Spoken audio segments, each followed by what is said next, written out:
So, Fragments of Power. It's a fan game by Venny here in chat. It's a Venny. It's Venny. Keep calling you Venny. It's Venny. So is this like a sequel to the first and second game? It's like I don't have much experience with Legend of Zelda, at least the originals. I played a little bit of the first. Never finished it. My husband Cold Stare in chat has been nagging me to finish that game.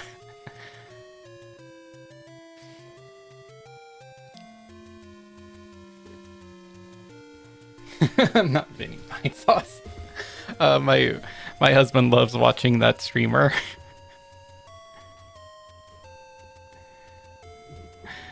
Ah, yes, that's right.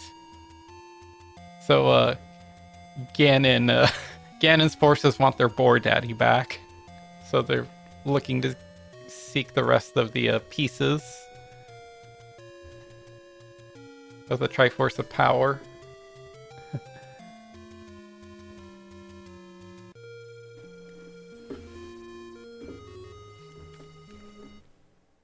Alright.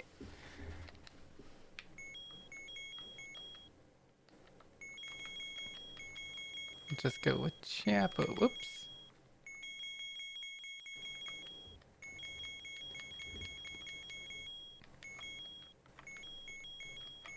Haha. And there's Beverly Story. Yeah, that's the original Zelda was just like, oh, you're some guy, go save the princess, because that's what you do.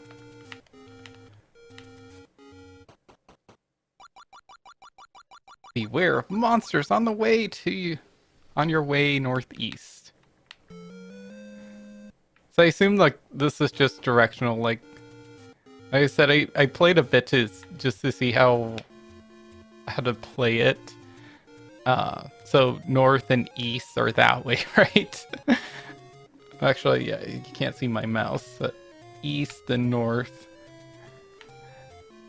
Because I had trouble finding the first. I don't remember if the first game has like an inventory menu like this, but if you did this on your own, I'd like it.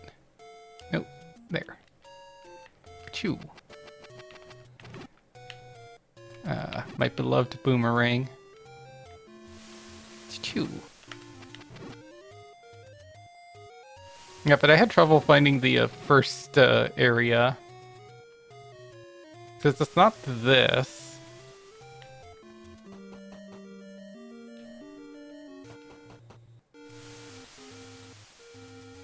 Up and right. People like me. Cha. But I know for like most people that Zelda has like been a very influential game. I'm pretty sure this isn't the right way. Ha.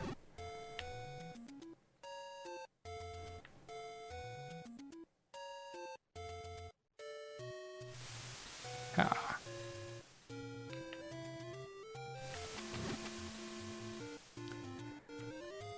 Although back then in ye olden times of video games, did the manual for Legend of Zelda have like more instructions in the manual?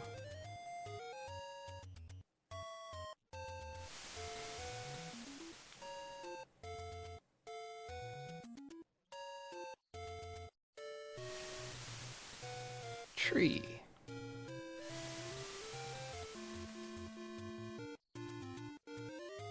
Although running around like this, this makes me like anticipate like, ooh, I can access some of these areas later on.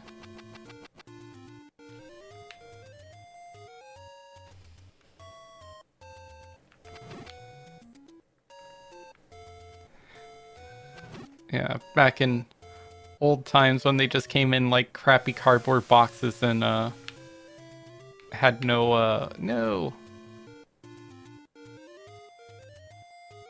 had like absolutely like no preservation in terms of like where you're supposed to store the manual.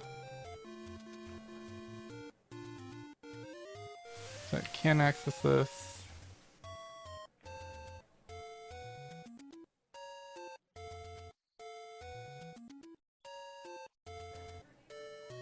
So I did find it like one time and that's it. I can remember how to... Can't seem to remember how I got to it. I kept like wandering around thinking that that's like, huh, maybe the old man is lying and I'm actually supposed to go in a completely different direction.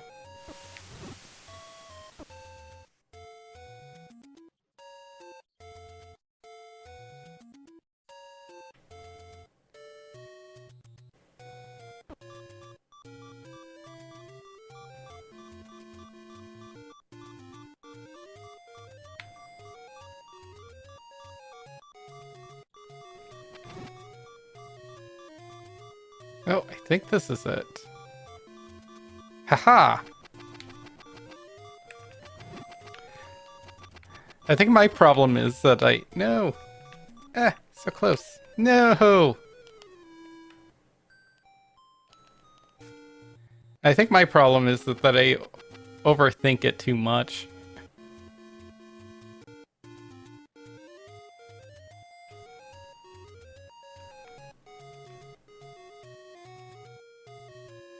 I think like northeast, I'm supposed to go like to completely northeast of the map.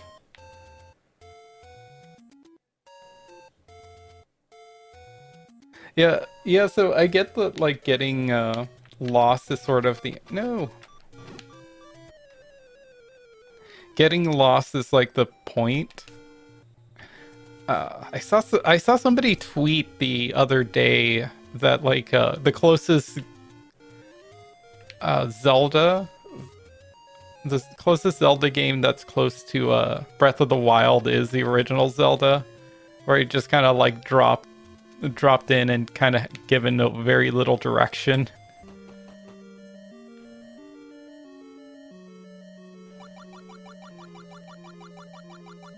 But I think the problem nowadays is that, like, we don't have time to kind of just, like, take it easy and just, like, invest hours into a game. There's either, like, so many games to play, or there's, we just live so much busy lives to really just, like, take time for ourselves and just play something fun.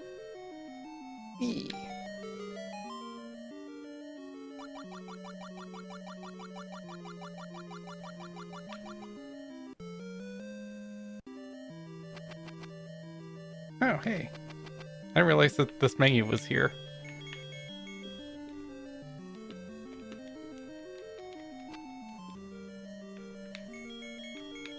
I like this. Link, like, gets stuff on his little profile as you equip.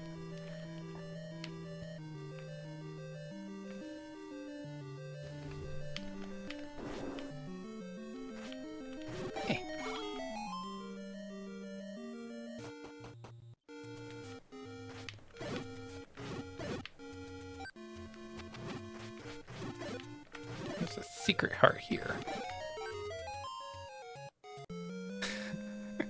Just like the lopsided face. Cha. I honestly like the boomerang. As like the first game that I played was the first Zelda game that I played was Awakening? No. Yes, Awakening, the Game Boy one.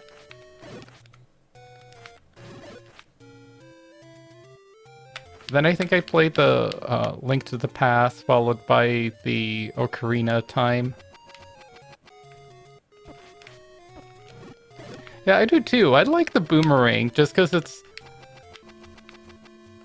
like it's like arrows, except that they don't use up resources and they stun enemies. Like, I get the advantage of a bow, but it's like, why would I use like a bow? It uses up arrows. And I got this boomerang that'll just do the same thing. Most of the time.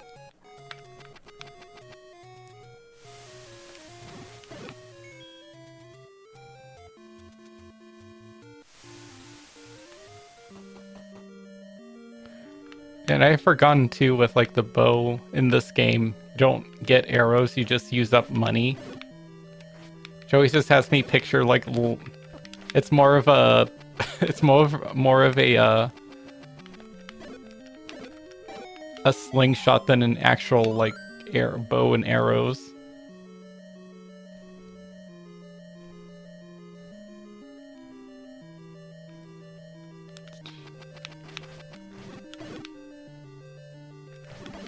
Ah.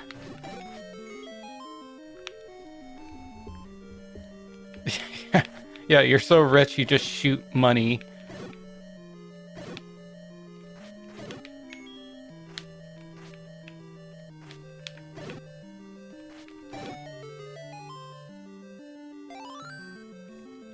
The map.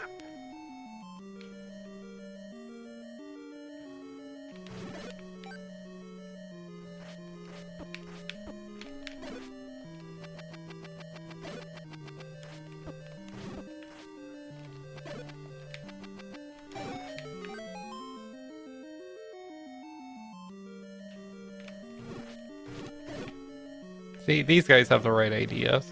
What are these things supposed to be anyways? They kind of look like...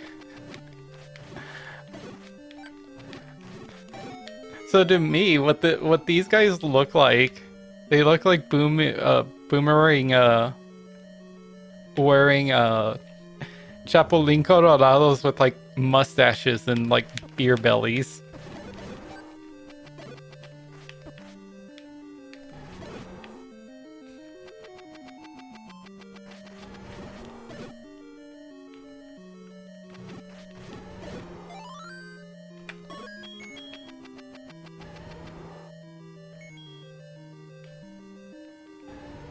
There's a beast. They're actually furries. Are they really?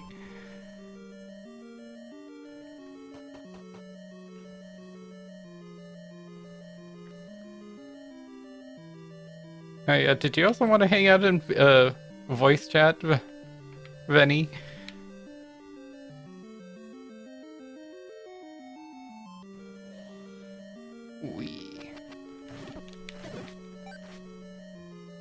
Hang on.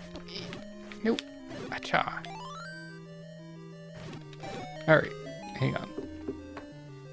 Let's pause.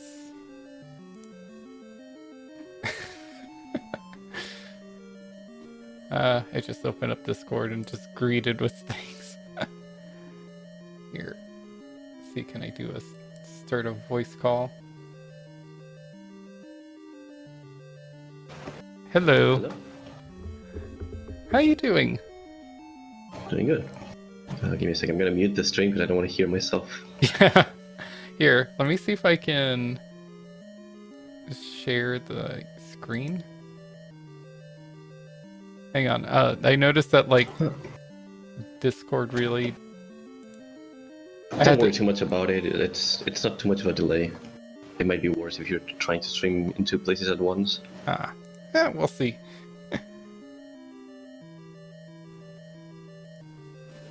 Okay. How's your day going? Doing great.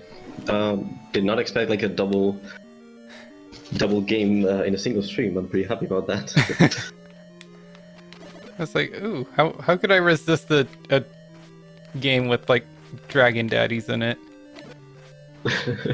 That was I was playing Spyro. I was actually playing the remake for some friends, and it just happened to be like, I think it was the 10th or the 12th, and we were just talking about like, oh, Valentine's. I'm like, oh, that would be very funny if there was like a dating sim just with the Spyro dragons, because I always saw they had some really neat designs, but they just have like one line of dialogue in the game, and then they just disappear, and they're kind of go misused.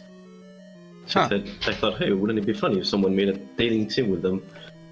Did they even show up in like the other games? Like, as far as I know, they only show up like at the end of the third one, and this might be not correct because I haven't finished the third one. I played the first two in the remake. I played the third one, but I didn't finish that one. But generally they only show up in the first game. Huh. It's so weird that they would invest like that much time and energy into those assets if they were just gonna use them once. Yeah. It's a bit. I think apparently from what I've heard, the project was a bit like mismanaged in like they invested a lot of resources in the first game, which is why there's so many like unique designs. But then the third game was kind of rushed. So, but I'm happy because we got a good like selection of Dragon Dad, so that's fine. Do do do do.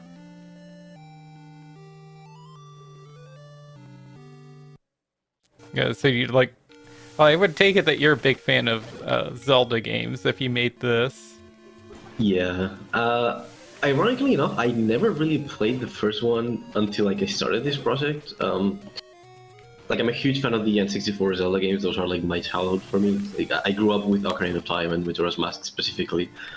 But like this came about because I started toying around with Game Maker, which is like a 2D game tool, like an engine. And I started learning just testing stuff and learning how to do it because I always wanted to make games. And this was like when I was starting. This was the first idea I had. Like, oh, I could try to make like a Zelda clone to figure out how stuff works. You know, how to move objects around, how to create and destroy stuff. But that just eventually kind of kept growing, and then like I started teaching a friend of mine who was also interested into how like making stuff like this, and it kind of grew and grew, and it actually became a full game project. And I actually had this game in the back burner for like 3 years already. It's been finished for a while, but I just didn't release it because I was scared of like the Nintendo ninjas, as they say. Yeah, Nintendo's weird. But just having, I have no idea like what is like Nintendo's deal. Just some messy legal work that they have to go through with their IPs, and they're like I think they're very protective because like in the early 80s, I think they had some very complicated legal cases, and they don't want to go through that again. Which is why they punish this kind of work so harshly. And it's mostly just for protection, but it also kind of stinks if you're a fan because like you're always scared of them. At least they've kind of mellowed out with stuff like using their music on YouTube videos and stuff like that. But apparently, fan game projects are still like very very frowned upon. Yeah, they essentially just pretty much like will nuke those if they get word of them. That's why a lot of times I know that they well, there's clearly something here because X. Clearly. Yeah, that's also why I waited for the project to be mostly finished to like release it, because like there was like a couple of minor bug fixes I had to do after I launched like the 1.0 version. But other than that, it was the full game. Yeah, that's what most developers have to do is just like launch it and then keep it up as long as they can until Nintendo tells them to basically take it down. Yeah. Oddly enough, I don't think Zelda fan games specifically get as much issue. It seems to be specifically Pokemon fan games that get the most like cease and desist kind of letters. Because those seem to be like the moment they're announced, they get nuked. It's very, very concerning. But I think it might be some involvement with like the Pokemon Company or like Creatures Inc. or something. I think it might also be just because of what's going to be profitable. Because I feel like there was not too long ago, didn't they have like a Metroid game taken down? Yes. And it's like, oh look, they were working on making their own Metro stuff. Yeah, I don't understand what Nintendo's deal is. And of course, there's the infamous. I don't know if that was ever really confirmed to be Nintendo, but the entire like Bowser's penis model. Oh yeah, I forgot about that. Yeah, they struck down a 3D model for like Bowser's dick, and it's like Is this supposed to mean that like this is the canon look and that you have the like the ownership of it? I Yeah. don't know what the legality of that is, honestly, but No, there's a Bible. I have no idea what that does. that is a shield. It's not a Bible, actually. Oh. Yeah, this is before Nintendo started avoiding like religious references, because there is an actual Bible item in the original Zelda. There's a book that you can get, which I think in English is just like the magic tome or something like that. But in the original Japanese game, it's called just the Bible. Nintendo's afraid of getting trademarked by God, that's why. Yeah. There's also in the second one. There's like angel statues as well, and those got changed. Yeah, Nintendo and their weird censorship. I've always liked looking at those two, the like made for the West censorship. Just like comparisons of things. They also do this thing where like they change stuff in their games, because I don't think they do. I don't think they do that anymore, or not as much. But back in like the NES era and like the Super Nintendo, they changed stuff on the West because they thought the West market could not deal with like difficult games. Like they literally thought like Westerners were too simple-minded or something. I don't know. Yeah, Like, this is too complex. yeah, like all those Final Fantasy games we didn't get. Then we got like Mystic Quest or something, which is like a baby's first Final Fantasy game. I've never played that one either. I've seen reviews where they're essentially it's exactly the impression I got. It's like, oh, this is baby's first Final Fantasy game. I've actually never played like any of the mainland Final Fantasy games, except I've been playing Final Fantasy 14 a lot, like the past few years, which is like the MMO one. But like that game is like full of references to other games, or like they all fly like right over my head. But I think it's kind of cool for like fans of the series. It kind of feels like when they made Hyrule Warriors, which is like if you're a Zelda fan, you're gonna love this because it's like references galore. But the only reference I know in there is like, ooh, they sort of brought Ronsos back, but they're not Ronsos, they're something else. Yeah, they have another name, but then they have like a parallel universe version of them, which are actually called Bronzos. So it's like, this is very confusing. Oh, they're not called Ronsos, but they're the same thing, even though they look slightly different. They're essentially cat people. Yeah, it's the race I play actually. They're called Hrothgar in the main universe, but there's like a parallel universe where there's the same species, but they're called Bronzos in that universe. But, like all the races have different names in that universe. Final Fantasy X, my favorite. My beloved Kim Mari, even though like one, right? he does like absolutely not, like he's irrelevant to the plot. What I hate about most Final Fantasy games is if they have a furry character, they're like irrelevant. They have no. Or they're just there to die, kind of like Leomon in the Digimon series. Yeah.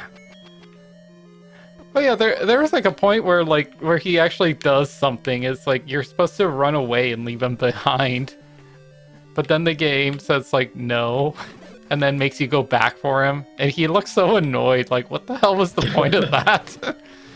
I mean, hey, if I had like a lion daddy in my team, I would go back for them. So, I understand. Oh, I would too.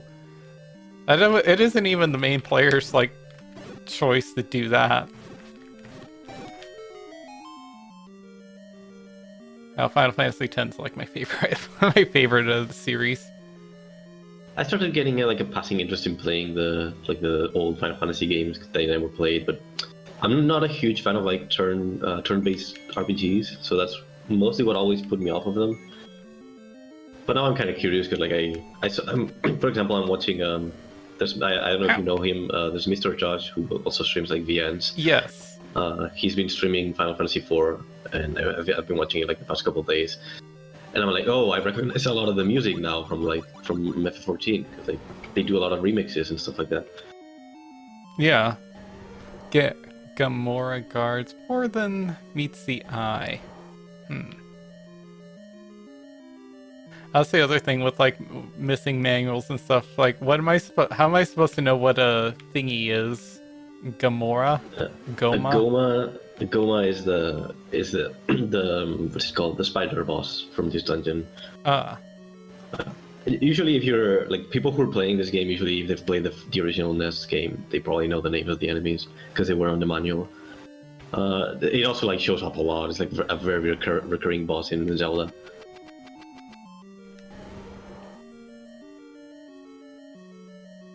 oh yes, the spider one. It's the first spider boss in what I called it? Ocarina of Time, isn't it? Yes, that's Queen Goma, so it's like a different version of it, but it's the same thing. Oh, I see. So, wait, there. Is it this right here? Hmm.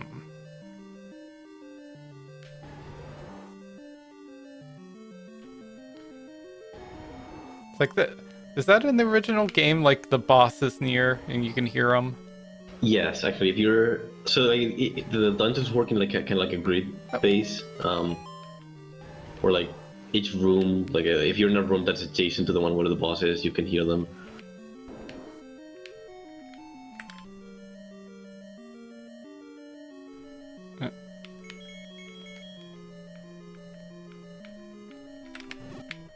Ah. That hit pretty hard as well. There's another like kind of Zelda-ish game that I'm pretty sure not a lot of people know about. It wasn't the Genesis, like the Mega Drive. It's called, I think in America it's called Crusader of Senti or something like this. In Europe it was called Soleil, and it was kind of like a Zelda game, but instead of getting items, you would get animals. They would be like partners. Oh, that sounds you get neat. You get like a lion, and the lion will give you like fire powers. You get a penguin, and it will give you like ice powers. And I always thought that game was super cool. Oh, I need this really cool mechanic with the animals. Oh, I'm gonna have to look that one up because I remember the other one that I can think of was Beyond Oasis. At least that's what it was called over here. I think your mic is muted right now. I can't hear you. Oh, Beyond Oasis. Did I like break out? Oh, hang on. On Discord, I don't seem to be able to hear you. That's weird. Let me check on the stream. Oh wait, no, Discord is just crashed because you're in the entrance of the dungeon. Oh. Let me call you again. Whoops.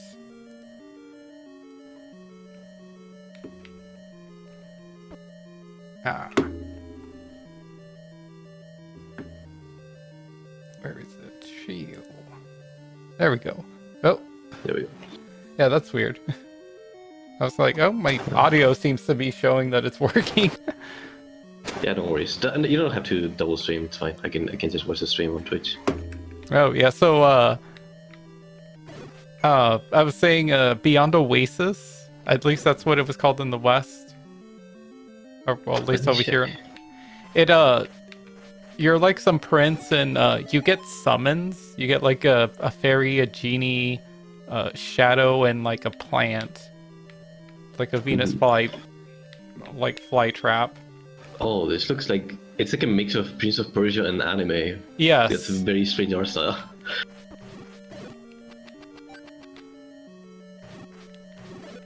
I remember like picking that up back in the day. It's just back in the day where family rental stores, like random mom and pop ones, were fairly common, and you had like no idea what a game would be. You would just kind of like allowed to rent a game, so you kind of just picked whatever looked good that they had based on like the cover. And if you were lucky, they had the like the box art and stuff. At least like the back of it, so you can see what the game is. I feel like that was like a random one that we rented one time. It's like, ooh, I like this. You grew up in the States, right? Yes. Okay. Yeah, I was wondering. Like, I don't think there's much of a rent culture here in Spain, at least. Not at least I don't remember renting many games because we actually had a lot of like like a second-hand market, you know, where you could just buy used games. And those worked pretty well. So like I remember, for example, buying Majora's Mask. I bought that one on a market for like very cheap at the time. But I was like, I think I must have been like 8 or 9. I don't remember how old I was, but like it was like the first game I bought with like my own savings. So it's like, Oh, that kind of thing that you never forget, you know. yes. I think I remember doing that a few times, but in terms of like used games, I don't remember used games being a thing until like unless you went to a pawn shop. And even then, like that'd be kind of risky, like whether a thing would work or not.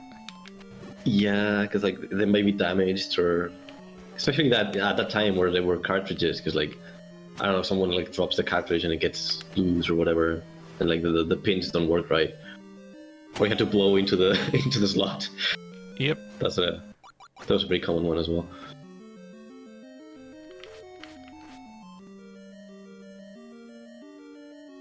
Oh, I completed the dungeon. I thought this was a sub-boss. Oh, but it maybe guards more than it meets AI.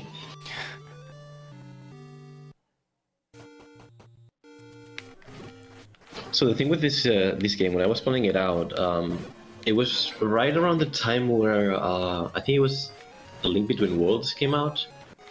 So a lot of people were praising it for like, oh, you can do dungeons in any order, which is something that the first game also kind of did, but not really, because like you could enter them in any order, but you couldn't really beat them because you didn't have the items for it.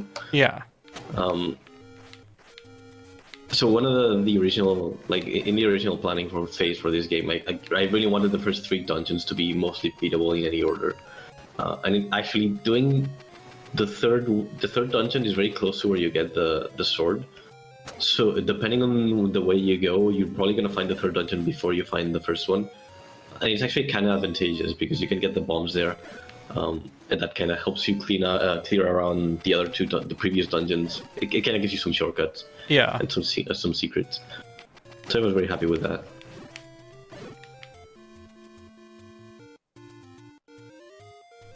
Like I remember somewhat like from randomly exploring this place. This like I know there's a dungeon here and sword over here. I guess the fairy.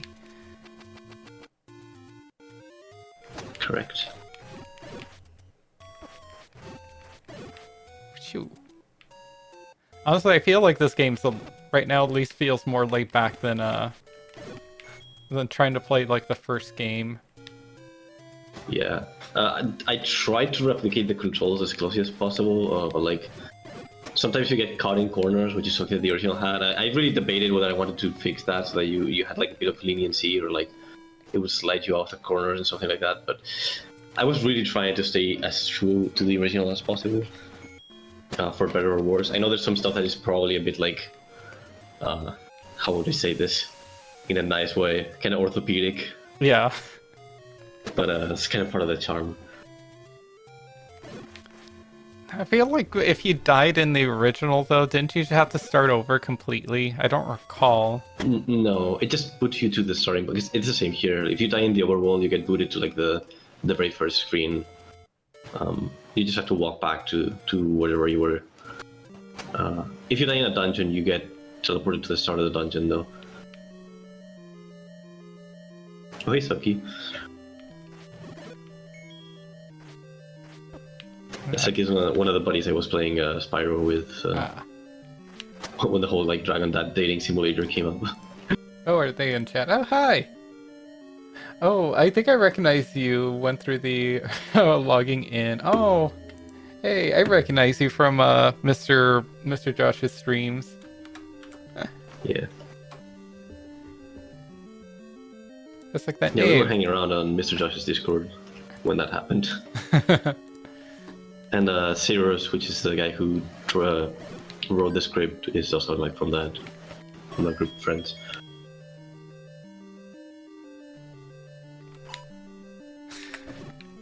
I keep meaning to go join that Discord. Let's throw some money at Josh's Patreon, and just so we can like torment Mazer over there some more.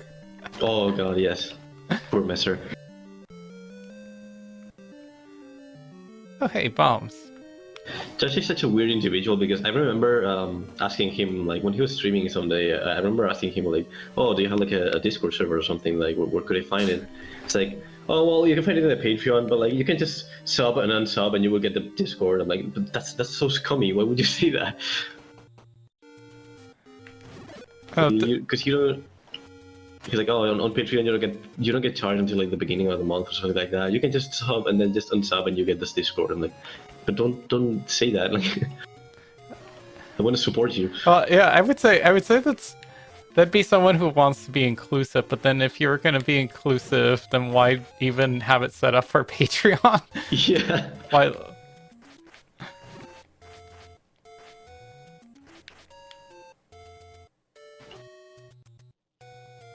Wait, what am I doing out here? I just realized, like, wait, why am I back out here again? I don't know. Oh, you grabbed the bombs, at least. Yeah, I got the bomb, so it probably means I need it. I probably like, oh, well, there's no other place to go. Got time to leave. Oh, you can't, hit things to hear the wall. I think that was a feature that was introduced much later. No, it was later, but I was actually debating including it here as well because I sort of recently changed how the item drops work, and I think the bombs might be rarer than it used to be. This is something I was waiting on watching people play and see if it was needed, because like they might not be as high as a drop rate as they were before. So I was considering adding that in. Because yeah, in some of the newer games, if you hit this like a bombable wall with a sword, it does like a metal sound. Uh-huh. There you go. And Selkie, I'm screen capping that as soon as you said that. Never tell him I said that.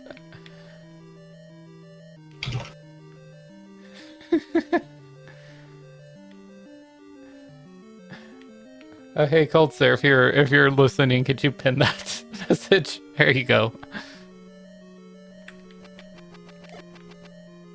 Actually, I have no idea how you do that. Nope.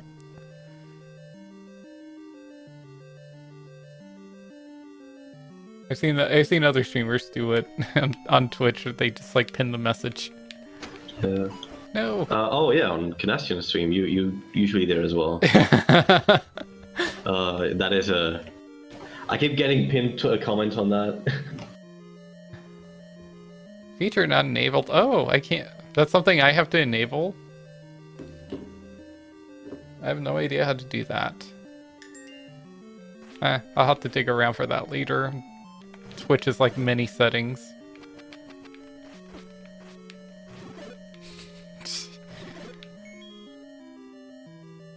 Oh yes, Connection and Cuppy just like pick the really good messages to like pin. Every time I said something horny during the Music Hotel streams, you that got pinned immediately. There you go. Looks like Ulster figured it out.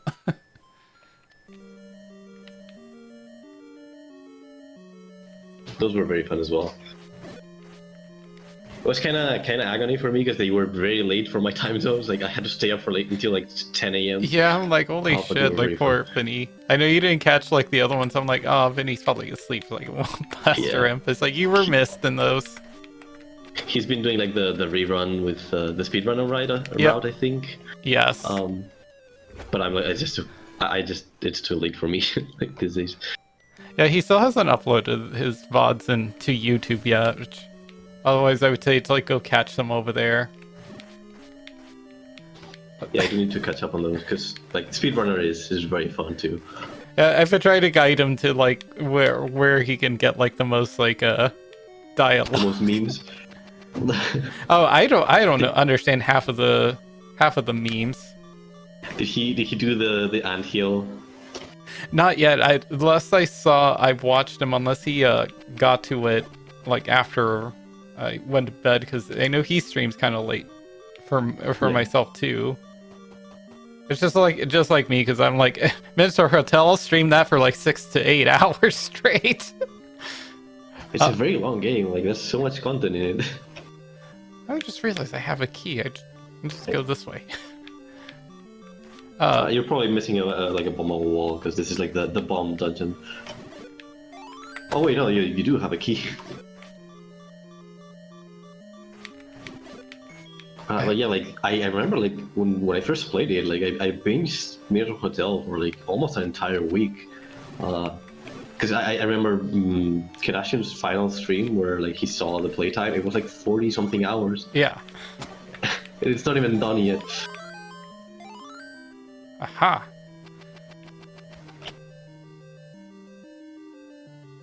This looks sus. No? They just misplaced. It is annoying, isn't it? Yes. Huh. So it's trying to tell me something. No, I'm out. Oh, but yeah, I don't know if he got further to actually go into like the Hinterlands 3 from the last time I saw him streaming it, but I've been just trying to like, oh, you should probably go down this route. This has the most like speedrunner dialogue to it.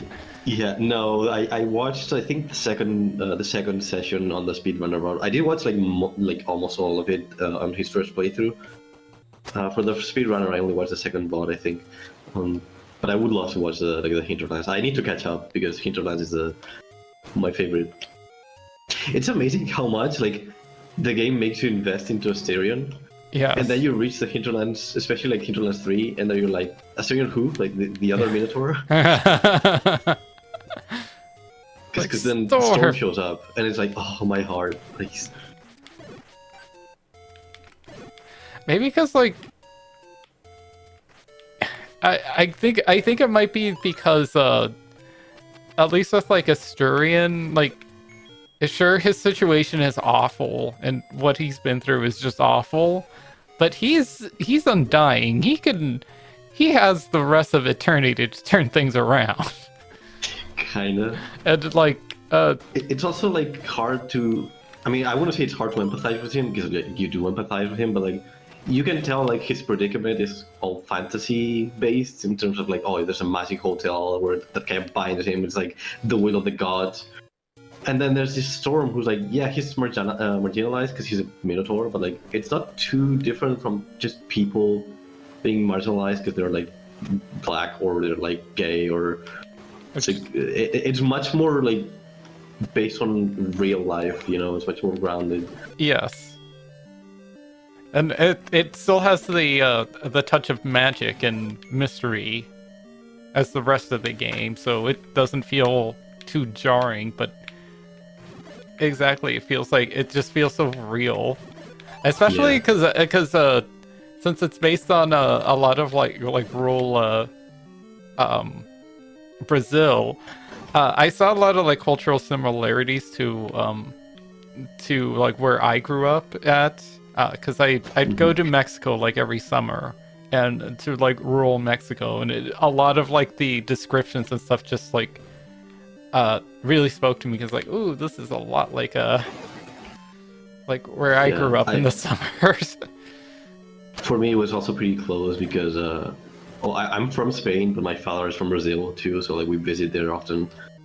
So I do have like I have a picture of how things are there, and I kind of recognize like the issues. I think it's just in general in Latin countries, like rural areas are fairly similar. Like even here in Spain, they're kind of like that as well. Oh, it's the Catholicism colonialism.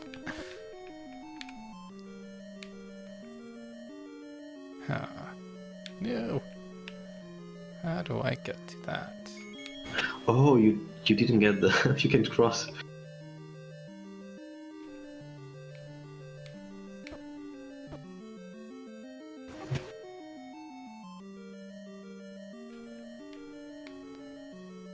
Oh, it's okay. The map is optional. But you missed an item at some point. The emotes. But like I love these emotes. Oh, thank you. If only there was some other Zelda game. Yes, I know. Which one is he referring to? The original one? Yeah, the original one that I have yet to finish. I don't think I ever beat that one myself. Actually, I think I did on the 3DS, because the 3DS was like the Zelda machine, because like you could play most Zelda games at a time on there. Because when it came out, the only games you couldn't play were like Wind Waker and Twilight Princess and Skyward Sword, like the three most modern 3D ones. But like all the 2D games were there. Then you had like the remakes of Ocarina of Time and Majora's Mask. So like 90% of the Zelda library was in 3DS.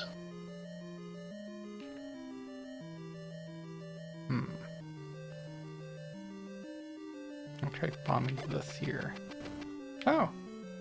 I was gonna say no, that looks like the end of the map, but it's not.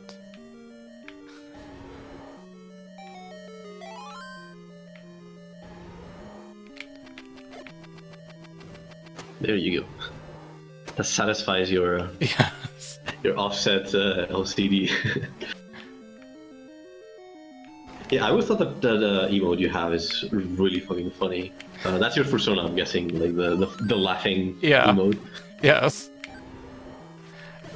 What is your persona exactly supposed to be? Because I always saw him like very non-descriptive. It looks kind of like a canine, but He's a Chihuahua. okay. I'm like a Mexican and Peruvian descent, so I've thought like, I don't know, dog, Chihuahua, that's Mexican. Of course. That's Mexican, I'll go with that. When I was like, I don't know, like 16, 17 years old. Wait, you had the same persona for that long? Yes. I have not changed him at all. Well, I haven't really changed mine in like 10 years, but I did not start with the one I have right now. When I joined the fandom, because I used to be kind of like a Sonic fanboy, my first persona was a hedgehog. Not necessarily in the style of a Sonic OC, like he was like an Anthro hedgehog, which you don't really see many of. Mm-hmm. But like later on, I made a rhino that I really fell in love with, and he's been like my persona ever since. Is that why your name's like yeah, Venny Hedgy. Yes. It's like, it does sound very reminiscent of a hedgehog. It is. It's just short for like Venny's the Hedgehog, which was the name of the character. Haha. Just the kind of thing where like when you're young, you make a nickname for yourself, and then like it just sticks around. Did I miss that? Nope. Ha. Yeah, they might have to increase like the drop rates or add the whole bombable wall sound, because with the way bombs are dropping right now, this is not as easy as it was before. Ah. Because originally when I made the game, like the enemies would just drop random items. So it was like a dice roll basically. But recently, like shortly before I released the game, I found out that no, the original Zelda game had like a whole item drop system based on like the number of enemies you've killed, how many you've killed without taking damage and stuff like that. I'm like, whoa, this is cool. This is interesting, because apparently like speedrunners use that to their advantage. Oh. So they're like, I'm gonna kill 9 enemies, but then if I kill the 10th one with a bomb, it's guaranteed to drop bombs, so I can like restock on them. I'm like, what? That's a thing? I didn't know that. It's like the speed runners. They know too much. Yeah. I was watching like this one video where they're like, I think it was for Final Fantasy X speedrunner, and just like figuring out how to guarantee drop like a specific item with like a specific ability, like hours, like tens of hours into the game, because but that was like a critical item, because it's like the first place you can get an enemy to drop like an item that will turn off random encounters. Really? It's So like a repellent in yeah, Pokemon. so that's like like a must for a speedrunner to like be able to guarantee drop as soon as it's possible. But the game's like randomized depending on a bunch of like small factors and what uh sort of what kind of like random seed drop you get from the like at the very start of the game when it gets like generated when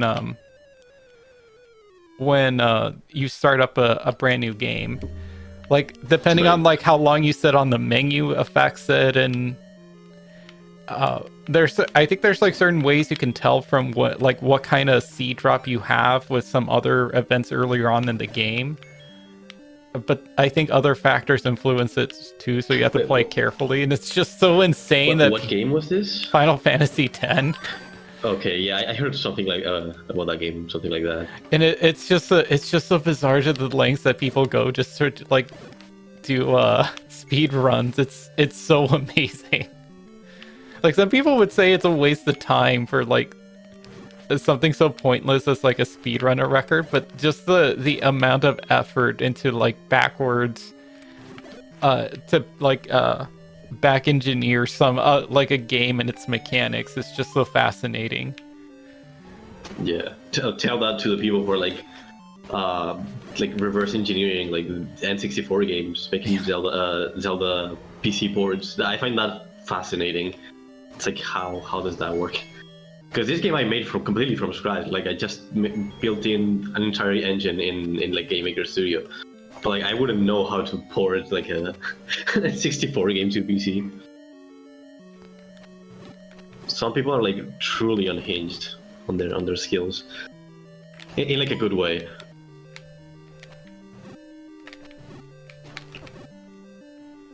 Ah, die. Haha. Nice.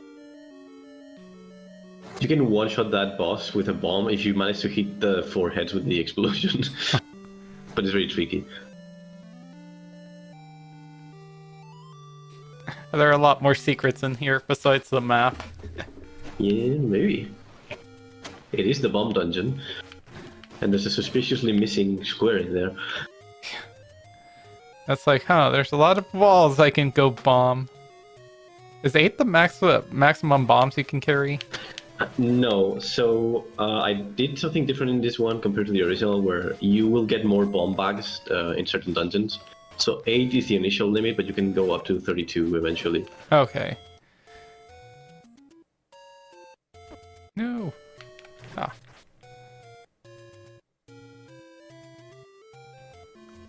Generally, as a rule of thumb, and this is something that was also true in the original, in every screen in the map, there's usually something. Maybe not on all of them. I think this one, for example, doesn't have anything. But usually, you want to try killing all the enemies in a screen at least once, because something might show up. And that was also true in the original, because you might once you kill all the enemies, then you can move certain rocks as well. Although you need like a power release it for it. Like this one, for example, again, I can already tell you, like this one has like a heart if you kill all the statues. But there's some more secrets. Like usually in each screen, there's something that you might be looking for, either killing all the enemies, or bombing a certain wall, or burning a certain bush. The difference is that in the original game, burning a certain bush was like mandatory to access like the last dungeon, which was hidden underneath the bush for some reason. Yeah. I didn't do anything like that. Like most of those secrets here are just like bonus money most of the time, or like, oh, this gives you like a free shield, for example, instead of buying something. Oh, there's a big shield and there's a small shield. Yeah. I'd say at this point, if you want, save for the bigger one, because it blocks magic, which is mostly the most dangerous projectile.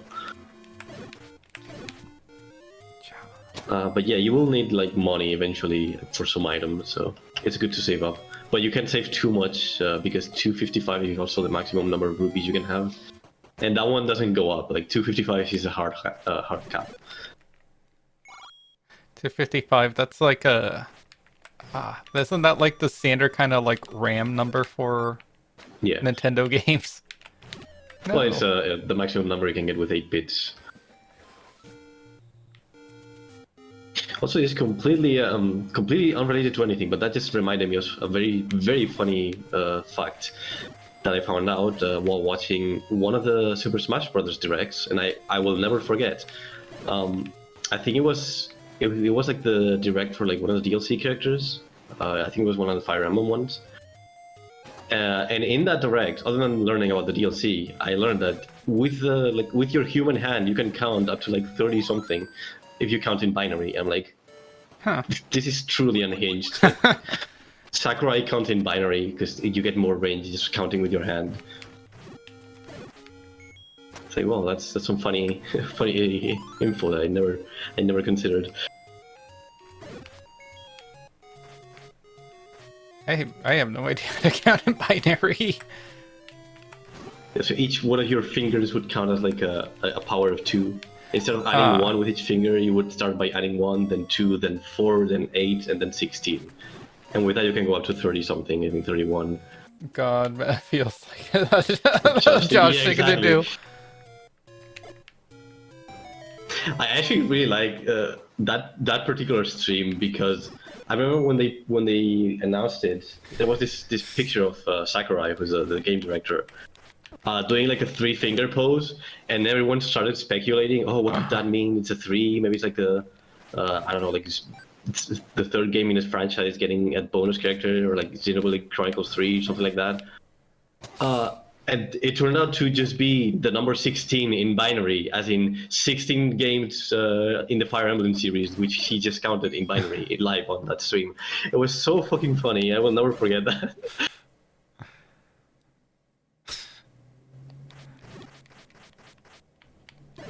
Hacha. Ooh. Oh, wow, that was actually very fast. That is this fourth dungeon. That is the one you have to do right now. Oh, hey. Oh, haha. I don't have a shield for you to steal. What these are, the likes. Yeah, but they also steal money, so be careful.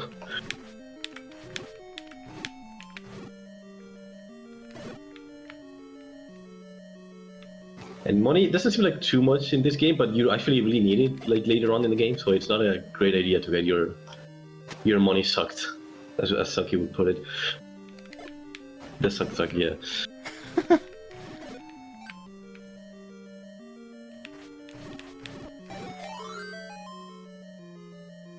Those things are always weird in Ocarina of Time. It's like, oh, it just sucks you up and then just like spits you back out and just takes your shield.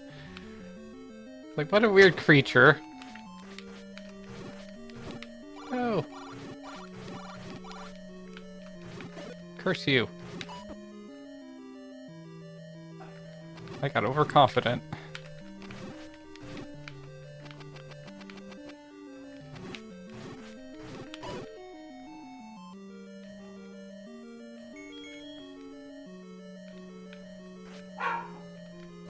No. Yeah. Oh, they're resistant to arrows.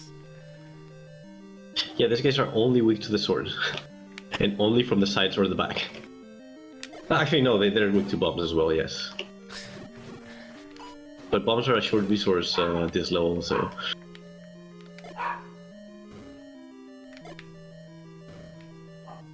Haha.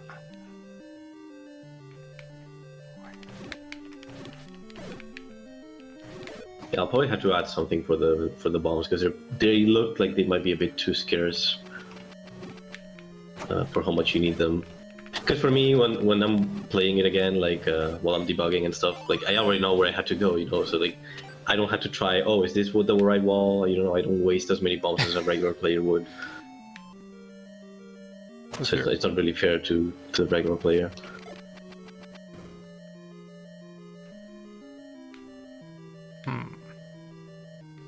Oh. Da-da.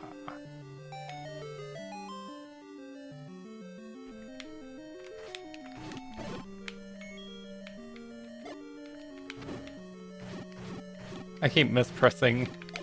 No. I keep meaning to throw my my shield or my Boomerang, I keep like misremembering what button it's mapped to. Well, you can swap them around if it's more comfortable.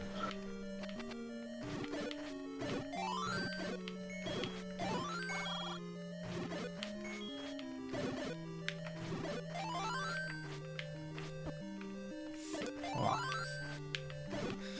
Yeah, this room is mostly just to restock.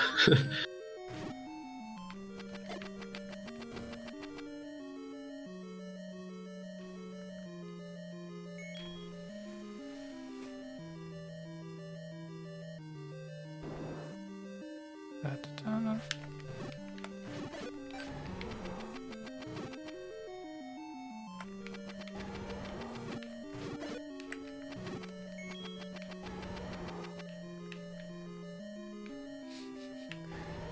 I look so happy.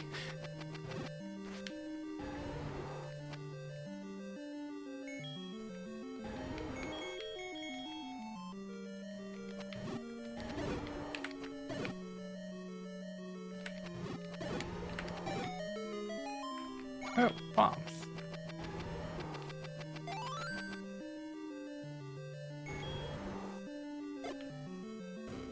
Nope.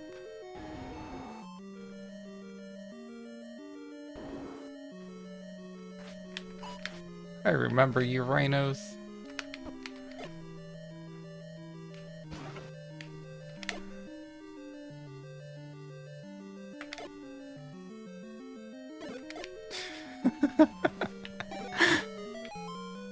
Someone had an inflation fetish when they were drawing those sprites. Yes. There's a lot of inflation fetishes in like kids media. When you actually like stop by and like look at it, especially in cartoons. Really, that's it? I don't. You actually missed half of the dungeon. I was gonna say like I didn't even get the compass or the map. Mm-hmm. I'm just like speedrunning this game. Well, actually, I'm just saying it mostly because the item you get from this dungeon is very important, so you're gonna need to get it if you want to continue the game. Oh yeah, most dungeons have items that I should pick up. Or new gizmos. Mm-hmm. Some dungeons have like side items that are like optional, but this one only has one item, I think, and it's like mandatory for progression. So.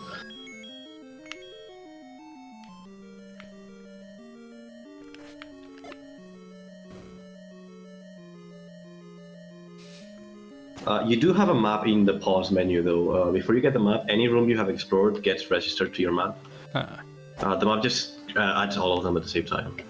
So what you have explored is there.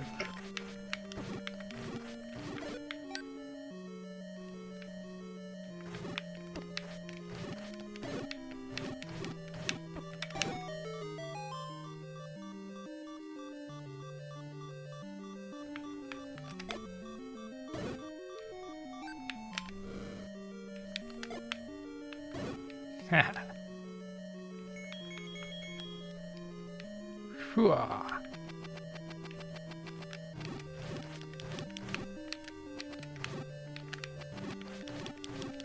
Ha.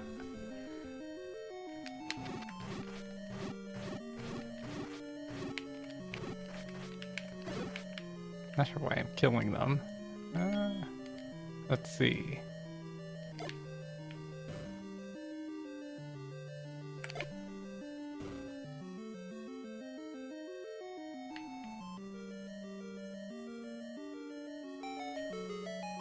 Oh, there's this.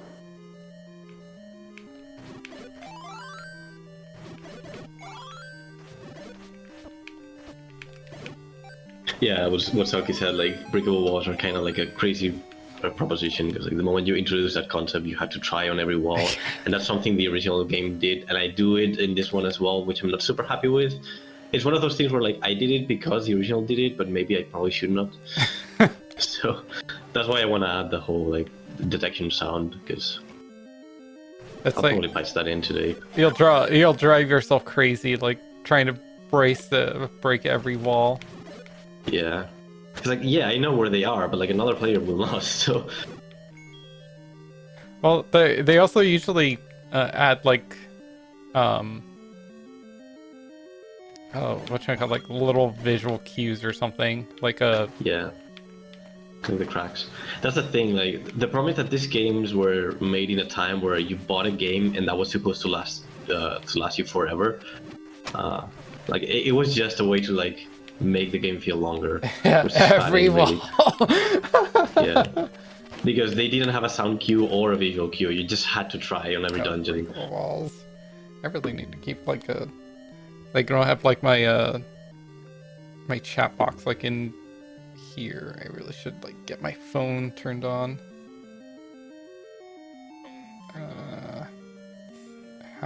Shadow. Yes, every single breakable wall. Blow. It's like, how the hell does the dungeon not like collapse on Link? This is not a structural wall. It's okay. Haha. There you go. That is the one very important wall you have to break. That's like the other half of the dungeon is down there. You also keep misusing them by accident as well. That doesn't help your case. No.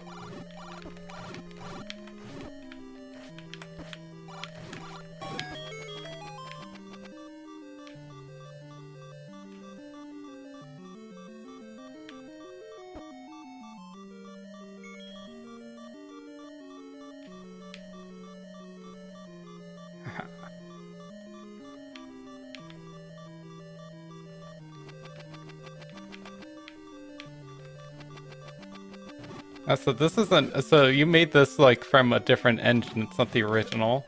No. No, this is like everything in here is coded from scratch in Game Maker. It's not like a hack, like a ROM hack where other games like would take the original game and like edit levels. This one is like, I can change whatever I want here. Might explain why it feels better than what I remember playing the original Zelda was. Yeah, it also does have like the graphical artifacts you would get in an NES game, like the sprites flickering out when there's too many. It has a stable frame rate.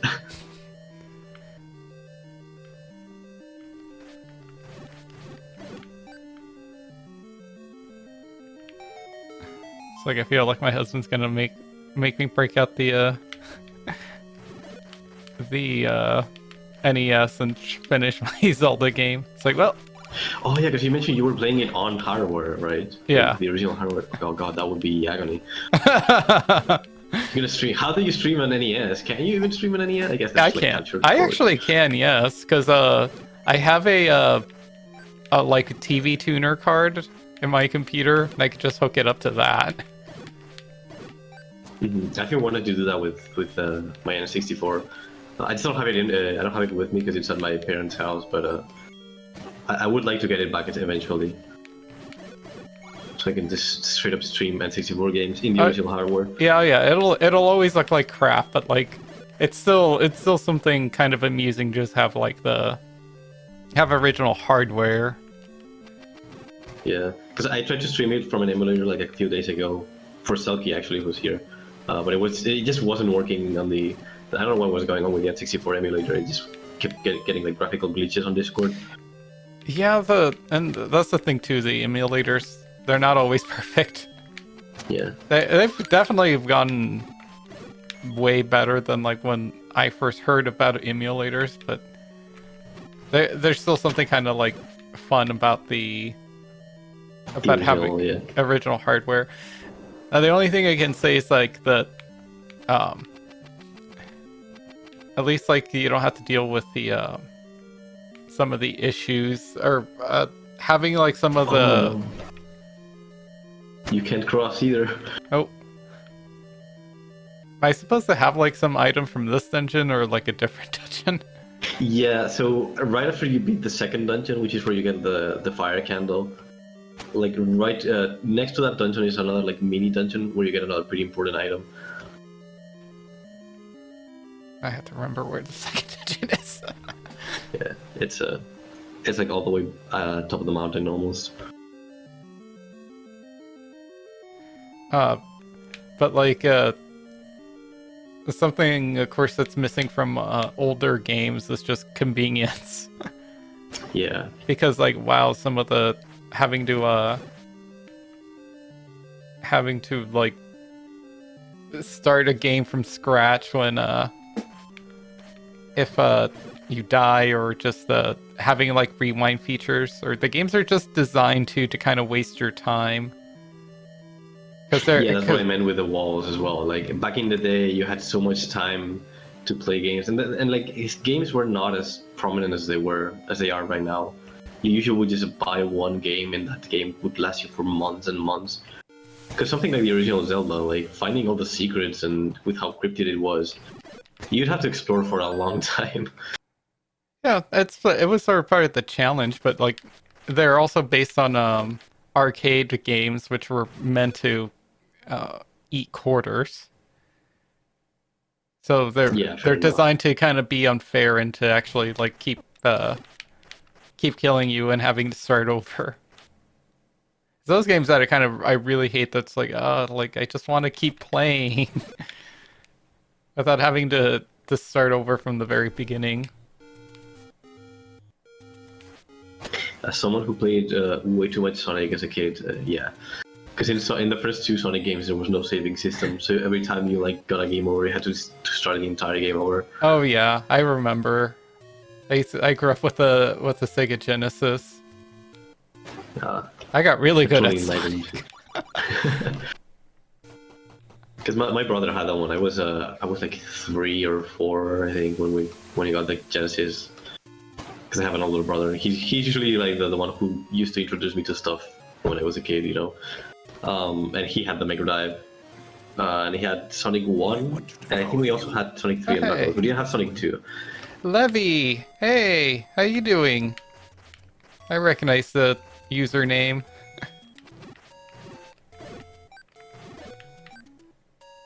It's the funny skeleton man. I'm pretty sure that's Levy from like one of the Discords.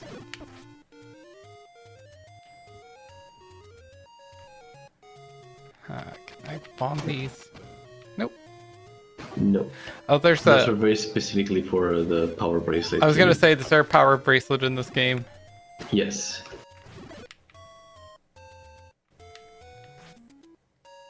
These sussy trees. More bombs.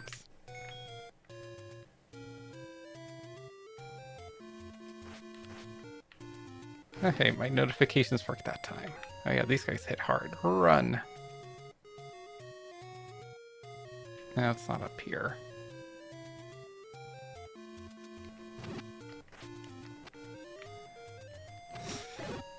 Those are the centaurs that everyone likes to rip their models from in Breath of the Wild. Glow up, I gotta say. I am also one of those people. What a glow up, Jesus Christ. Yeah. Good job, Nintendo. Good job. There are 2 things in Breath of the Wild that are worth your time, and one of those is Lynels, the other one is Cass. Yes. Everything else, you can toss it. Don't care. I don't know, Pris Sidon is kind of cute. I guess. He's not my type, though. I understand. Probably smells like rotten fish. Oh, yeah, you said like there's a mini dungeon around here. Outside, yes, but there's something in here that you can get. I think I need to buy that key, though. No. Unfortunately, no, actually, the keys. So, I added the keys because the original also had them. I also added them to like the vendors, mostly as a safeguard in case I fucked up one of the puzzles. Like I designed a puzzle in such a way that you would get stuck if you didn't have a key, and it was kind of like a safeguard while I was developing the game. But you should not need to buy any keys. Oh, I've been saving up for that because I think I missed the key in here and I couldn't actually progress. No. There's generally exactly the number of keys that you need in each dungeon. Some of them might even have a spare one. Like the one where you need to go right now, where the item is, that one has like a free key that you can get as well. Kind of like as a bonus. Lionel's are so horny. Yes. Yes, I just read that as well. Lionels are so horny. It's like they didn't have to make them that buff. They had no reason to, and yet they did.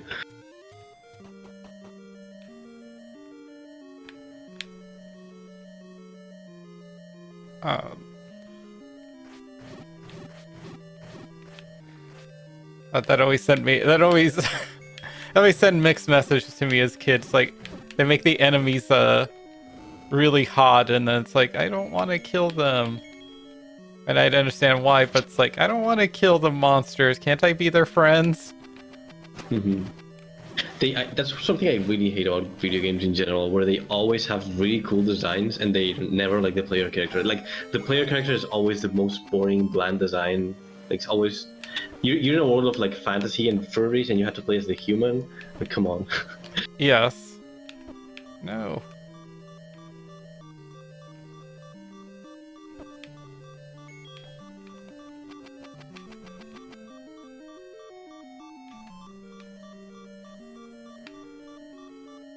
Oh, they're the same thing.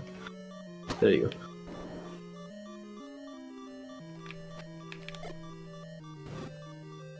Ah, he's stronger.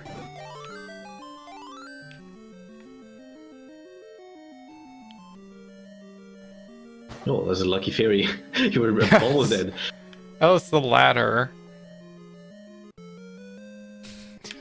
I don't know why, I just like the weird lopsided Link face. What's this key for? It's just the spare, like, look, you can get this thing. It's a freebie. You can take this one to another dungeon, because the keys in this game are not tied to the dungeon, so like you can get more keys, that's why you can buy them as well.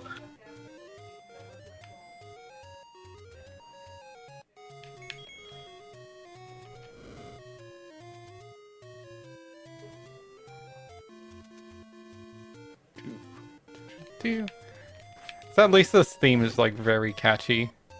I have it turned down because like my voice is coming through from it as well, but it is very catchy.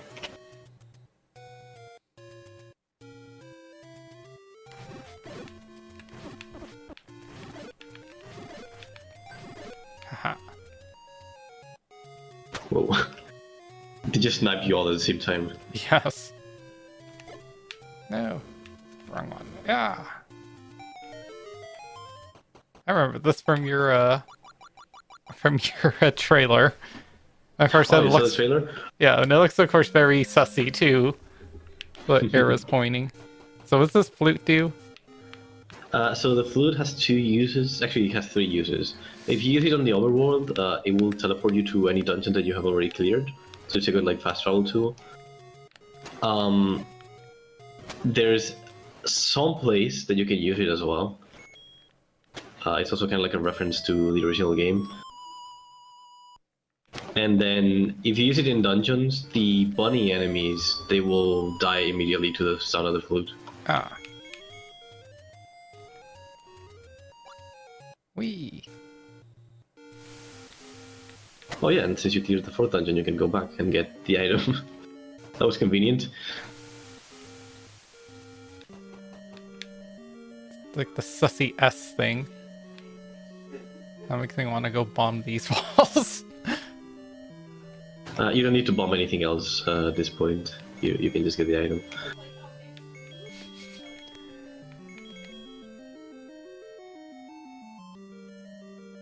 Yeah, the pecs on the Lionels were like, they just made them so prominent. You know, like sometimes when you do like a muscly character, you do like the slight definition of the muscles, but they like specifically model the abs and the pecs. It's like it's so detailed, so horny. I was discussing in another in a server about like a furry game like getting put on a maybe like making this switch to on the Switch. Mm-hmm. I'm just thinking like, well, Nintendo lately has been doing like really like putting like really horny games on their storefronts. Like, I think as long as it's not straight up porn, you can have pretty much anything in there. yeah, like, but some of it's like, this is clearly like a hentai game. Or at least Yeah. like you're trying to make it look very titillating. Like, that seems odd. Well, this is something I was also talking on a Discord. Like, this is kind of an issue I have with like the Japanese culture in that sense. They're too lenient when it comes to like titillation, especially with like teenage-looking girls and like I remember watching the last Nintendo Direct and thinking, why is this like Shinigami character who's supposed to be like a Grim Reaper? It's like some teenage girl with a scythe, and the moment she does like a special attack, you can see her like twirling her scythe and there's like an obscured shot. I'm like, is this really necessary? Do I really need to see this? Yes, you do. Because I don't know. Because you're supposed to be a warm-blooded man, and you're supposed to like this. Because only men play video games. I think it's just a general issue with like anime like culture in general. That it kind of became a thing, and it never got removed. It's just the moe side of anime, I guess. Yep. You just shoot arrows at that one. Maybe that's faster. No.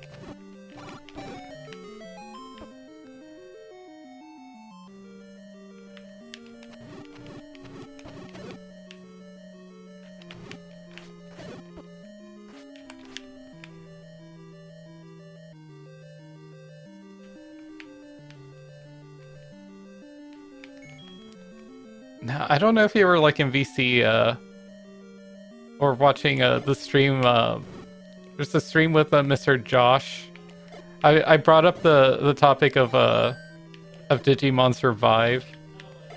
Just like what I think I remember this stream, but I don't think I was not in VC. I don't think he's done any VC where I've been on in a stream. Well, like I've been on VC with him, just not on a stream. But I was hoping he's supposed to do like he does like the Pokemon design stream sometimes, and I kind of want to be on that one. Because boy, do I have some opinions of the newest gen. This is just a stronger, Yes. flame. Well, it's not necessarily stronger. It's just that it's infinite.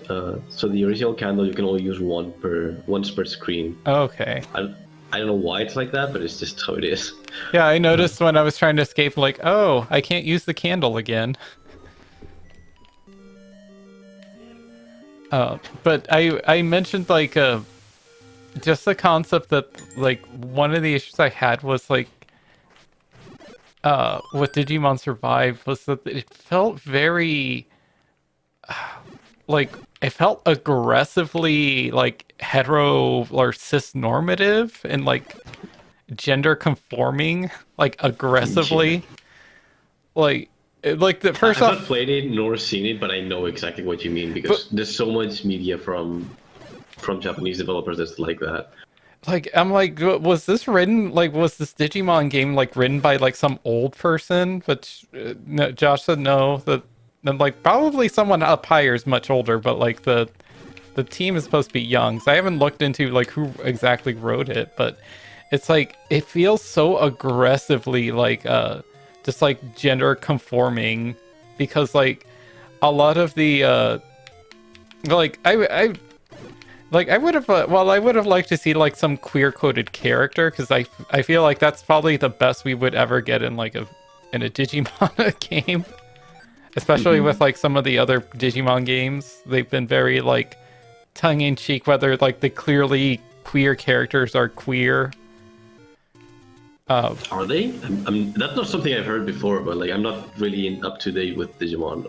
Like I just used to watch the cartoons as a kid. Yeah, so the Cyber Sleuth games, there's clearly there's two girls that are clearly a like have a thing for each other, or at least have like a romance, or it's implied that they do.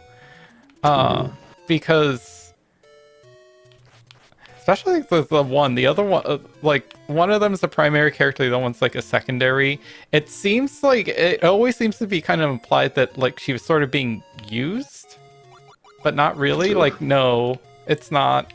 Like it's clearly like they're involved because like one of the characters is in disguise most of the time as a guy, as like her own brother, but like she's but once she like it's revealed it's her, she's like, oh yeah, like her like henchman ladies like, yeah, I knew that was her, like I knew her secret and stuff. But like it's not like they were ever close like as like when she's in the male like persona, but it's clear like they have a thing for each other, and it's never really made much of. It's just hinted at. But there was the second game that's like a midquel kind of like it's a side story taking place at the same time kind of game. Mm-hmm. There's a point where the game lets you basically outright ask them like, so are you guys a thing or? And the game acts very like, I don't know, maybe they are, maybe they're not. Like honestly, I just lose so much interest in that kind of story where they keep dancing around it. It's like if you're gonna make a story about queer people, try to be a bit more ballsy, you know, and be more definitive. Yeah, because they're like the one girl gets flustered, just like, oh no, don't be silly, ha ha ha ha. But the other one's like, no, so like she's more important to me than a friend, but not like quite a lover. So she's precious to me. That's all. Like that's cute, but that's so milk toasty for like a franchise. Especially like this particular Digimon game's not aimed towards kids. It's like a teenage game. It's like a rated T game. Mm-hmm. So it's not like it's a oh no, it's a kid about we're gonna queer the kids with Digimans. Because they don't want the parents to be like, oh this game turned my son gay or something like that, you know? Yeah, it's just so weird. But like Digimon Survive was just so like I would have liked a queer character because these are supposed to be teenagers in like modern times, but like it's like really not one of them is like not stereotypically, I don't know, generic, I guess. Yeah. I mean, it's fair. Like, I'm not the kind of person to like impose because groups of friends typically tend to like gravitate towards each other and like in the same way like queer people kind of band together. They often can be like they can avoid like straight people because like their interests don't really mix. Mm-hmm. So like you usually have like groups of gay friends and groups of straight friends. There's always like there might be like cases where you have like a group of straight friends with a couple of gay people, but it's not necessarily the norm. Yeah, but these are like mostly like random kids, sort of like at the same class. They're not exactly all friends. Right. If it's like a group, like a class, then statistically speaking, you're gonna have a few.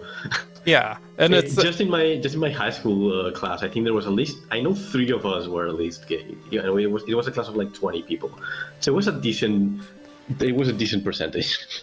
Yeah, and it's like, so like, yeah, it would have been neat to have one, but like, and I sort of get it. Like, okay, so whatever, you didn't have one, that's fine, but like, it's so like aggressively just like, oh, wow, I'm so glad that the girls have each other and they can like bounce off of each other, because I, as a boy, definitely could not do that. Empathize with a girl. Girls need other girls to empathize with. Mm-hmm. It's like, why? Boys can't be sensitive. Yeah, no. And it's like, what the hell is this? Like, it's like, oh, the one girl, of course she's all motherly and stuff because she is a girl. Wow, it is great that like she has an outlet to be a mother. She is like the mother of the group because she is a girl. It's like it was painful. It's like you're trying to be like anti-queer without being anti-queer. Yeah. I generally also like have a bit of a disdain for this kind of stories because I know that they're like 95% of them are gonna be about like queer women instead of gay guys, you know. Oh, like it's always lesbians instead of guys because that's more marketable. And that also really annoys me.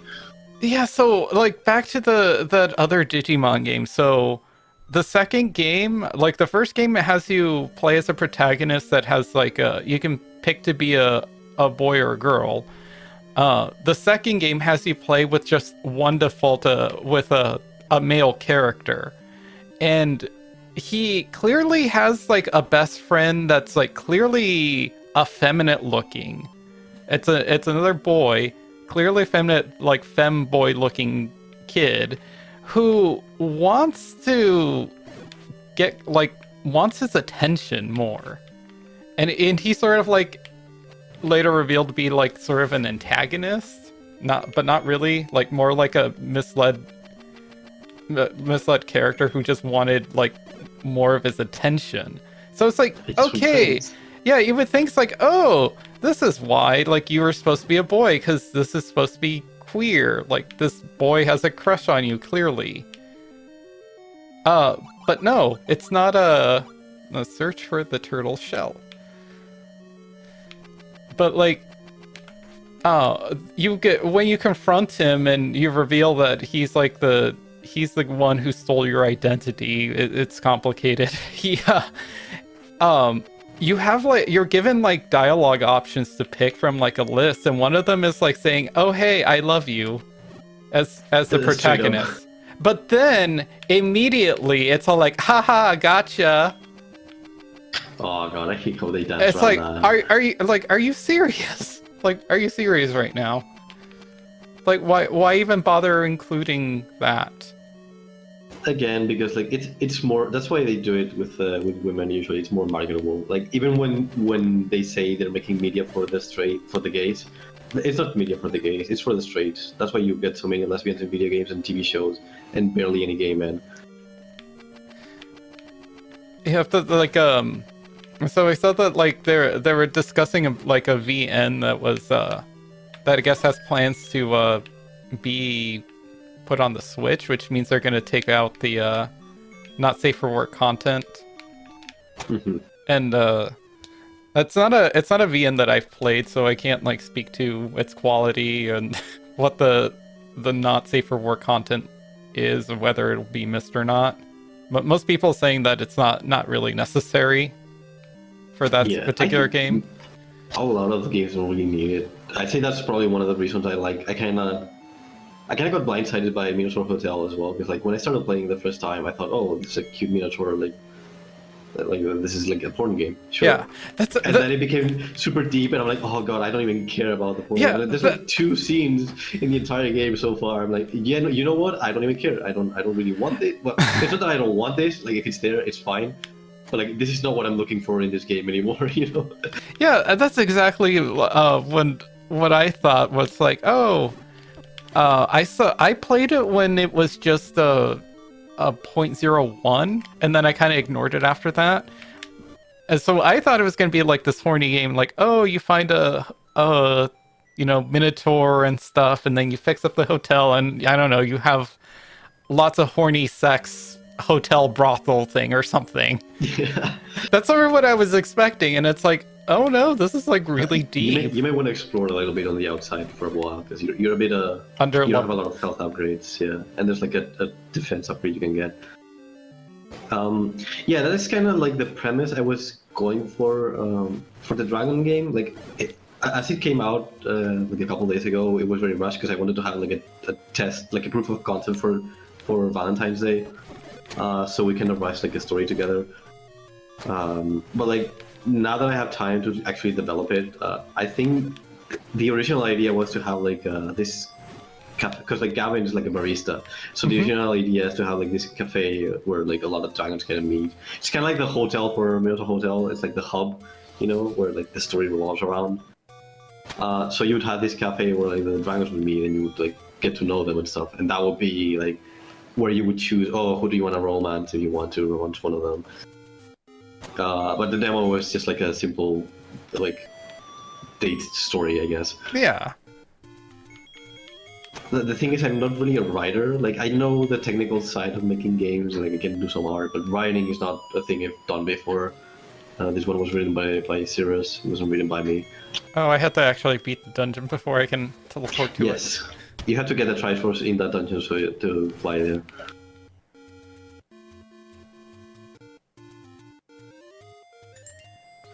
You can get something in there. In here. Oh, the other third dungeon. Yeah, and in the third dungeon as well. The way you were going also, like the statues, if you beat all the statues. I mentioned that one before. Let's see.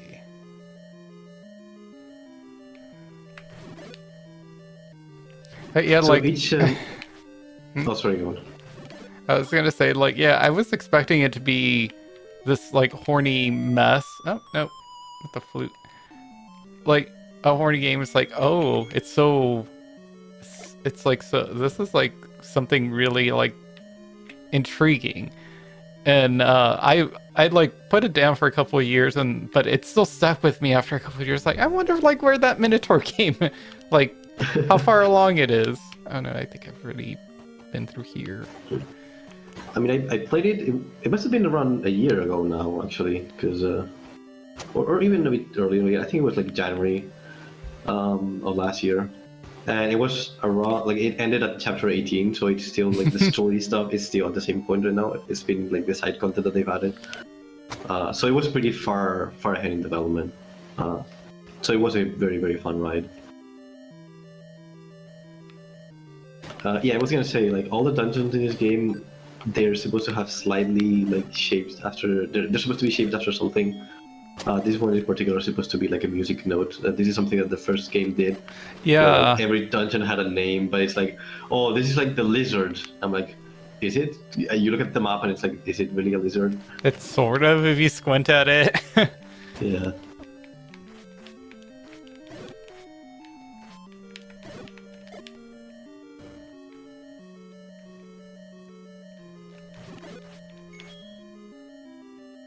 Oh yeah, the map.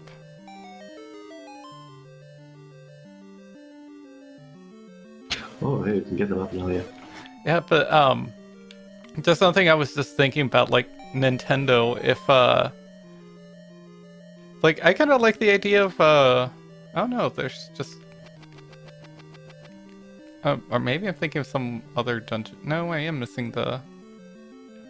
Oh, you don't have bulbs, but yes, it is there. But like this so this game's like trying to go on the Switch. It's like, well, that's like I kind of appreciate like a furry game trying to kind of branch out and get like a different audience, especially through like a mainstream platform like going on like the Switch. Yeah, there was this. I think it's. I might be misremembering because I think I checked your channel a couple of days ago. Did you play the alligator investigator game? Yes. Because that one's on the Switch as well, I think. Yeah, it's up on a pre-order. Its launch date is going to be on the 1st. Oh, gotcha. Because I saw it release on Steam and stuff. I'm like, I was surprised it was on the Switch as well. There's also like Later Alligator, which is another crocodile game, and Lil Gator game, another crocodile game. A lot of crocodile games on the Switch. They're very popular, apparently. Oh, it's here. No.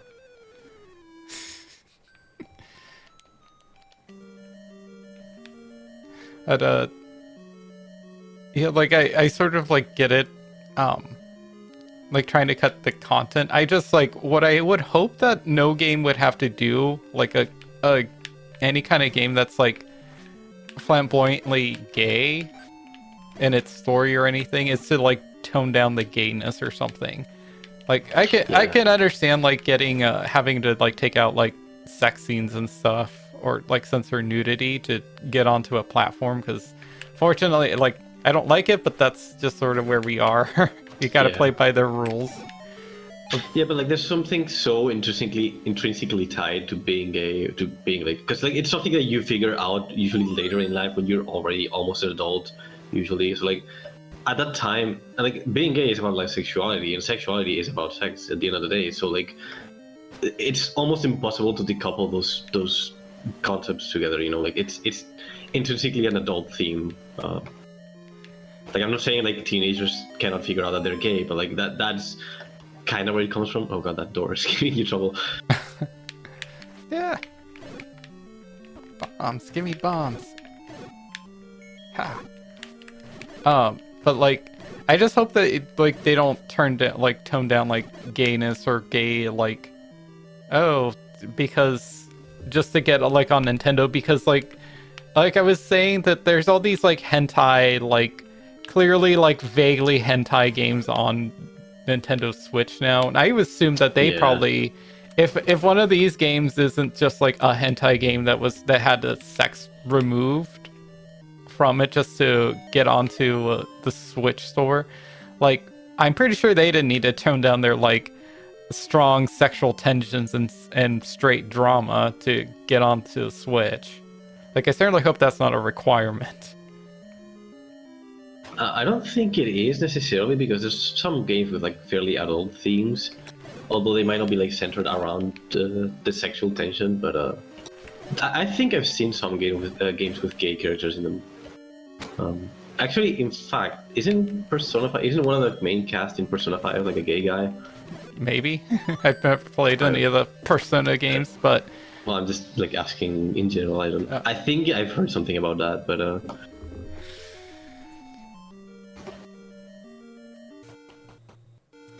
yeah, and there's I know one Brazilian developer who made like a platformer called Dogurai, and the main character in that game is like a gay dog who's trying to rescue his boyfriend. I thought it was very funny. That sounds very cute. It's like a Game Boy style kind of platformer, and I'm pretty sure I got it on the Switch.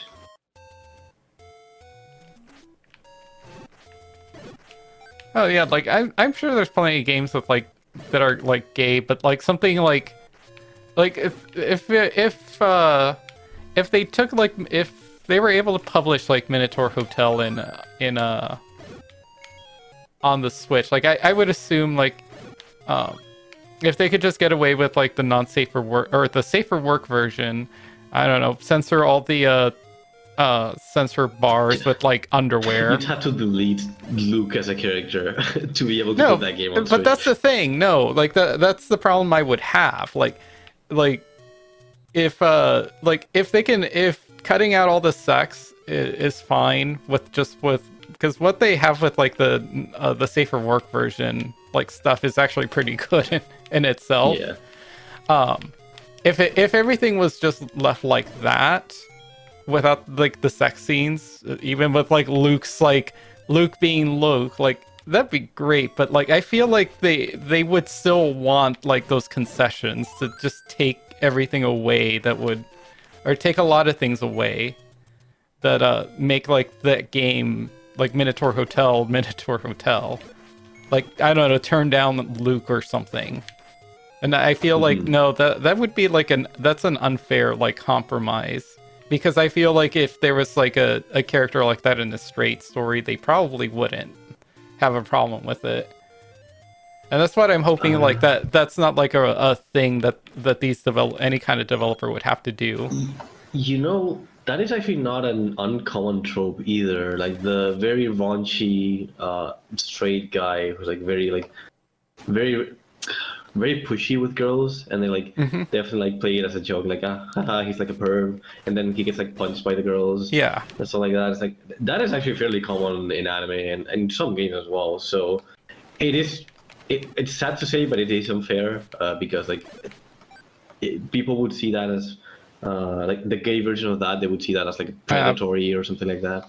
Yeah, Silky says that now the Persona 5, the people are all hetero. That's what I thought. I think there was like implications of maybe like somebody having homosexuality to them, but not. Yeah, isn't that the like, guy with the bats?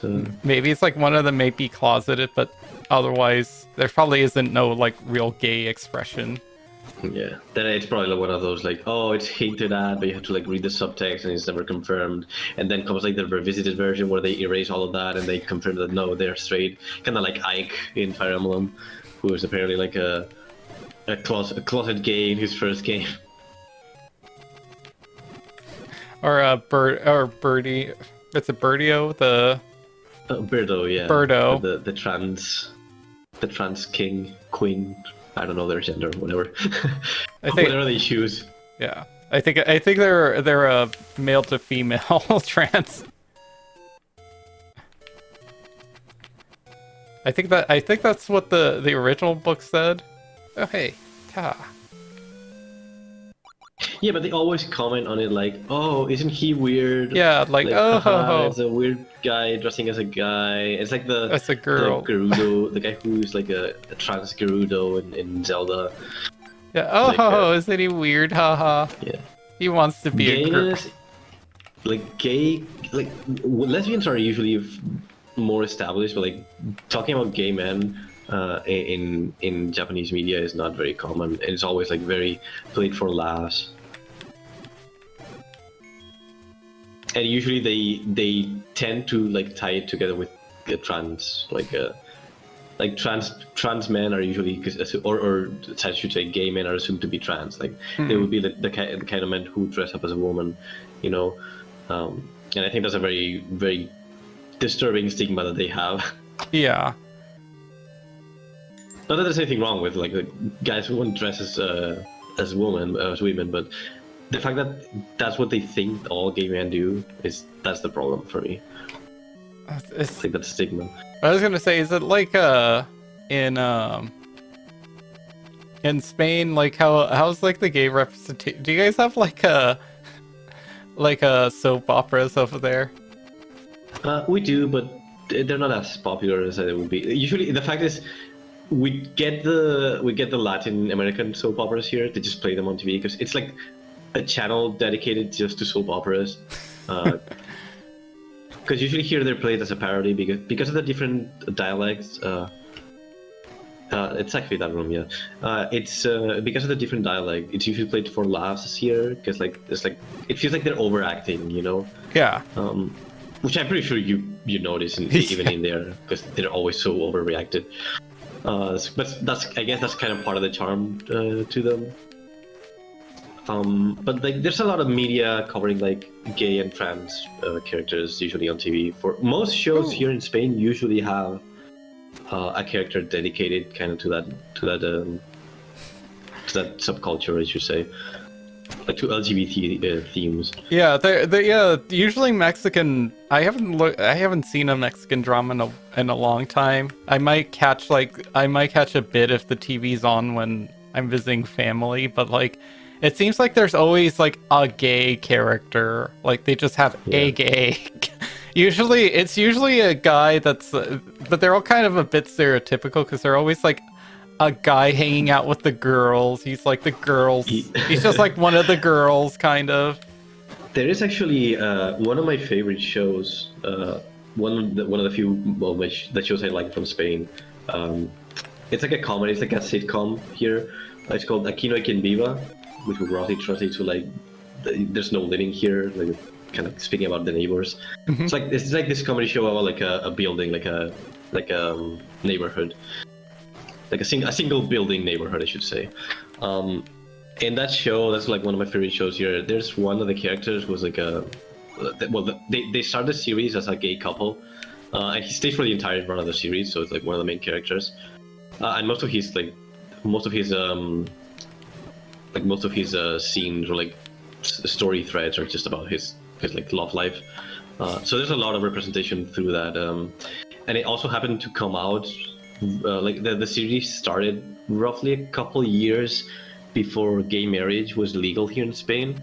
So we actually got like a transition period in the series as well, and they eventually like get married in the series as well. Aww. So it's actually very nice to see the progression there because they do a lot of social commentary on it. And around the second season, this character has like he meets up with a lesbian friend, and they eventually end up having they have a kid, but through what's it called? Like artificial insemination, like a surrogate. There we go. Yeah, like they're biological father and mother, but they never had sex. You know, it's insemination. And so there's this whole story about them and their family and trying to form the family. I think it's pretty charming, and they last for the entire series. So it's not like the kind of thing where they're like one and done. You know, they're very prominent characters, and they're part of the main cast. So you see a lot of them. And then that show kind of ended up having a spin-off. I'd say the spin-off is not nearly as good, but it sadly lasted way longer. It's still running. In fact, it has like 13 seasons. Just like and the the Simpsons. spin-off has. The spin-off has like a couple of like gay characters. And it has like a trans character as well. But that one is played more for laughs than the original series. Ew. Pichu. Yeah, so now that you have the power bracelet, you can use the stones, Oh yeah. and they have like a tunnel system that will take you to different places. Oh, it's such a thing I gotta quit. Oh no. Yeah. You had to kill all the enemies in the screen to be able to move the stones, though. Oh. And it's always the left stone. That's just a remnant of the original game.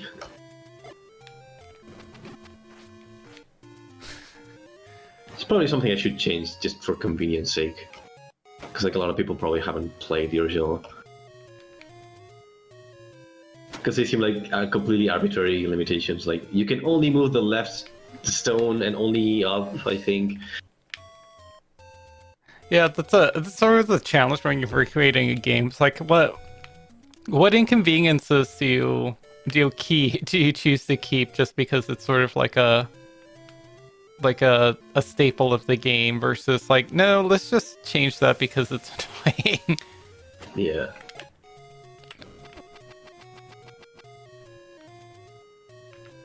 Haha. Is it the lefty side? Oh. That's neat. I'd like the, just like, it'll take you here.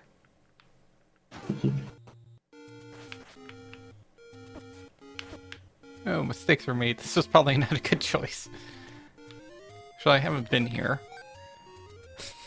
No, you've been close to here, but you haven't been here specifically. Ooh, this looks like a skeleton. Haha. Oh, hey, I can give him eyes. Oh. I did not expect a a dungeon. A level. Something over here.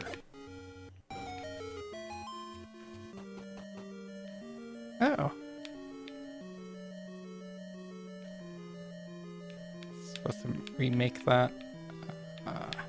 Ha.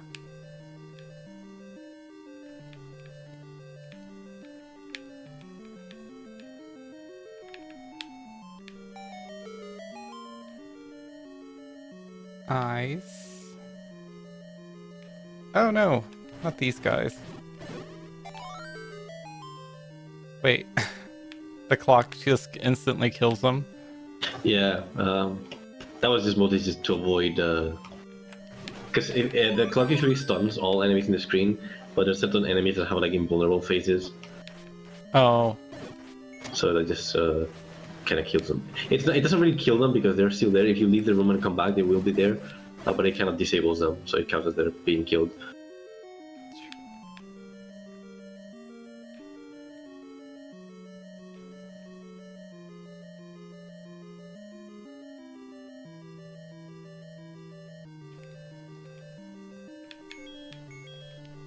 Oh, what is this ring for?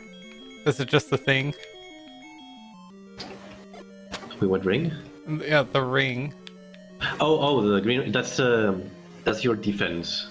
There's a blue ring and a red ring, and they will increase your defense twice.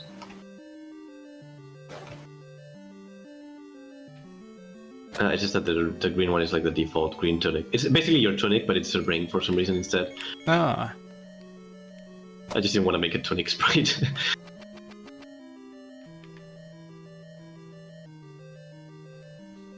Yeah, I don't think I can take on all these enemies.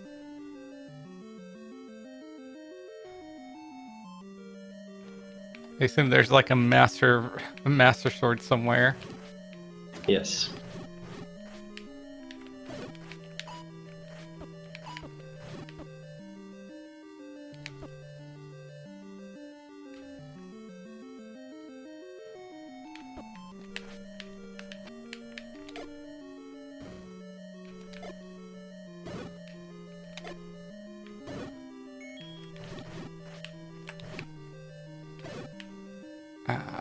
Oh.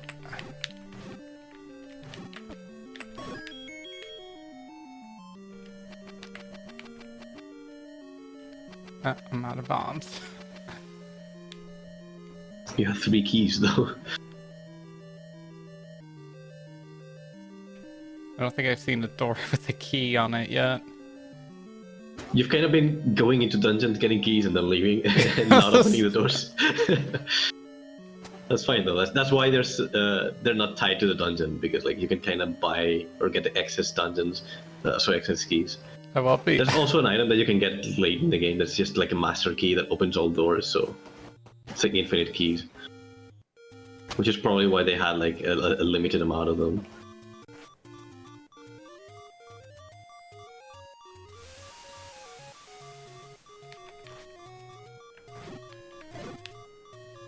I remember the screen.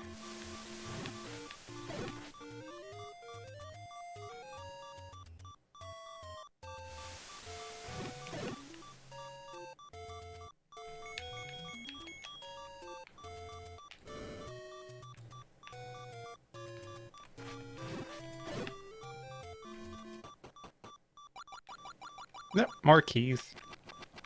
And bombs. It's the blue thing.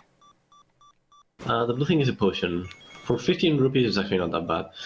You can get a red one later. They're consumables though. Like when you use it, it just disappears. It just heals all your health. Oh wait, no, yeah, the blue potion is just like 4 hearts, I think, or 5. The red one just refills your entire health.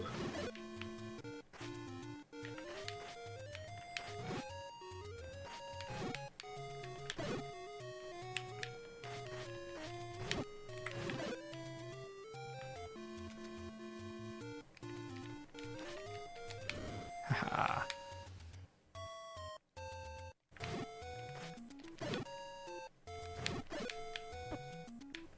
Oh, can I kill that Sora? It's funny, actually, I actually got a comment on the Dragon game on like the HIO page. The only comment I had is this not safe for work?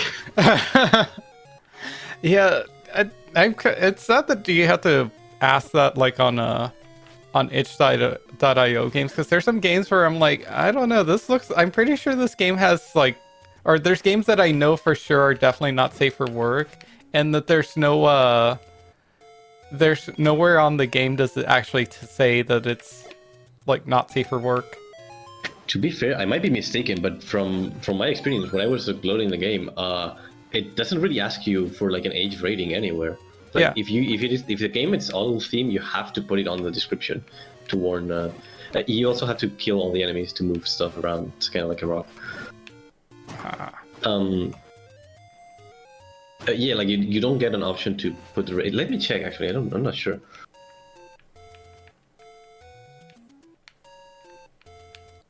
Oh, there we go. Just decided it didn't want to move.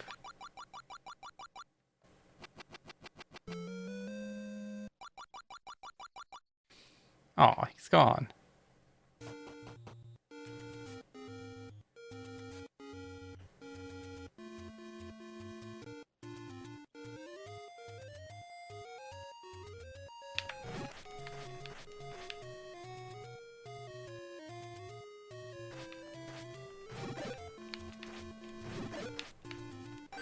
Oh, actually, there is. I just didn't check the metadata tab, but there is an option. Yes. But I don't think like anywhere on the page it like I've seen games where it doesn't say anywhere that this game's not safe for work. Or it's like has adult content in it. Whoa, that's the thing. Like I uploaded a couple of games recently, and I didn't know this was an option because it's not like when you go to upload a game, it has like 5 different tabs, and I only changed the first one. I didn't notice there's more than one, so it's not very clear. This is probably something that you should put on the main page. It's not something that should be hidden, like. Yeah, it's It's in the kind of tab where it asks you like, oh, how long is the average play session, or like, does it have any accessibility options, or like, is there any adult content? Like that should probably be on the front page.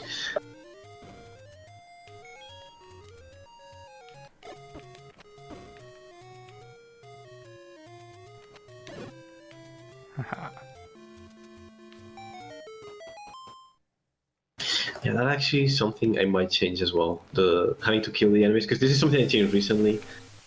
Because like I moved one of those rocks, and because I didn't have to change, because one of the rocks was still alive, it kind of pushed the rock into him. Oh. I'm like, oh, that's not supposed to happen. But I think having to kill the enemies is probably worse than a minor bug. Because like every time you try to teleport, if there's enemies around. Yeah, I'm gonna add that to the list of changes. Let's see.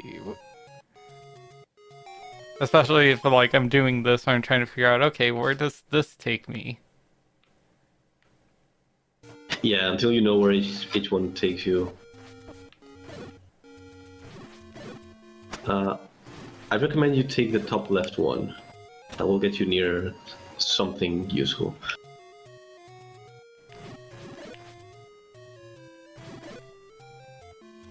Maybe have it die by getting squished on a boulder. That's actually not a bad idea. I will consider that.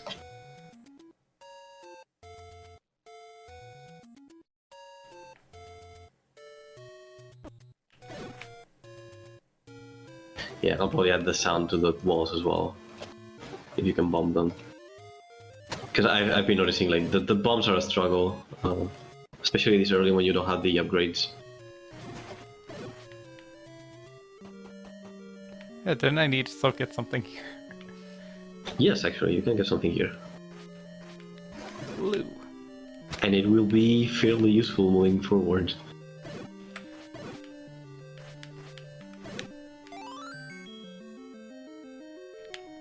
Okay.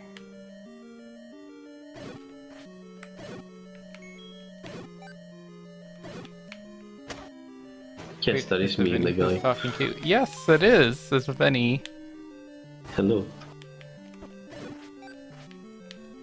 Levy just realized who was talking.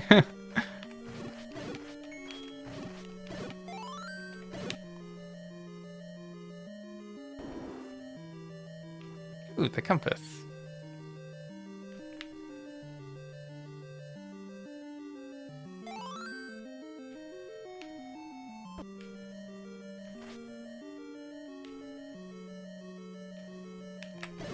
I just skipped this entire section of the game. Or the level. To be fair, this entire section is just to get a key, so... And you use a key to get in there. You use a key to get the compass and another key just for your trouble. Let's go say any bombable walls. No. If there's a bomb on a wall, it will show up on the map because you have the compass. Yeah, this key. Can't even use the ladder to get through.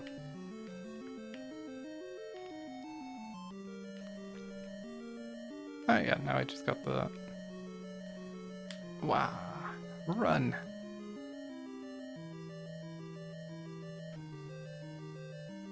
But there is an item that you can get still here. An important one.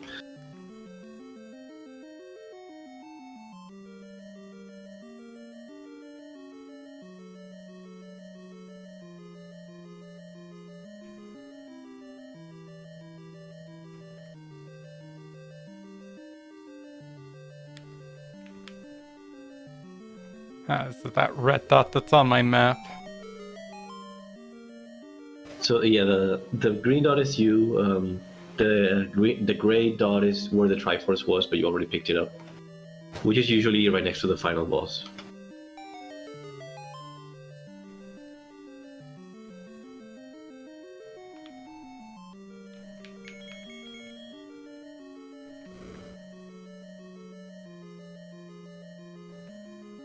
Alright, let's see.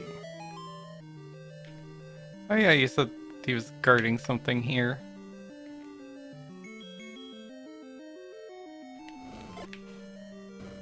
Aha.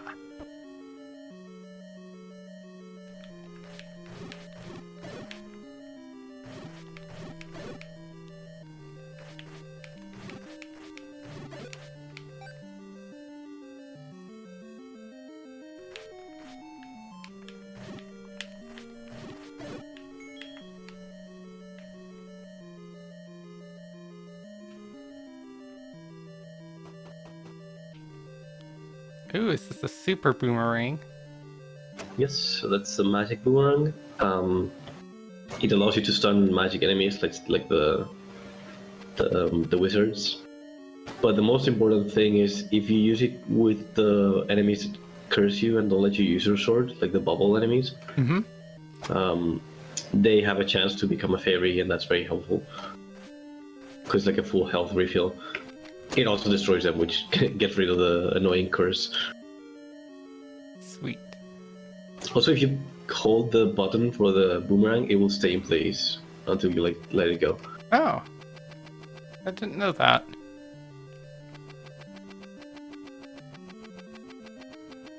Is that just with the magic boomerang? Yes. So this one is like an optional item, but it's a very useful one. Magic. Mostly because you get rid of the cursed enemies. These stores don't change, do they? The store vendors. No. There's different ones. Like in each, like every shop is unique, but like they don't change.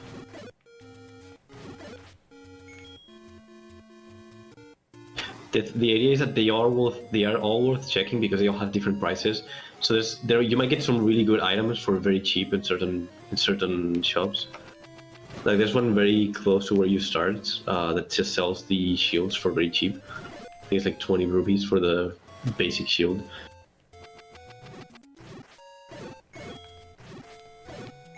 Yeah, I'll just like straight up most of my money.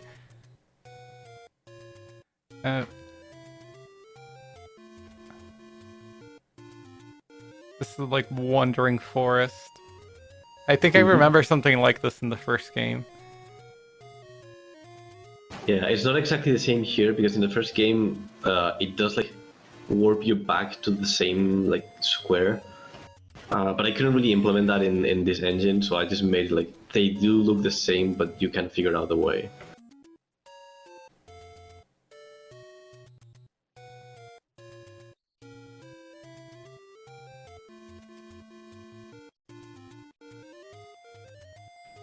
Ooh.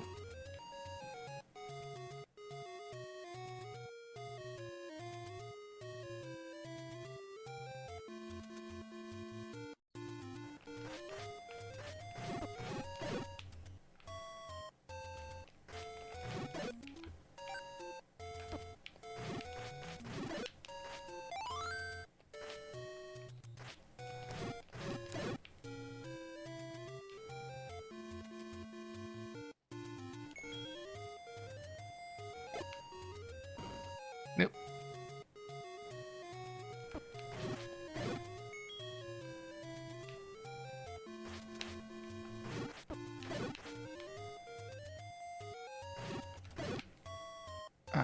Right.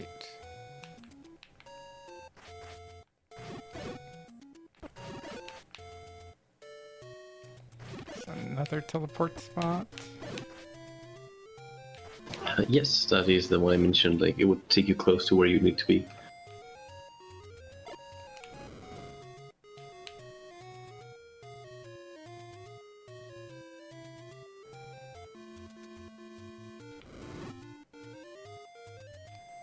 You should probably unequip the bombs until you need them because you use them way too often by accident. Yeah, I do.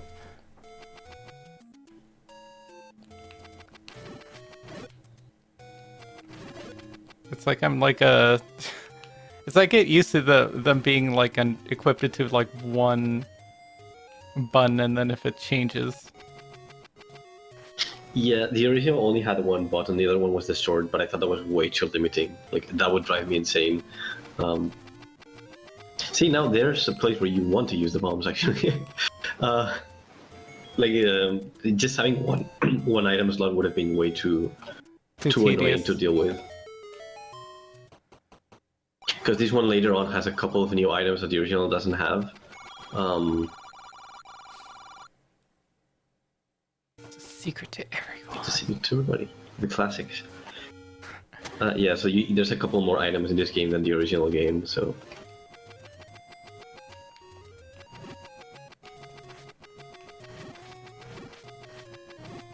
They actually show up in the trailer, and I was trying really hard to censor the trailer so that they wouldn't be spoiled.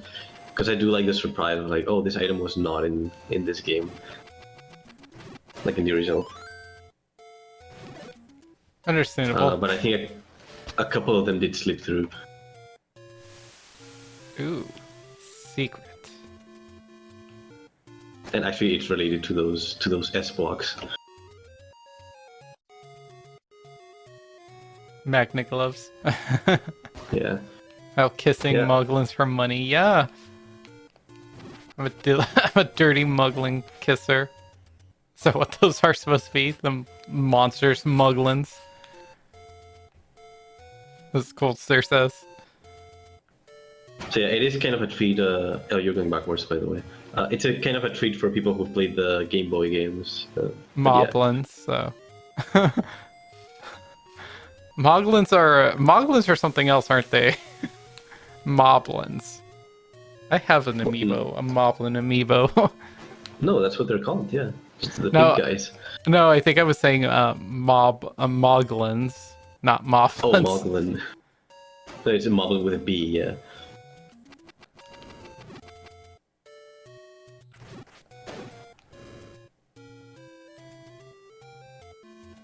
Ooh, it's the Master Sword. Give. Oh, now I'm trapped.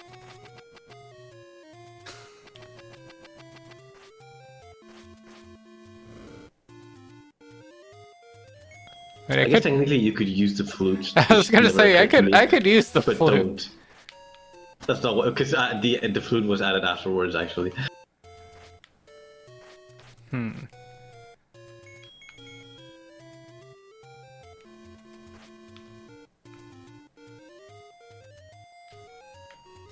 So what am I supposed to do? Oh, I thought too I was gonna get I thought the Master Sword was gonna have like the spin attack. No. Well, you still had the wooden sword. Oh. Oh, duh. Forgot I had to actually equip those. So the reason you can equip them is because there's the swords work a little differently in this game. So you might remember the sword shooting lasers. Yeah. So the wooden sword doesn't shoot lasers in this game. It's just a sword. It's like the starting sword. Then there's the Master Sword. It's the most powerful one. It deals the most damage, both with the blade and with the laser. But if you only shoot the laser if you're at full health. But then later on, there's another sword. That's the Magical Sword. It doesn't do as much damage, but it always fires the laser. Pew pew. So you have a choice of like, do I want to go very carefully with the Master Sword and deal a lot of damage, or be easy? No, I can never leave. It's just it would just been me and the Master Sword together forever. In the ring of little trap ring. Chew.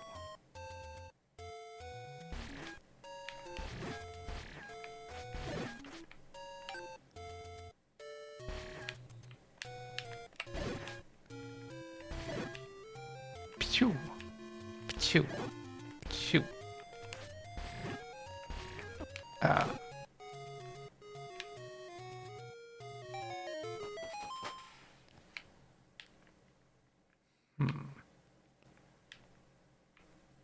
So I could trade the grind to go get more money so I can buy a shield. And that's also assuming I can, oops. That's I would say yes, but don't buy a shield. There's something else that you can buy that's better.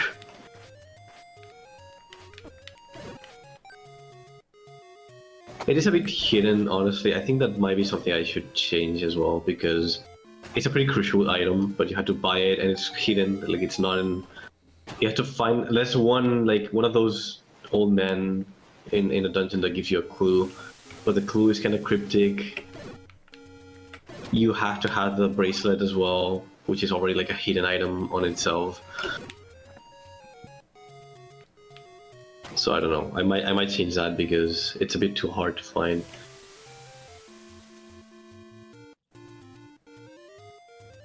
like further south now. Ooh.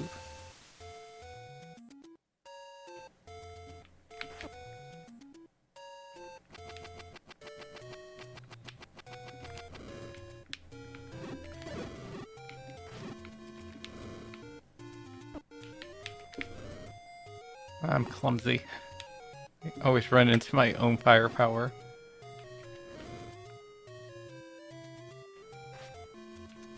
I hated these things in Ocarina of Time. The burying things. Yeah, the those like levers. giant root things that fly at you. These right here. Whee.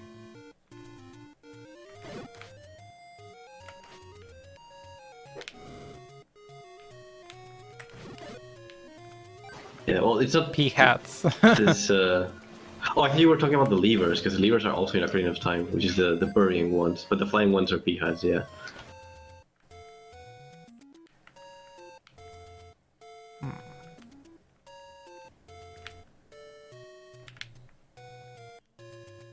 Let's see.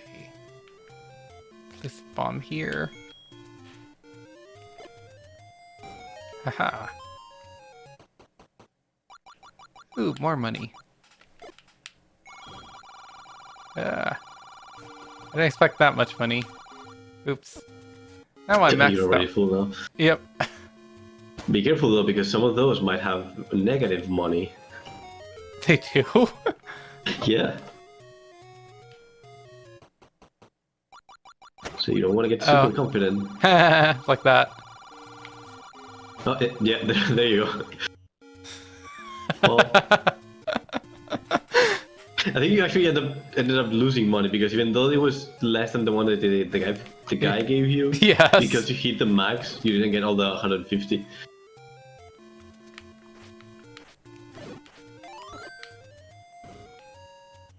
So basically the idea for the game is to be very old school, where like you want to play it once and make your own map. Like, oh, this square has like negative money, this square has like 150, you know? That's why the map isn't really a map, it's just like a vague idea of where you are in the overworld.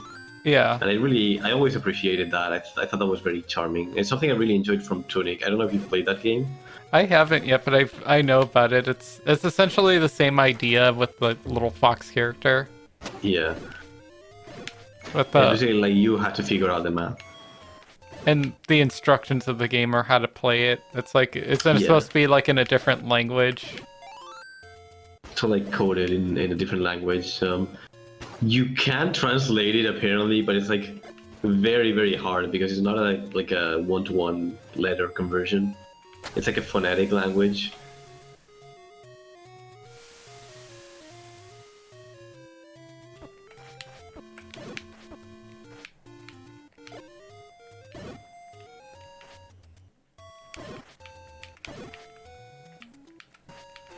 Haha.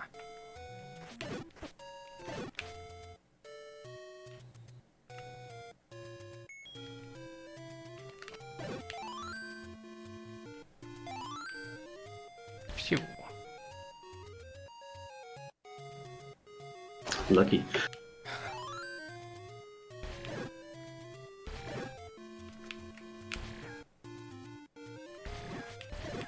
Since they does this actually stun them? Oh yeah, it does.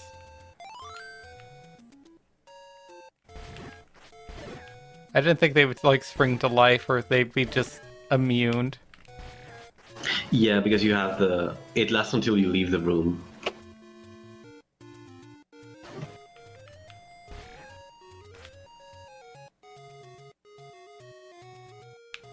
This is a shortcut, I think.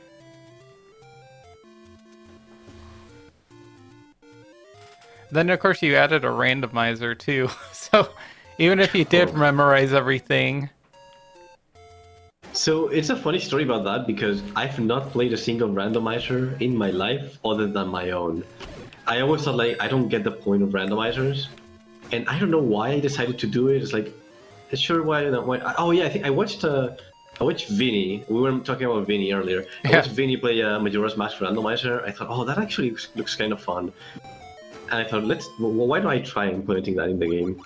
Oh. And boy, let me tell you, that was an ordeal. Getting that to work and making sure, making sure that you would be able to still beat the game, way harder than it looks. because I had to like map out all the like items, where you get them, which one like unlocks as like consecutive one. Because like some items are gated behind other ones. Some of them are optional, some of them are not. It's like, oh, how do I plan this out? It took me like 2 weeks just working on the randomizer to get to the point where I was like, okay, I'm pretty sure it's beatable no matter what you do. Because I didn't want an unbeatable randomizer. I think that's kind of scummy or just lazy Yeah. too. Especially. Well, I mean, I get the point. Like, some people enjoy that. It's like, oh, well, I got bad luck, you know. That's kind of part of the idea of a randomizer. But in my opinion, I think it's better if it's beatable. Rude. You can only poke them when they're still.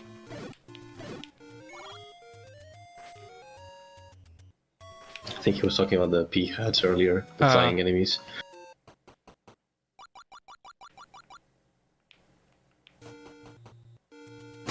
But yeah, like I had never played a randomizer before, and then I started playing my own. It was like, oh, this is actually really fun. I've played my own game more since I made the randomizer than I did before. It's pretty enjoyable. I sort of like get the idea of a randomizer because it's like it sort of makes you play a game that you're well known and enjoy a lot, but just like sort of like reliving that like newness, I guess.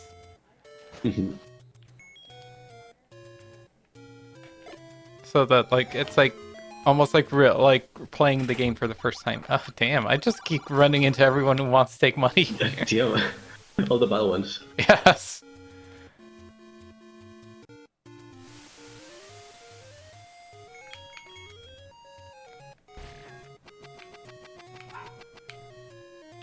But like I sort of get it. I've never tried to like playing a randomizer before.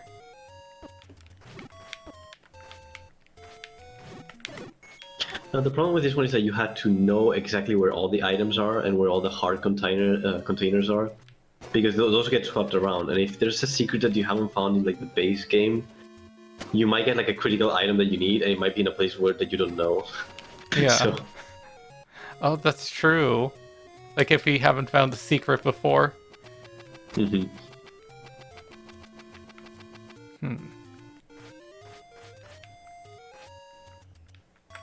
I know. Let's burn down this grave. Nope.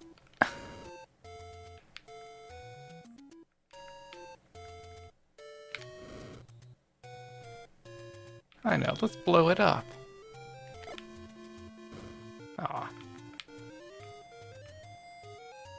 Blow up random grave. I think there's actually nothing in there. I don't know what I was planning with that actually. Oh right, because it mirrors like the other screen.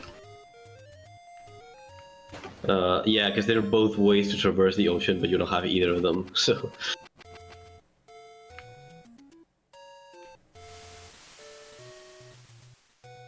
Ah.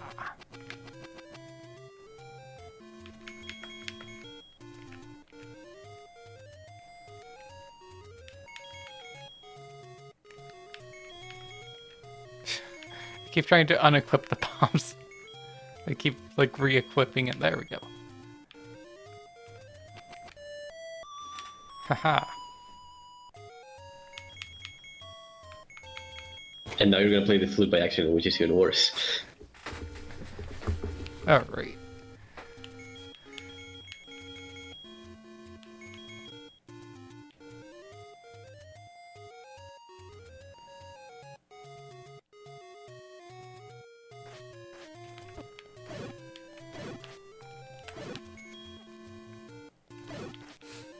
It's like, okay.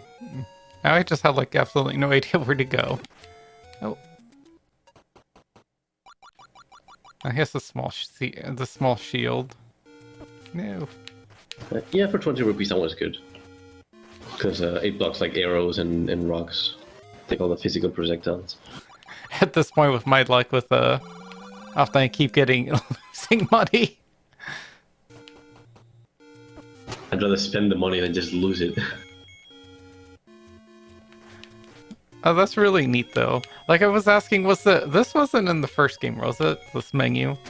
Like there's the menu, but the Link sprite was not there. That's something I just made because I happened to buy like when I was making the game, I happened to find a figurine of Link with that pose. Like it just released, like a classic Link look, and I bought that figurine because I thought like I was making the game. I thought, oh, I find this kind of charming now. So I took a photo of it and then I just traced over it with and did some pixel art with it. Huh. There's this little like amiibo looking like figurine of Link. That looks good. Actually, like the intro too looks really good. Yeah. My only gripe is that they don't look like NES sprites because they have more colors than they should, but I think it's fine. Oh yeah, that's another game I need to finish. My husband had me play the Oracle of Time and Seasons. I started one, beat it, and never started the second one. I really like both of those games. I played both of them when I was a kid when they came out. Really loved them because I had really fun memories because that's the kind of game that I played before like internet, was a common thing. Like I didn't really have internet at that time, and it's the kind of game that I beat with some friends just by sharing secrets. Like, oh, I found this way, and that's how we beat the game, just sharing our knowledge. Just have very fun memories of it. The olden times of just like internet or just word of mouth rumors. There's like no internet rumors. That's also how you spread like misinformation. The good old kindergarten yard rumors of like, oh, if you do like a triple jump in this stage in Melee, you can like unlock Sonic. Like, no. Like that doesn't make any sense. But sure, I'll do it. Or the Mew under the truck thing. Oh yes, Mew. Well, I mean that one's kind of weird because that one has some credibility. It's like you think it's dumb, but then if you're stupid enough to try it, it's like, oh wait, there is a truck down here. Like what? What? It's like, what is that? It's like maybe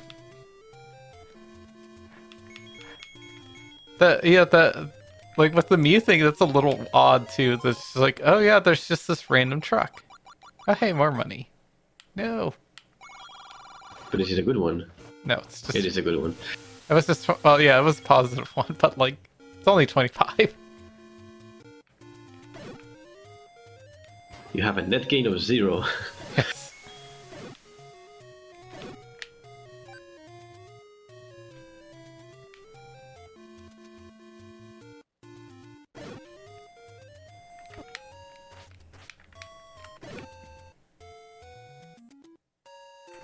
All right.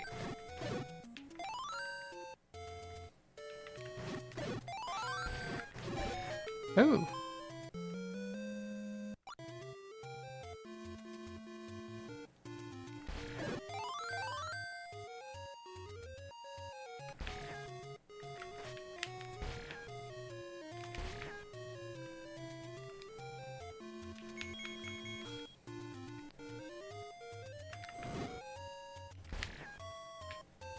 But yeah, this is one of those things that like I invested so much time and I'm really very happy with the results. I think in the end it does feel pretty much like the original Zelda, even though I can fix a couple things still, but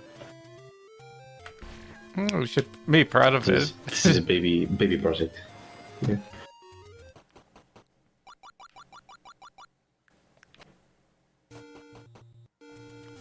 It was honestly, it's weird because it was not actually that hard to do. Like most of the game was done in the first year.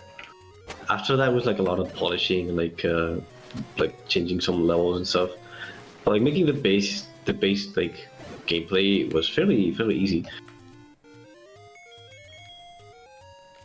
Like I don't know what people are I think like making games is scary, but like making 2D games nowadays is fairly approachable, I think.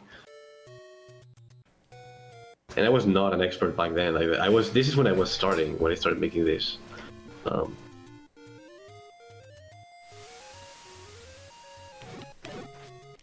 I think it's solid enough.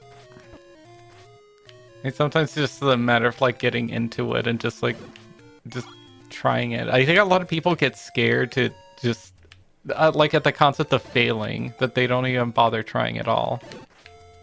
That is something I hear a lot as well, yeah.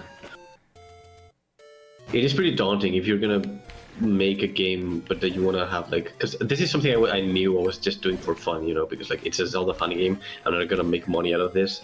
But it's very daunting when you're trying to make a project that you wanna monetize as well. Because like, well, if you wanna have your life depend on this project, then it better be good, you know. And the price of failure is way too high to risk it. What was his name? That guy who made Fez, isn't he like in a project? He was a bit over dramatic, but it's like, if this project fails, I'm gonna kill myself. Oh yeah. Oh yeah, I don't remember what his name was, but I don't know, he kind of disappeared after some controversy or another. Oh yeah, Phil Fish, yes. I wanted to say Phil Spencer, but like, no, that's the Xbox guy, I think. Yeah. Yes, it is. Phew. I always like Phil Fish is a very funny sounding name though. Sorry Yeah. to that guy, but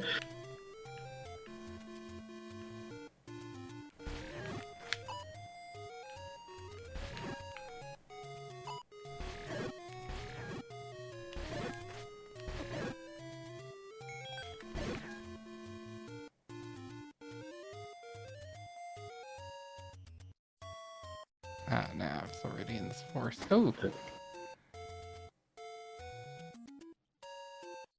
There it is. How do I get to that one cave? Just noticed it.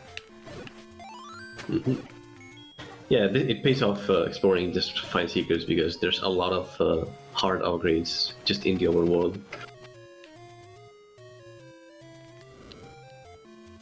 Like the first top line, the first top row in your health bar, that's all like dungeon hearts, and the bottom row is all from the overworld, so it's like twice as many.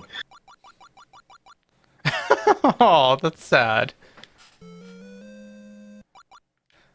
Yeah, I don't know. I was just adding like funny lines to the moblins. There's one that I really like. It wasn't a trailer. I was hoping to avoid putting it on the trailer because it shows where it is in the world.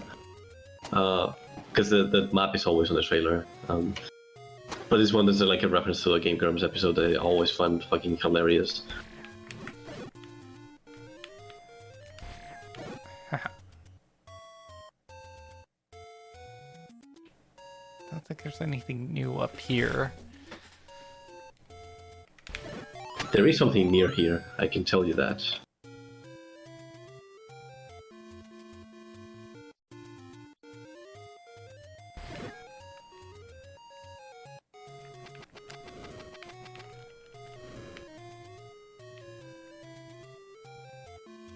Let's see. There's.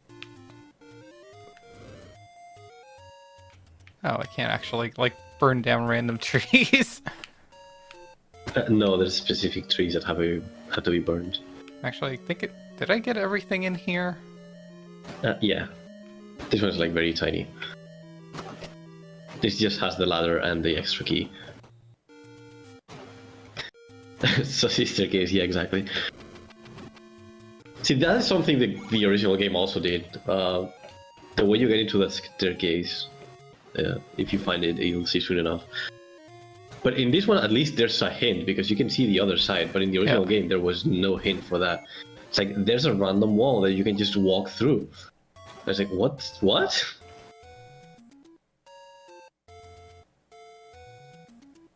It's like, was there like a? I had a lot of help from Cold Stare with the first game. It's like, because he was just pretty much navigating me with like where to go.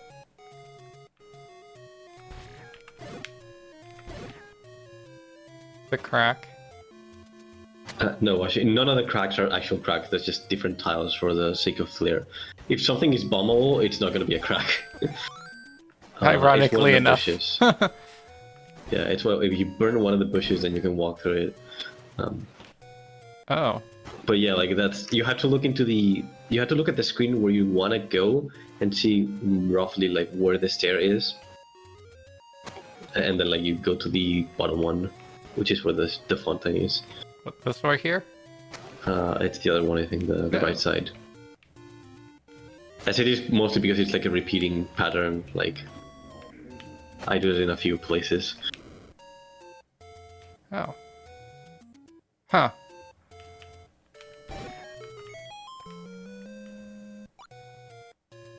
It's a Yeah, heart. because this one at least has the decency of having the staircase. I thought, well, maybe it's not subtle enough.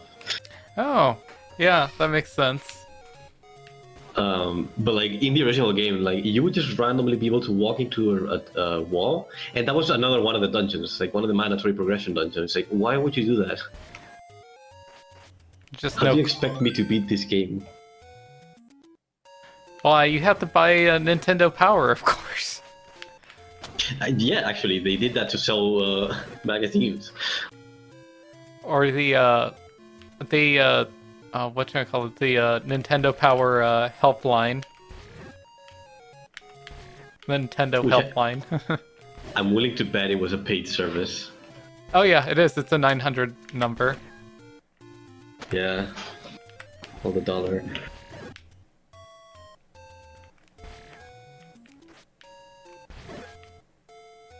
$1,900. Yep.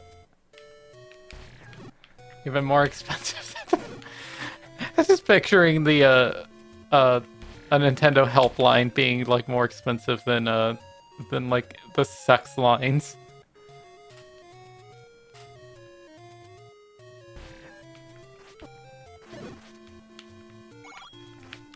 Even then, those concept to me, even as someone who grew up like in the without like the prevalence of the internet, like the idea of like paying for a sex line seems just dumb.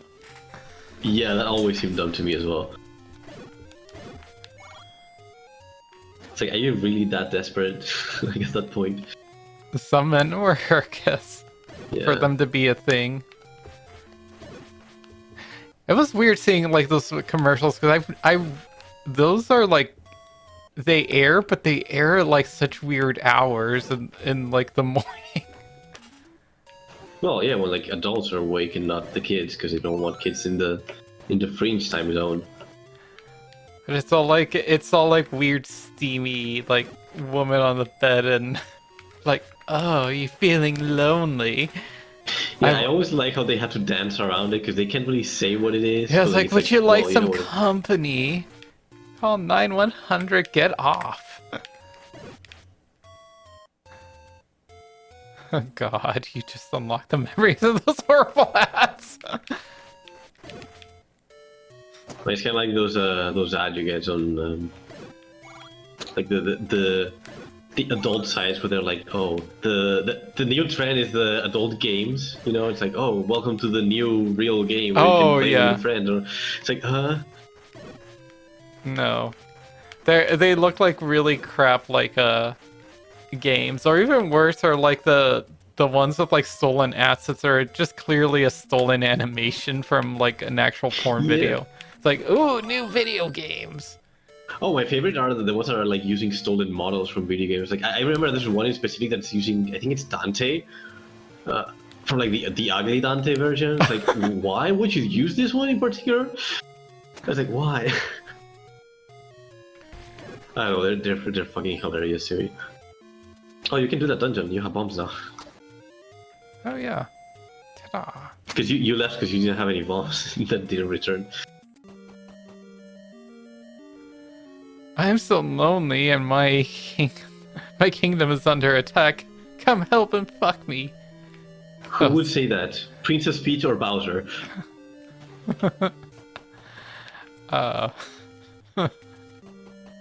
Oh my god, that would be hilarious. Like, it's still it'd be kind of tripe now, but like it's sort of like where the twist is you go rescue, you fight Bowser, but like it's really you save Bowser from Princess Peach. Oh, you might really enjoy something I have cooked up for that thing I talked you out. God, the other project I'm working on has something kind of like that. I'll sort of like just make it you were fighting what should I call it? You're just fighting like specific enemies. Like maybe you could kind of clue it in, but sort of make it like I guess the reveal of like Simus being a woman at the end is like, oh, Mario was trying to save Bowser this whole time from Princess I think Peach. there's some comics like that with but with Luigi. There's been like a huge influx of like Luigi shipping with Bowser. Or it's like, oh, Mario's trying to rescue, Luigi's trying to rescue Mario, and then he's just there because he wants to see Bowser instead, or something like that. Oh yeah, they have like I don't know where it came from, but like the weird shipping time. Oh yeah, I couldn't also kill these things either. Okay, but you got the magic boomerang now. You get some fairies if you're lucky. No fairy. But yeah, it's sort of like a weird ship of like Bowser with Luigi. It's just kind of cute, but it's a little weird. I think it's gonna explode now that the Mario movie is about to come out too. Yep. Oh, there's like nothing in here. Like blasted all the walls too. I mean, it is cute, but it doesn't make any sense. But a lot of like a lot of the fan art always like frames it as like, oh, like Mario's trying to keep this separate. It's like, oh no, Bowser's kidnapped me. Oh no, such a terrible thing. Or like, no, he's trying to keep Luigi and Bowser separate because I don't know, Bowser's no good for him. Oh hey, wee. There you go.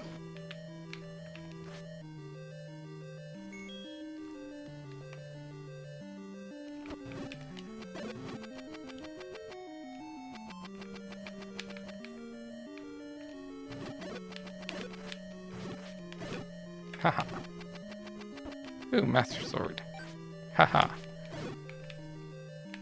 That's actually nice. It's not, it doesn't take forever to kill these things. Yeah, the Master Sword is a huge upgrade.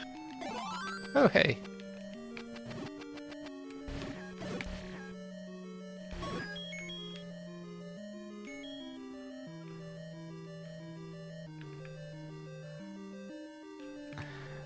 I saw somebody on Twitter like ranting about like, oh, people like willing to forget. They didn't really say, but it's like clearly talking about Bowser, like all the shit that like some characters do because they're hot. It's like, oh, you're clearly talking about Bowser. Yeah, you're allowed to be an asshole if you're hot. Yes. That is established in like a lot of media. But honestly, Bowser is such a weird character because he flip-flops between like being a villain and being kind of wholesome. And it's like, Nintendo, you're trying to market this guy as a villain in like the movie, and then you have fucking ads of Bowser wearing like dressing up as a hipster and being like a super wholesome dad with Bowser Jr.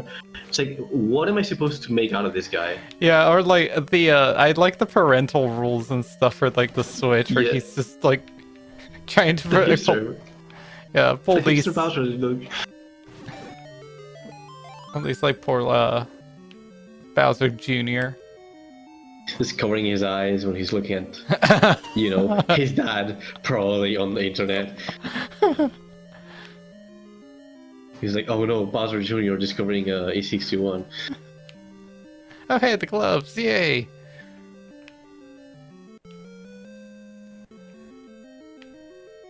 Yeah, it's like I vaguely remember the magnetic system in one of the Ocarina or the Oracle games. Oracle. Yeah, this one is from Oracle Seasons, if I'm remembering correctly. Oh, so I guess that's the first game I played then, was Oracle Seasons. I couldn't remember which one I played.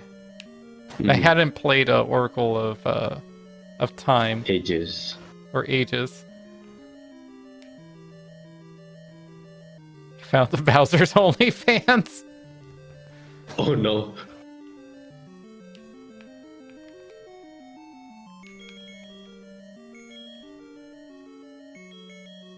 Oh.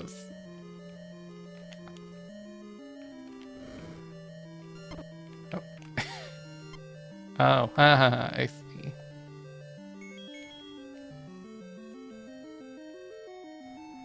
Oh, can I only repel? Oh, No, wait. every time you use them, they switch polarity. Oh.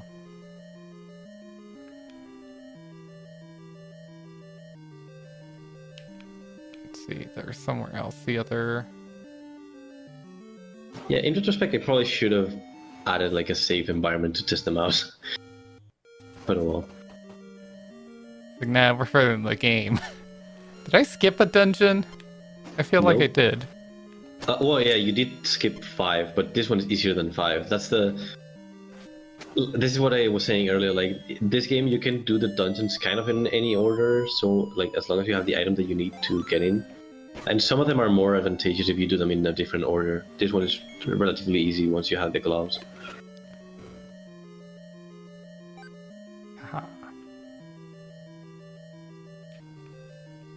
Pole's voice. Forgot about those. I was actually contemplating, because I made a mobile build for this game. I was actually contemplating of adding like the microphone thing, where you, like if you get into the microphone, they would die as well. But like then you have to ask your app to like ask for permissions to use the microphone. Some people don't like that, so.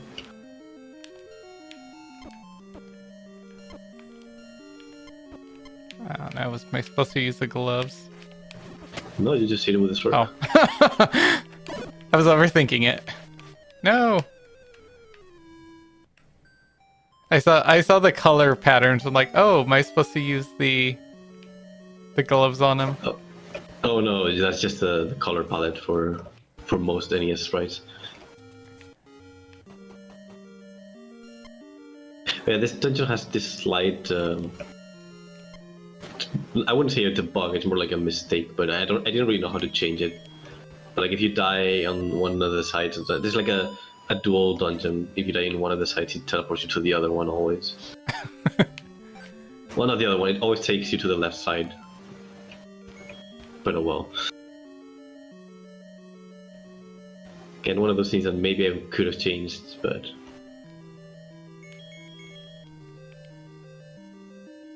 Like, could you actually program that in there? Yeah, since I have some bug fixes to do, I could probably do it. Come back, fairy.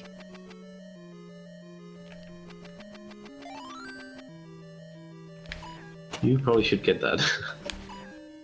There you go.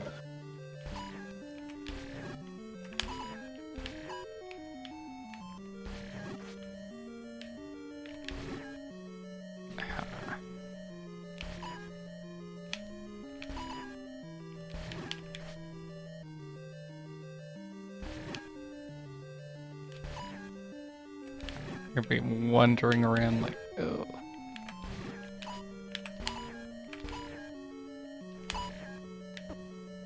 Yeah, that's my fault. You got cornered. Oh, Jesus. Yeah, these enemies are starting to hurt. No, that just like I was like, oh, they're actually pretty aggressive too. Their AI. They do try to chase the player. It's not all the time, but they do favor like moving towards the player. These enemies in particular, I mean, because they have the whole like frontal immunity.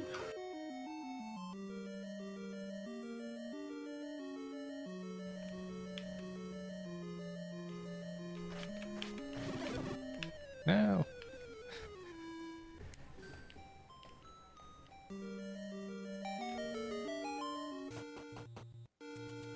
Yeah, because around this point, it's where you start needing the defense upgrade, but that's the item that's kind of hidden.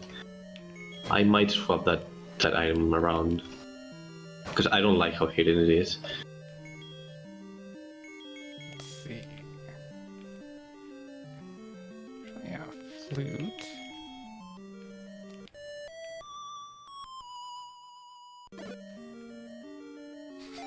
It's just like that the clock spawns when it's not needed. Here, let's see if Well, they all die at the same time, so.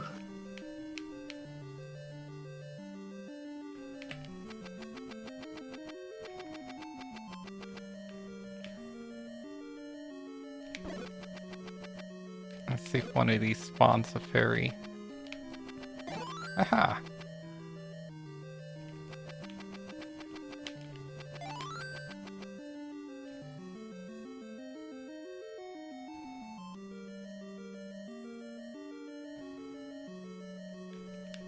Yeah, Magic Boomerang, very overrated, underrated. I mean, really powerful. Gets rid of the bubbles, which are really annoying, and can get you fairies.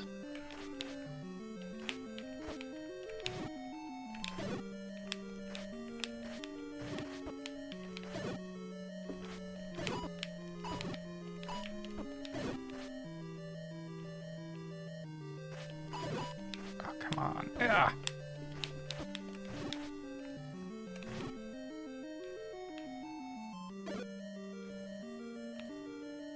I was kind of afraid of, like, are you gonna die?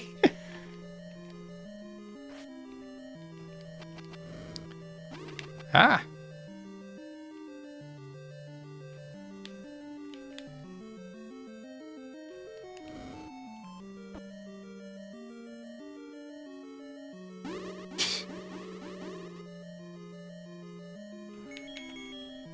I feel like this is like a death zone.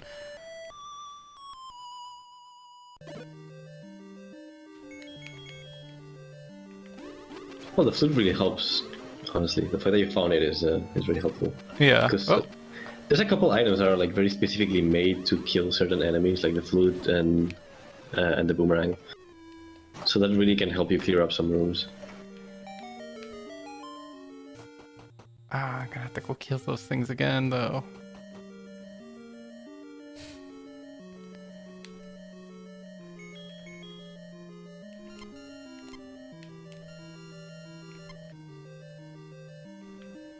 Boops. Boobas. What? Oh, yeah, no, it's Spectacle Rock.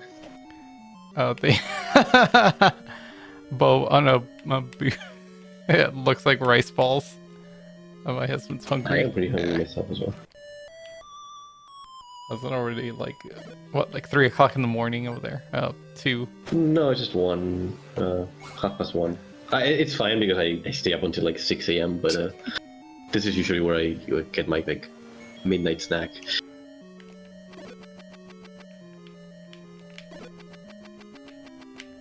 The agony of having American friends. This is something you Americans don't really deal with. Yeah. Having all the Europeans cater to your schedule. I was like, I don't know. I hang out in a Discord server, like most of them are on like in early in the morning when I'm at work. Oh hey, no, I don't have to kill him again. Yay.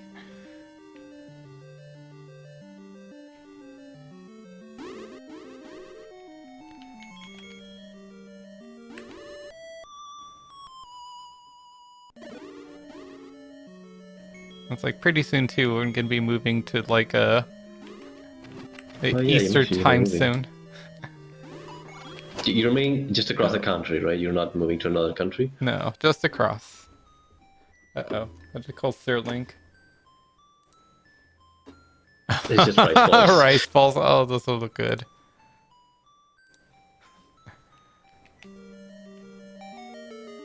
Although I'm thankful for that. I don't have to kill that sub-boss again.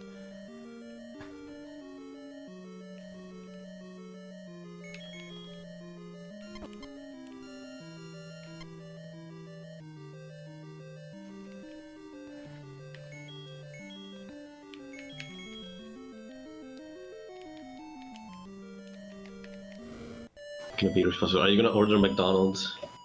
You're gonna be irresponsible. Me?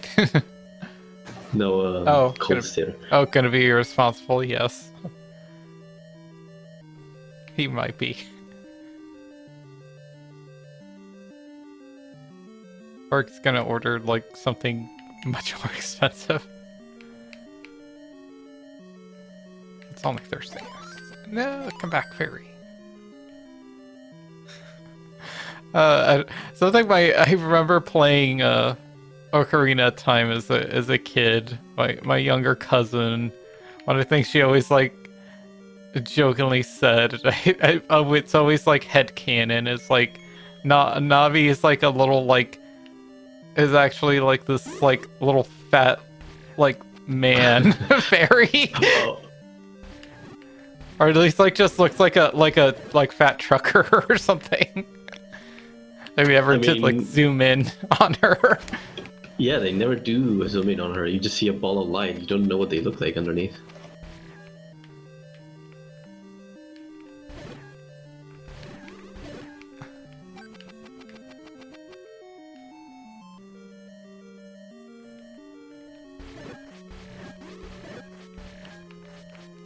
Extra surprised they're not even like trying to aim for me.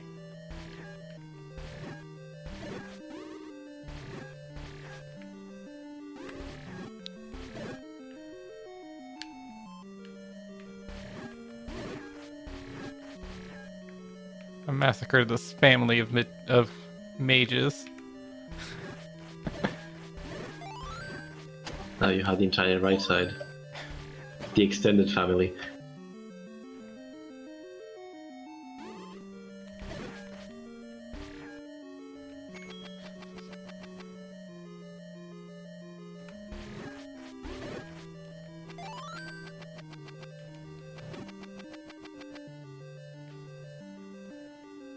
Oh, the bombs would help.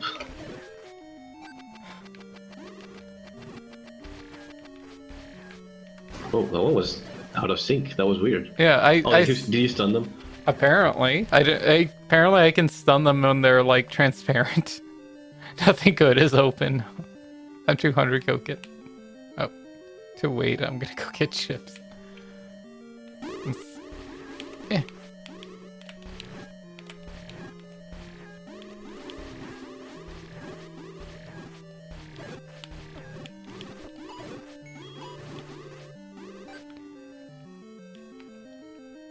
Alright, get rid of bunnies.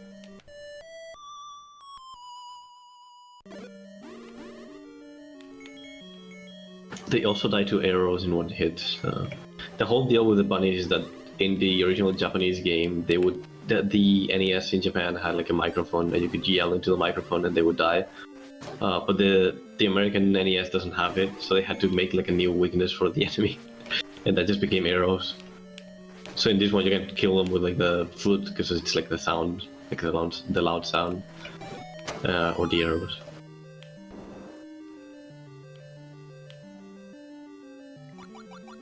Some enemies learn from their mistakes. Oh, does that mean Ganon's gonna romance us instead? Maybe. So room this way, haha. Nope. The whiz robes are bastards.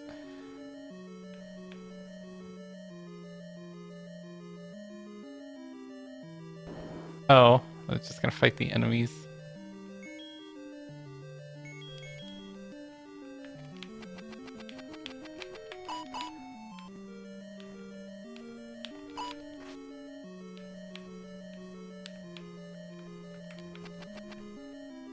Oh, I was expecting it to be like, nope, can't use the arrows on them. Funny you say that.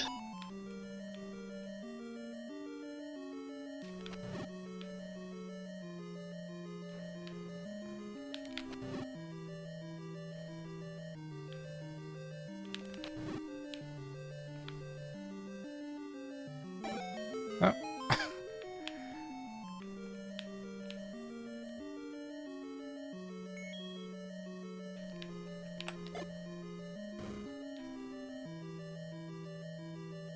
Ooh.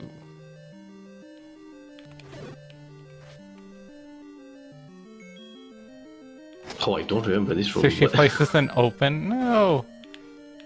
Really? Is it too early? Oh. Look at all the fairies.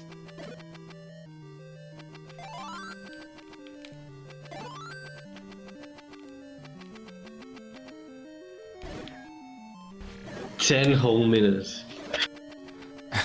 What a tragedy.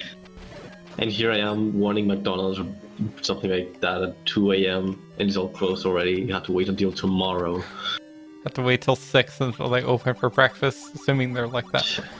No, I don't think they open for breakfast here. Under the gravestone overlooking the sea. Okay, so this is the hint for the defense upgrade. I forgot it was in this dungeon. I thought it was in a later one. Oh, is that the gravestone I was looking at earlier? No, it's another one. That's probably very confusing. Yeah, So the you one haven't. the one that you said you were thinking of doing something with, but you didn't. Yeah. So there's.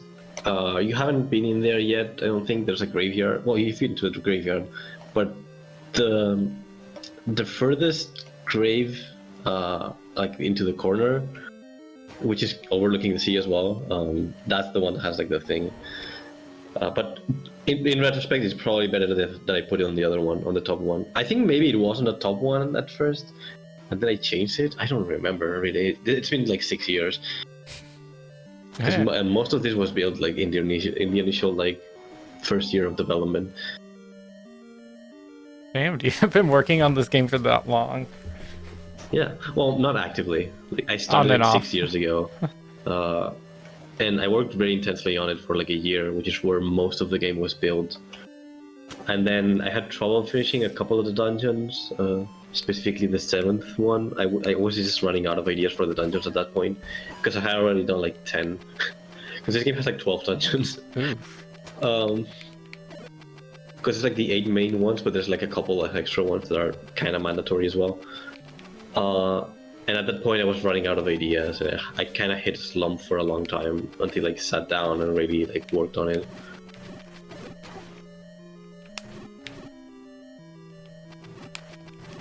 Die. I coded this all from scratch in Game Maker Studio, the first one.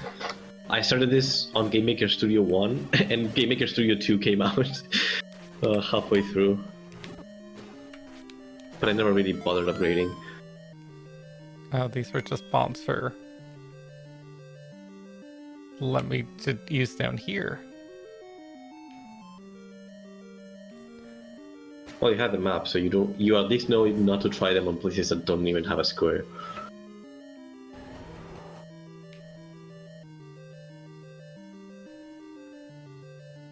I feel like Brock, the investigator's also made on Game Maker.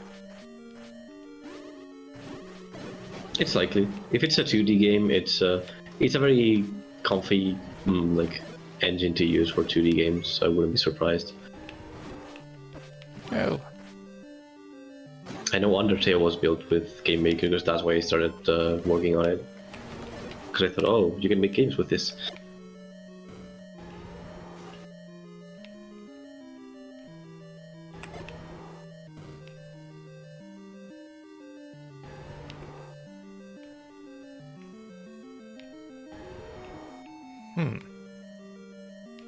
I remember this.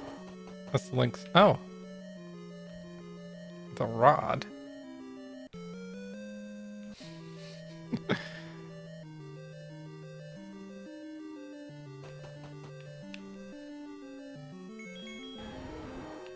Chew. Oh.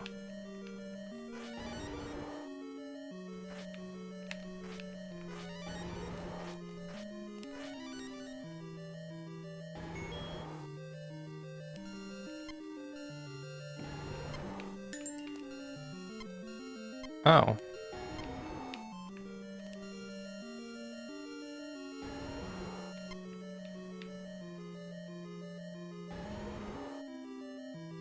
Oh, so the red ones I push. Yeah, the red ones you can push, and then the blue ones are stationary, so you can get pushed into them. Oh. Wait, promo codes? I'm not following actually. For which app? For app which shall not be named.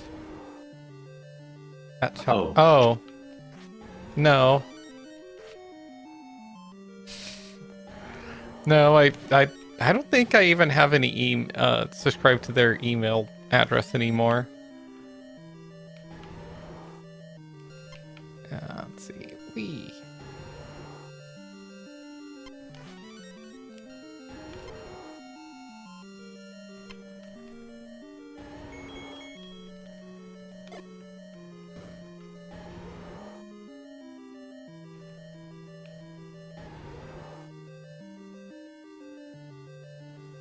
Oh, ha ha ha.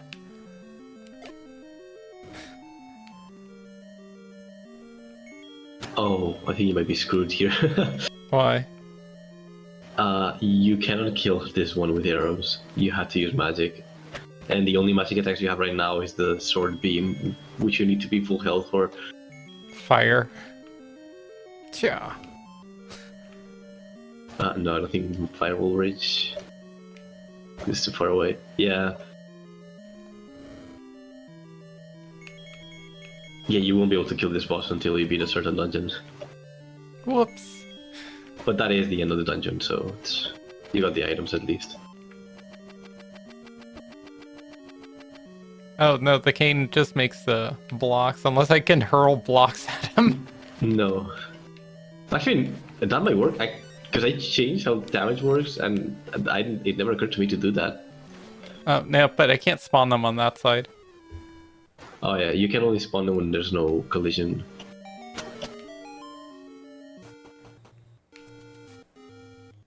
Yeah, but the easiest way is with an item you get in the 5th dungeon.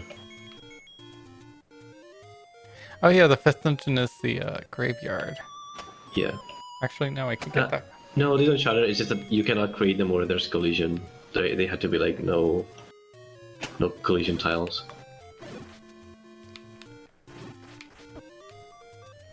No. Race balls. Oh, the the map again. At least there's a teleport right here.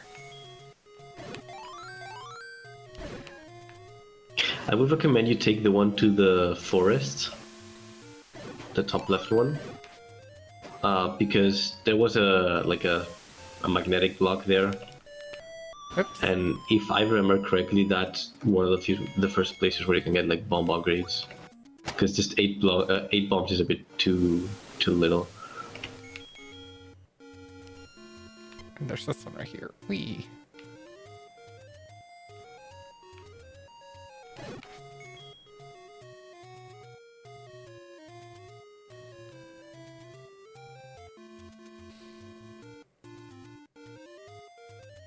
Okay, now I'm starting to see it, the rice ball. Because of the opening, looks like the Yeah. algae. Okay, never mind. This isn't the place that I thought. The thing that you said with the block, I'm like, oh, I think it's right next to the 4th dungeon. No, it's right next to where you get the Master Sword. The quickest way to get there is with one of those like rock teleports, which you have nearby actually. If you go up and to the left, there should be one.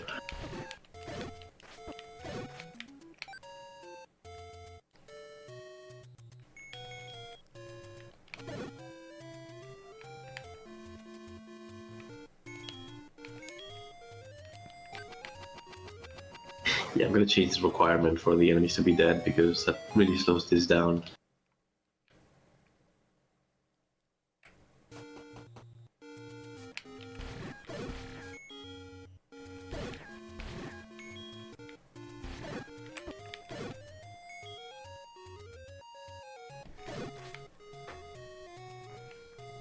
Yeah, the seaweed nori.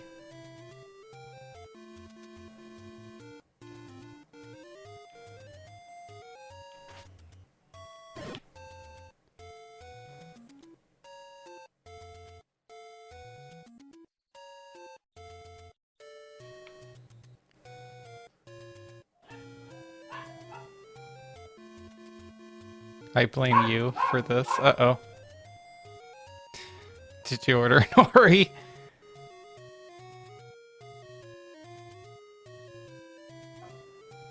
Oh, I hear Chiquitas.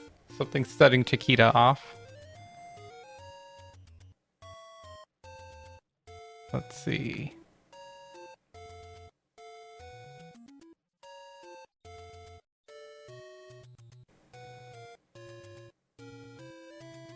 Oh yeah, there's this dungeon right here. Yep.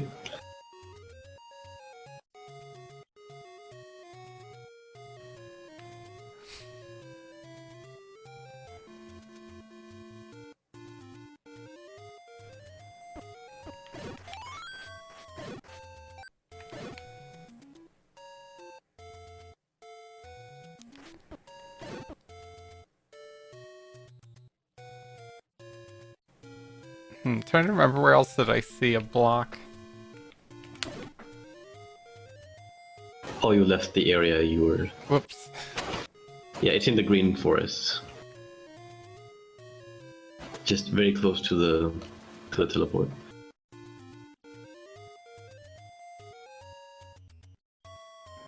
I like the enemies don't seem to really respawn if you already beat them. At least, Yeah, like, they stay dead until you leave the overworld and like you enter a cave or something. So in theory, it's possible to run through the entire overworld and kill everything if you don't enter any cave and have everything be dead.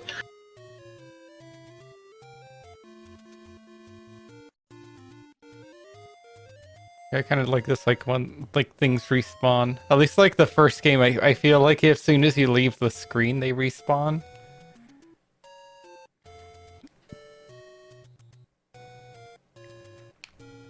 Though I don't remember if that's true, or if it's just, like, they just... It's like a certain number of screens that you have to leave. I don't know exactly the details because I didn't want to replicate that. I did like this idea of just killing everything in the overworld if you wanted. But I think it's like three, like as soon as you move like 3 screens, they kind of restart. Link goes on a murderous rampage throughout the overworld. Mm-hmm. Yes. Uh-oh. I see your hand. Oh, yeah, hang on.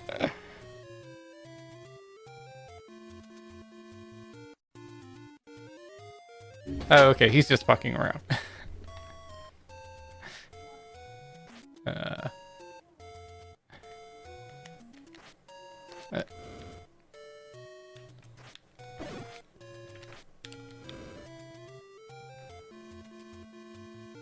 Oh, the master sword right here. Whoops. Sit down.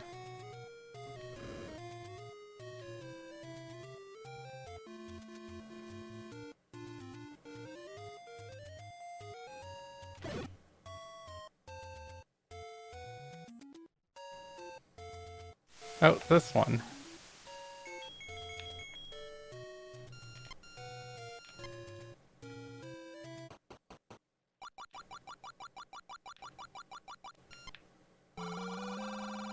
Sweet. Oh, that's actually pretty pricey, but yeah, that is a permanent upgrade.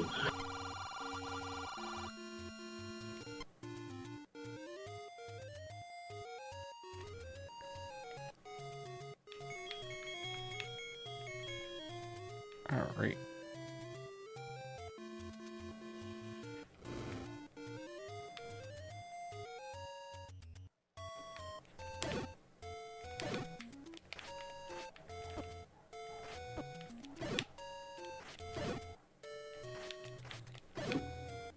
Okay, so...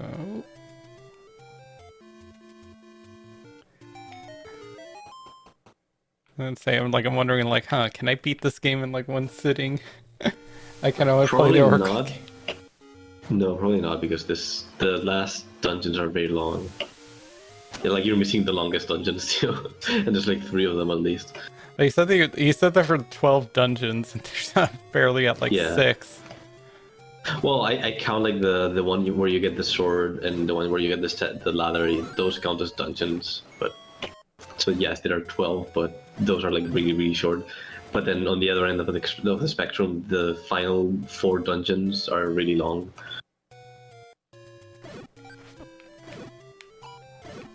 Yeah, see that at the bottom screen there in the graveyard, on the bottom left grave, that's where you find the defense upgrade, which is very cryptid. I realize now it's probably not a good idea. What, this one? Yeah, the very bottom. That one bottom left. I think you need to kill the enemies. No. It's also very pricey.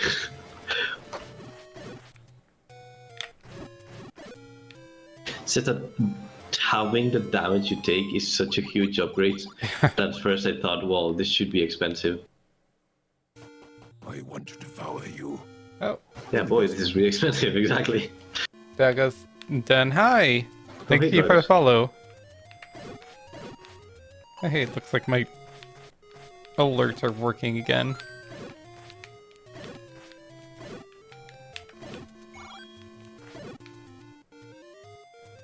Whoa.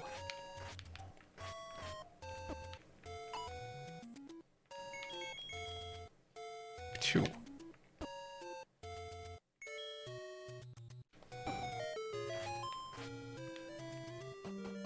Oh, 8-5.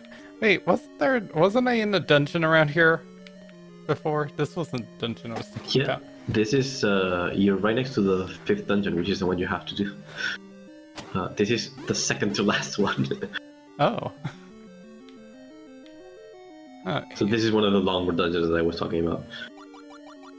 Where the great evil rests, so does its bane.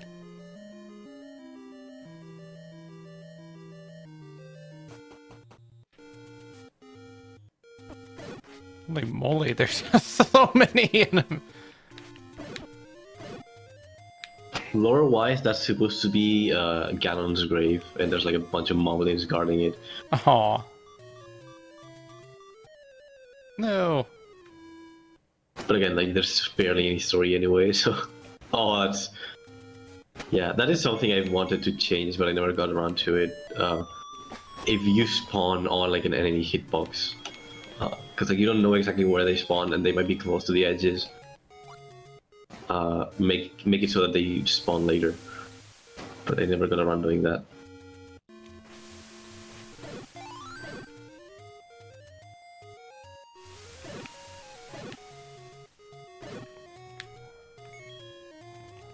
It's cool too that you're like actually looking at like ways to improve it too.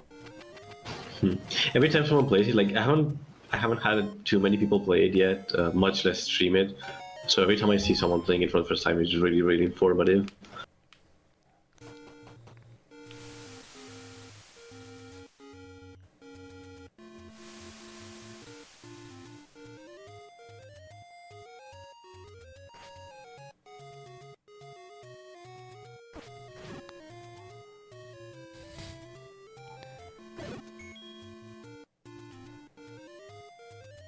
Okay, yes, it's this right here.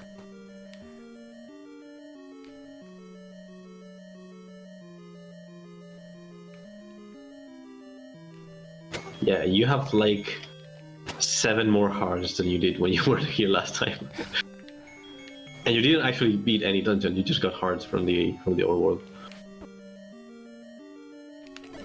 And of course I got the Master Sword too. No. Yeah, that would also help a lot.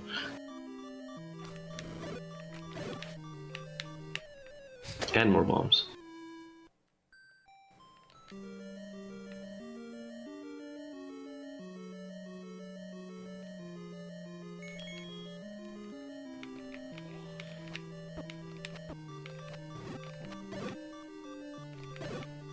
No.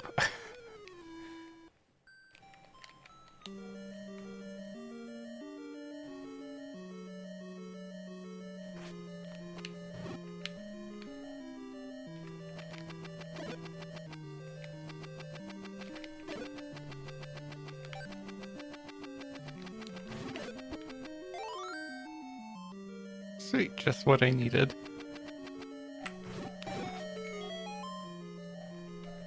Yeah, it also stops the statues. So that's very helpful.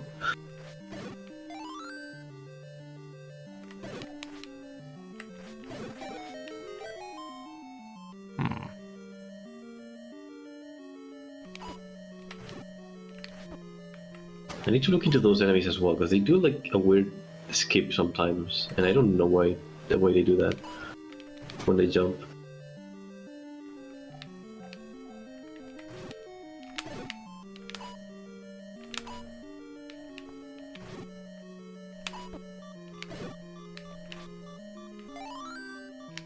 No.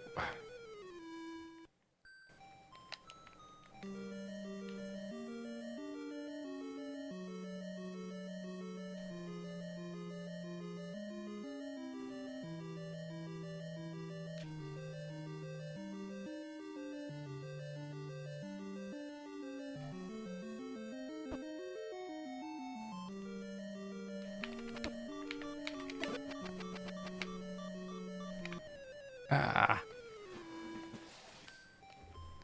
Oh, it looks like the stream Ellen's acting up again. It's like it took a while for that message for a follow to show up.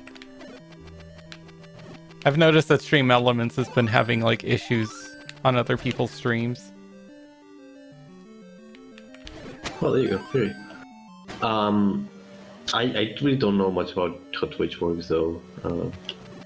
Is it like a bot that you add to your chat, or how does that work? Yeah, so usually you Stream Elements is like a website that adds like all like the alerts whenever someone follows, it'll play a thing. You can have like I find very annoying in some streams. Some people have so many followers that you cannot watch a stream without it constantly going off. Yeah. I was like, I do not ever want to get that popular. Yeah, I remember watching a stream from Maximilian Dude, who makes like fighting game videos. It's like an old stream, and I think it was during the time where like some really popular Smash Bros. Character got announced, something like that. Oh wait, no, I think he was playing DMC5. I think it's when he was playing DMC5. And boy, that just kept going on. It kept going off. Like every minute, there was like 3 alerts. It was like a very long like sound effect too. So it's not even like a quick jingle. There's like some streamers that like there's like no way they can ever have something playing because like they just have so many followers, or like being in someone's chat like that where like the message just constantly like like running through. It's just a stream of like text just constantly moving. Yeah. Yeah. Also, like, why are these not like turning into bats when I hit them? That's because you're killing them faster than they can subdivide. If you kill them in one shot, they don't transform. Gonna be like an hour. Ooh. What? No. Getting food.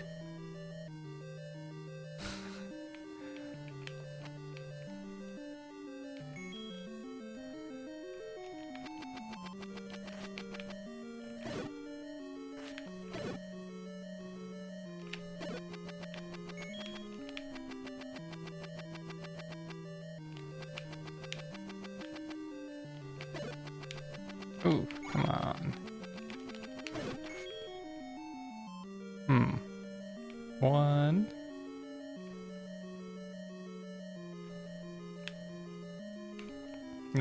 Bomb. Haha.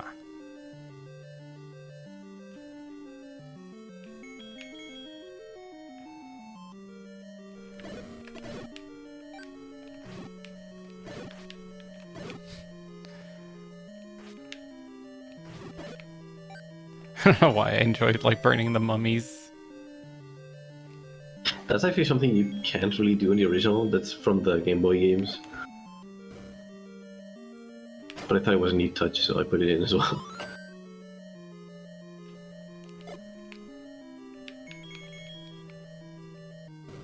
Okay, but you're being smarter with your bomb usage now. That's like, oh, switch.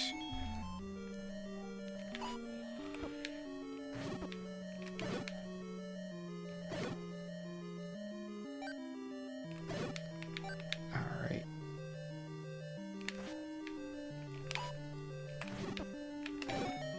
Haha, compass.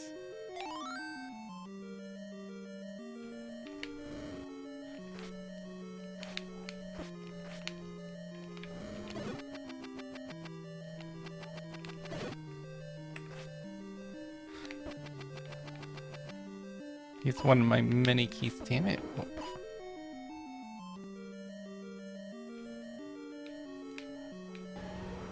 Oh, they knocked you into opening the door.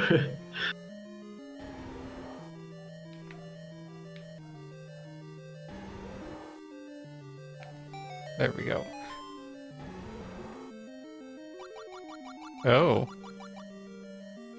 So that's where I get the raft. Mm-hmm. But it's charging me. have him and just take his stuff. You're gonna get some help in this dungeon though, but there's like a secret room that has some money. Eh. But I don't know if it would be enough. Shank him. Oh, that would be funny actually. That's a cool idea because there's a game that in Link's Awakening you can actually steal from shops. Yeah, it's just the one shop though. I feel bad. Like I don't feel sorry for like Link because like you did steal. Granted, I think like getting murdered is a bit extreme.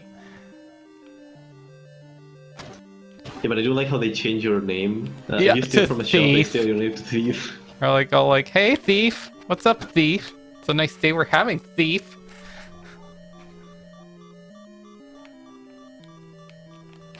I remember dying to that. It's like, why does everyone keep calling me thief?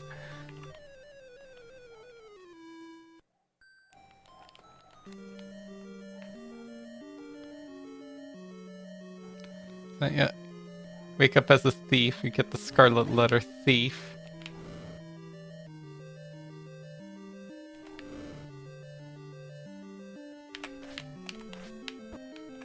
No.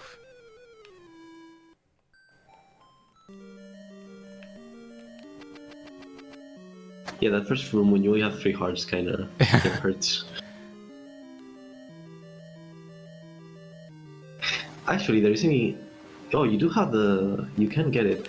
Right outside the dungeon, there's something you should check out. You're gonna need to get rich. And yeah, you need to get rich as well. What, this block right here? Oh. Yeah. Okay. Oh, there we go. I was trying to hit up. It's like, well...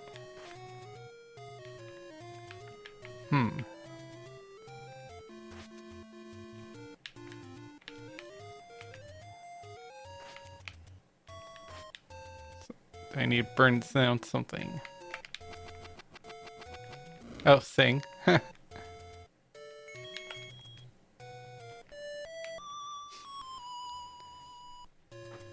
Oh.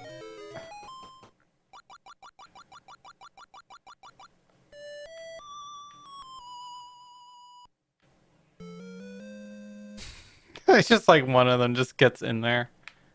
Oh. I want more than one of you. Yeah. Oh snap. Yeah, if you leave and enter again, there might. I think there's a. It counts as a great fairy now. Once that you have the bottle.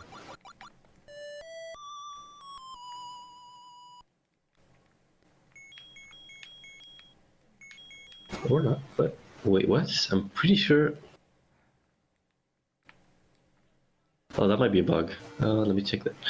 Because I think there should be a fairy spawning there. The one that like kind of heals your full health.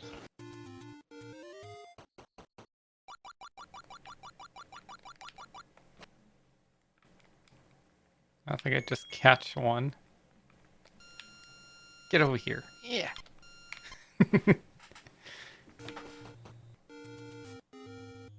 Yeah, there should be one. Or is this just where I restock my the fairies? Yeah, so the fairy will heal you automatically if you die. The one in that bottle specifically. But every time you visit any of the great fairy shrines, you should get it refilled.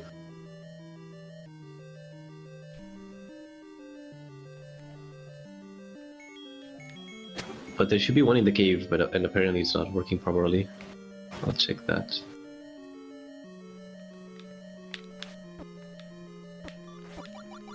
Yep, there we go. I could just do that and then just run back and go grab one. Yeah. That's why I put it next to this dungeon, because the opening is kind of rough. There we go.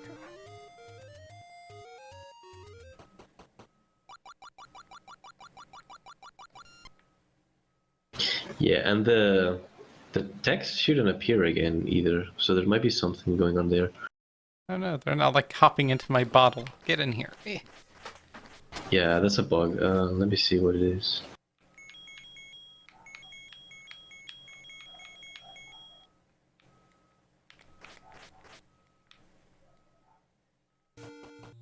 trolled.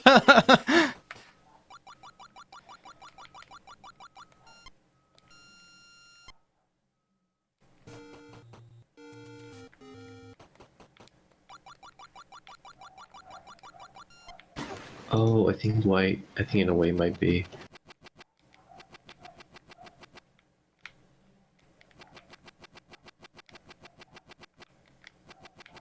Oop, can't catch them. Because they're not actual fairies, they're like a different, No, yeah, those are like for decoration. No, it's just because I changed something. The text showing up there is like an invisible NPC, and it's not getting despawned, and that's making the fairy not appear either. That's just I'll have to fix that, but it's a bug.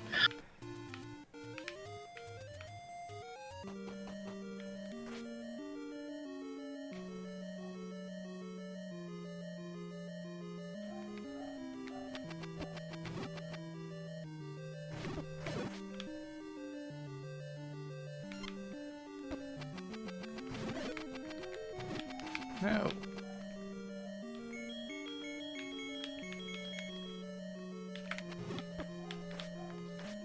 Yeah, that's exactly what it is. Okay, I'll have to fix this later.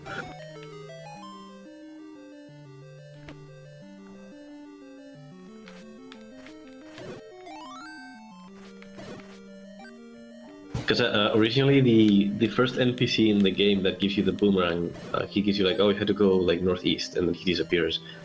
But I changed his own patch to keep him around, because like people might forget. Mm-hmm. And that changed. It changed for all the NPCs, Oh. and that's one of them there as well. It's just invisible, but it's there. And the NPCs make it so that the fairies don't really spawn there.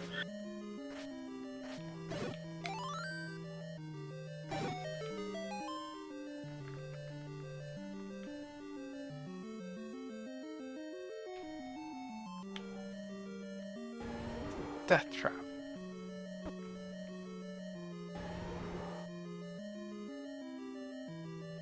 Oh, I'm out of keys. I just noticed I'm like, do I even really need this?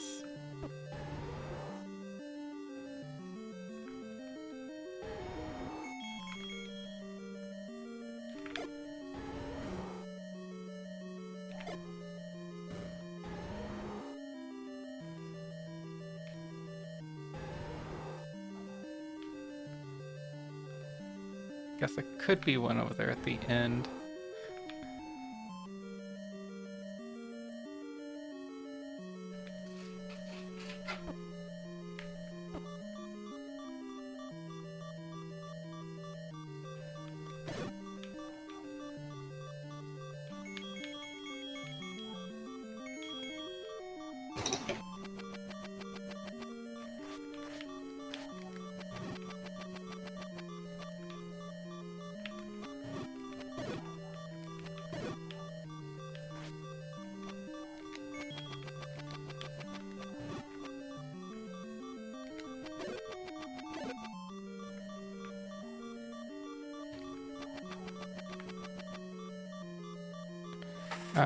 Much better now. I don't feel starving. Good.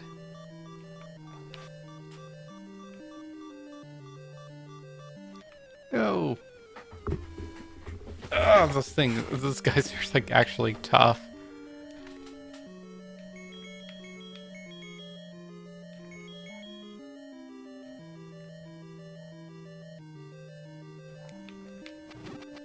I am fixing that right now because that's really gonna bother me.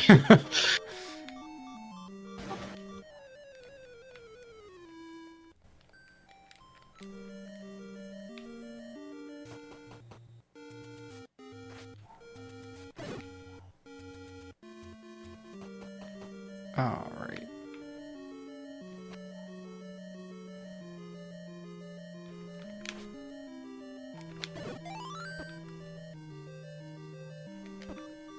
It taunts me. No. Haha.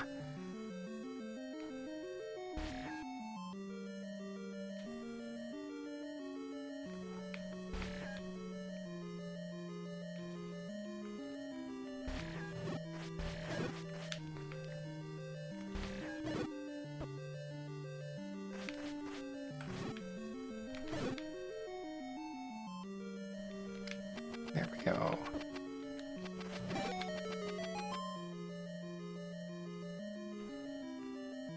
I gotta go kill that one enemy over here. Okay, that should be fixed. Did you get a shield? Yeah, I got a shield, but it's a small shield. Yeah, the big shield can block magic projectiles as well. So it is a decent investment. But there is somewhere, I don't know exactly where, there's a free one. I don't remember exactly where, because like I hide stuff in the overworld sometimes.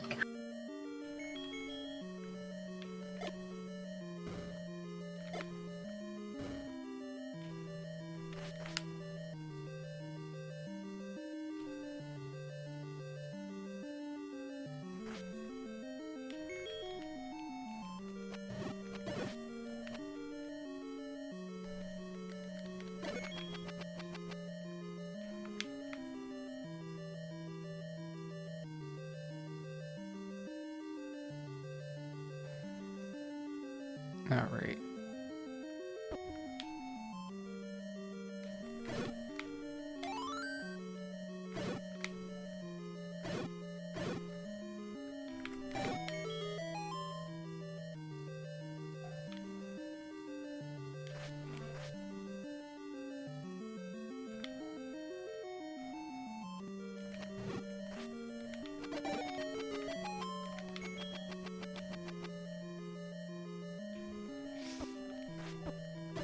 Why?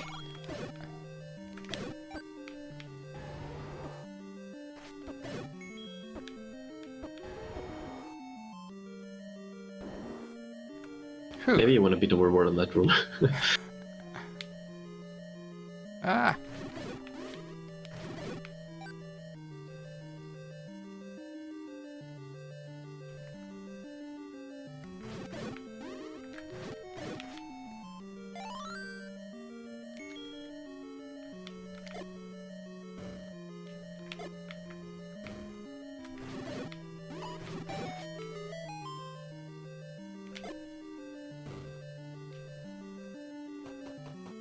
Ooh.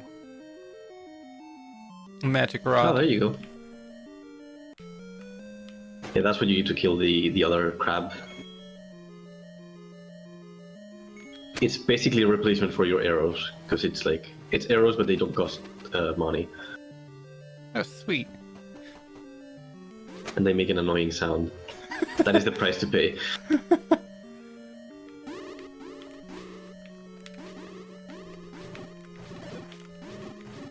Oh, does it stun them? They're like, Yes, but I never been able to figure out why that happens, actually.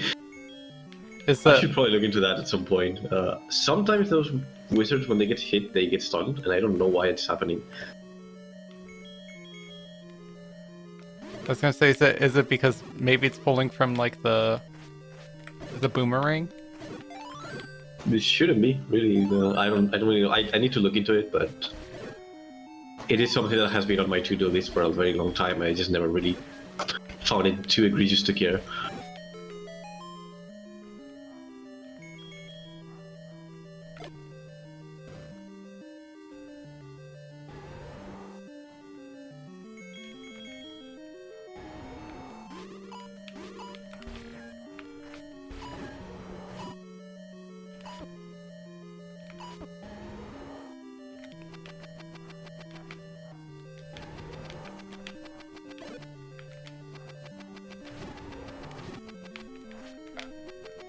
Oh, come on.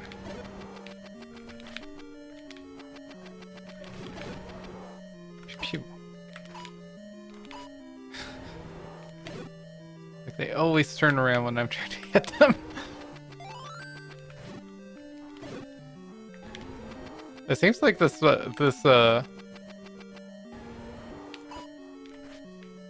dungeon's pretty generous with the bombs. Because you need, I wouldn't say a lot of them, but a decent amount. In retrospect, it's probably that I should have been more generous with the other ones. It's mostly that they used to drop a lot more before from enemies, and I didn't really notice. But Money. now, with the changes to the drops, yeah, you're gonna have to farm money. Because you need the raft to clear this dungeon.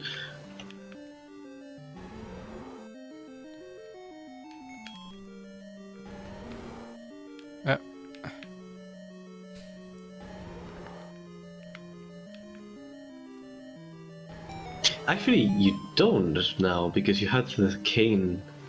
You technically could clear it without it. But it's not intended. I can tell you that much.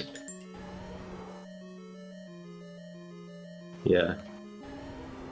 You had the cane and the gloves.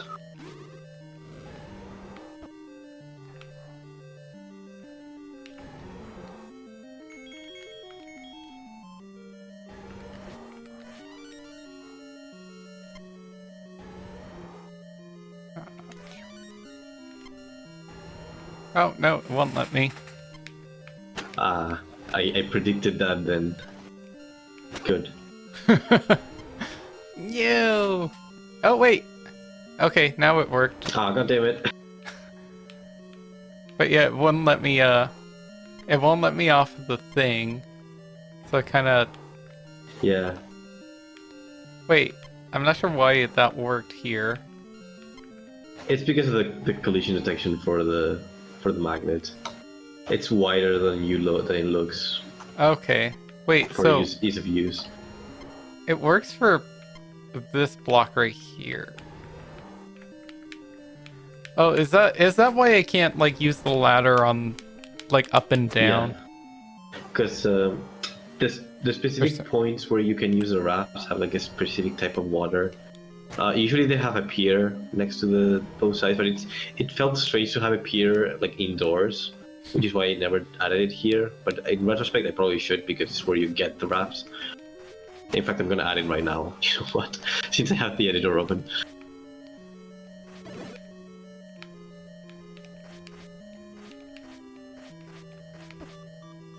Ow. And I'll check why the invisible wall there doesn't work or whatever it is.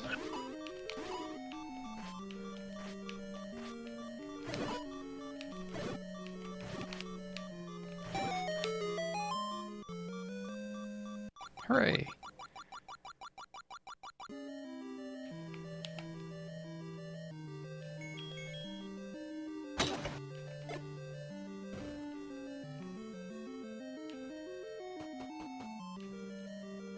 It's gonna be boss time. Hacker. Yeah, I'm gonna add a pier here. Oh. Wait, was that skeleton thing the boss? Well, the spinny thing. Yeah. Mm-hmm. I guess You because just I have to did fight 1-6. Yeah, you did Dungeon 6 before Dungeon 5.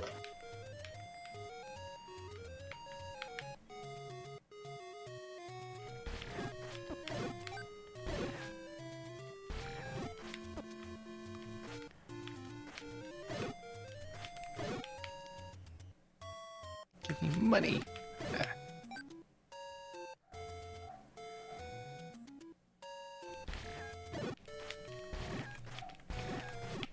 No tricks into farming money. Just gotta hope I get drops. Yeah, there's some dungeons that have like secret rooms where there's extra money. Some of those like burnable trees or bombable walls have NPCs with money. There is a very good one though, the one I mentioned with like the secret moblin. I can try to guide you to it, but it's a bit long of a walk. Walk. Oh. It is near the top right corner of the map, if I remember correctly.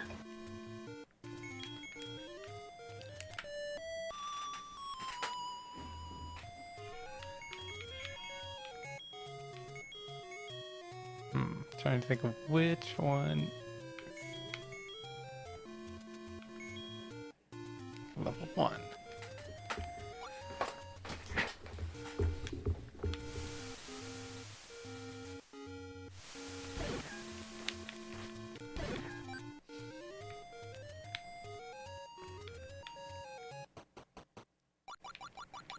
Potions. Yeah, around where you're at right now, just go to the right.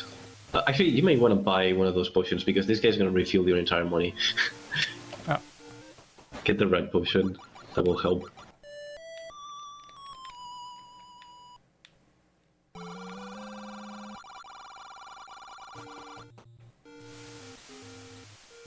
Yeah, no, just go to the right, and I think it's like a couple of screens to the right from here.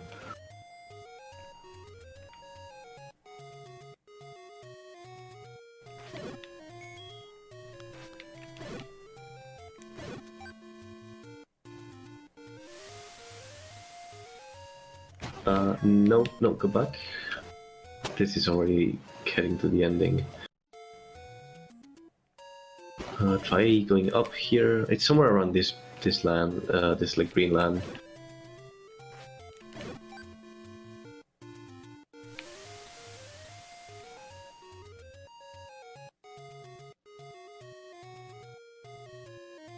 Okay, so it's right next to the third dungeon. If you teleport to the third dungeon and go to the right, it should be the one on the right. Just to speed you up a bit.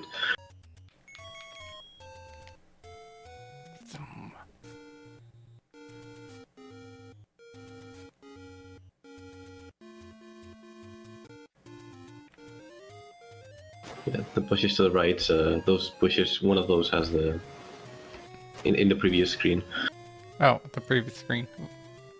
Mm-hmm. It's like one of the middle ones has a...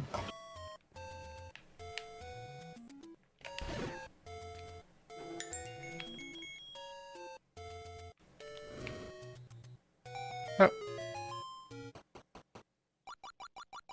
It's rich enough to have more than 4 colors on the screen. Oh.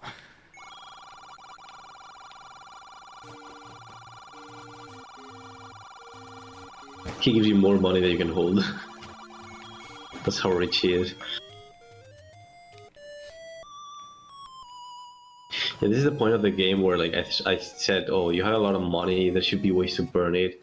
Because there's the raft that's 200 rupees, and then there's the blue ring, which is like 250. What should I get? So, oh, well, you need the raft to clear the game. The blue ring is technically optional, but it's very helpful.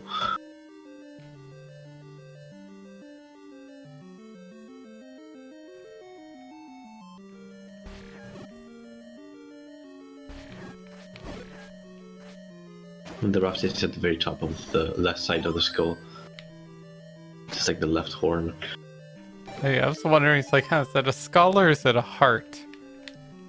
No, this one's a skull.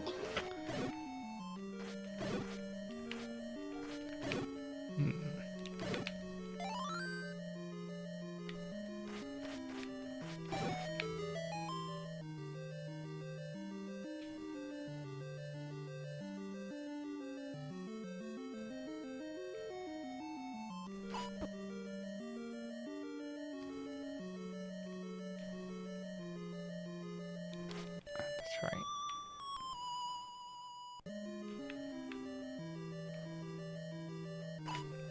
No, wait, there's a door this way.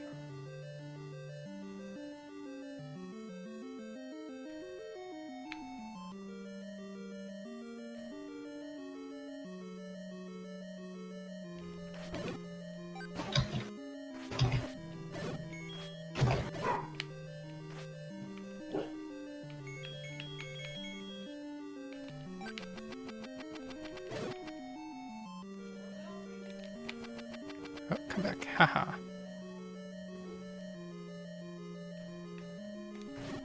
Okay, you have forced my hand. Now there is water in front of the in front of the wall.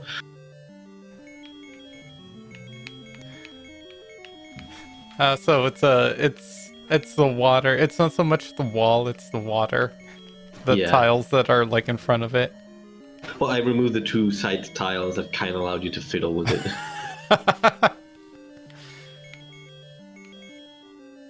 I don't dislike the idea of being able to cross it with a magnet. I wouldn't mind. The problem is that you need the raft to clear the game, and that's like literally where you get it. So it's probably not a good idea to have you be able to skip that.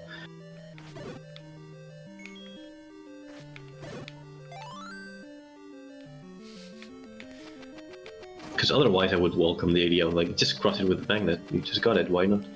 You can save 200 rupees. Honestly, that might be something worth looking into. Maybe I just want to make it so that you can clear it with the magnet. I was gonna say whatever part that's mandatory, like can you also replace it with a magnet? Yeah, I can. I probably can. There's only really like 3 places where you need the raft, but Oh wait, for the the guy's gone. yeah. Oh, guy's not even there. That is weird.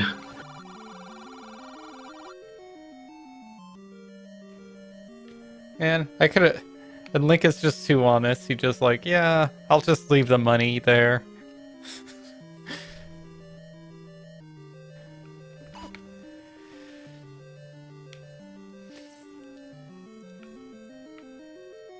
Alright, that's right. Wee. Chop them, pet them, feed them more. One of them's fat enough.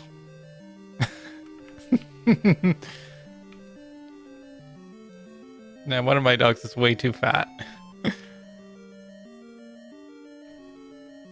The other one doesn't eat enough. She's just like, so no matter how much I give her, she won't fat enough. And she'll always like stare at me sadly.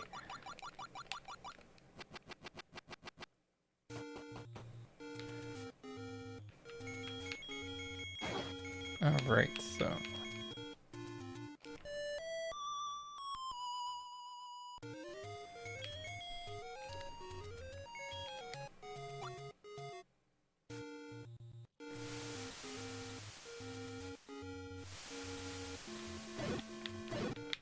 So I can't go rafting wherever. It has to be on the dock. Yeah, to be on the piers. Oh hey! I gotta... Oh, Just yeah, wait. no, nope. Sussy, please. No, there's the broken alert. Hi everyone! Thank you, Monster Bait Me, for the raid. Monster bait me. Yeah. Oh, Monster Bait Me. He's an artist that's been in around the community for a long time. He used to go by just Lude. Lude. How you Equally doing? Lude with just monster bait. How are you doing? Oh, you were playing Skyrim, playing more as your orc daddy. Love the hair. Thank you. Hope you had a good stream. I'm Chopamon. I'm a furry streamer who streams a lot of furry visual novels and primarily furry visual novels. But today we're playing we're playing a Legend of Zelda Fragments of Power, which is a fan-made game. As you can see, very much based on Legend of Zelda, the original. Actually got the developer right here with me on stream as well. You can say hi, Venny. Yes, hello. I am Venny. Not to be confused with Vinny, because that's happened more than once. I'm not Vinny Vinesauce.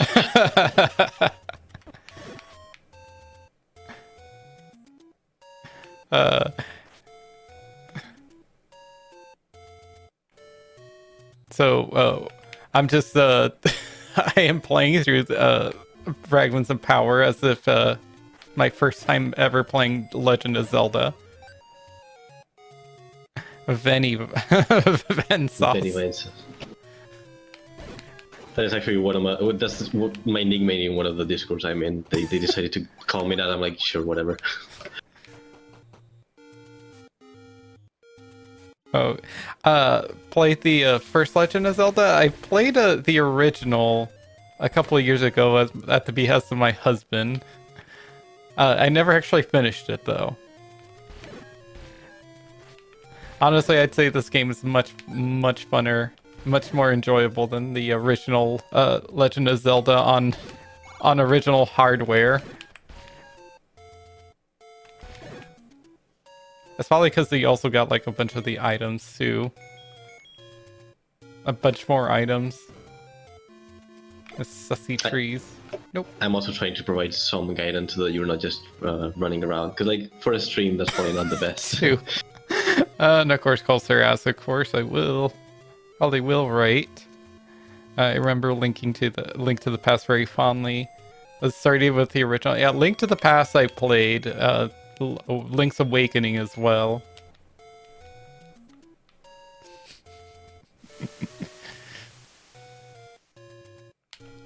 Yeah, thank you for this. Thank you for the raid. You actually also missed a reading earlier. It's a reading of Venny's little Valentine project. I'm dragging. I could link that here. Oh Do yeah. you mind if I link it on, No, on go the ahead. chat? Yeah, go ahead and share it.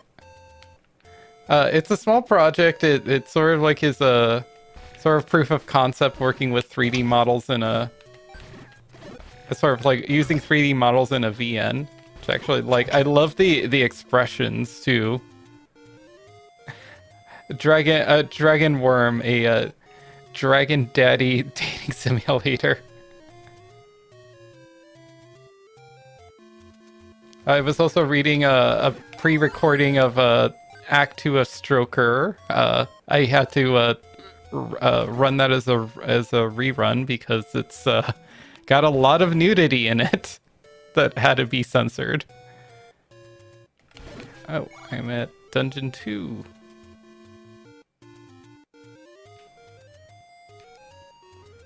Yes, at this point you need to do the last 2 dungeons. Although there is a couple of extra ones that you also have to do, but like the main ones, the last 2 that you need, you access with the rafts and with the gloves. Oh yes, with the help of Cyrus, the writer.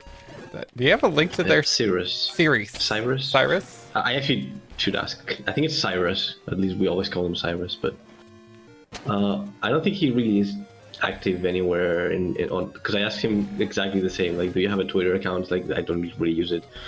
Or like, if he's a writer, like, does he have like a? Well, as far as I know, so he does like D&D writings. I think Selkie might know more because they've known him for longer. But that was like an experiment. Like, he's not really a writer as like a VN writer or anything. Cirrus. I'm terrible. Might know as well. I'm terrible with names. Dragos, do you know if he like writes other stuff other than your D&D games?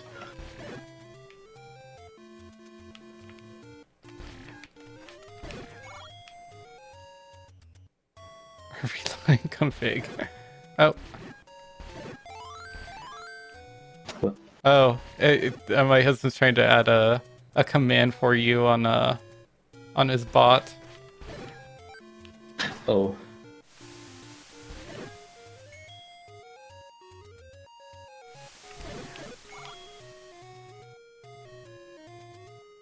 I'm actually just like wondering aimlessly. I think I know where I'm supposed to go, which is trying to like remember how to get there. Not here. Check it out or else. I can link you my Twitter if you want, because that's definitely more active. Because on HIO I just post the games, and that's like these 2 games were released kind of back to back. But I don't have anything else I'm working on right now that's gonna be up there soon. So that's gonna be dead for a while. But I do link my games on Twitter as well. So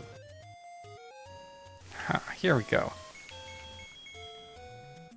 I also do have a game on Switch, but it's not something I'm very fond of. Well, it's not really my game, but I worked on it. It just happened. It's like a Kirby clone, but I'm not really happy with it because of development issues. But I did work on that one as well. If you guys want to check a console game. Oh, sure. Carabit. What was the title of it again? I'll post it here.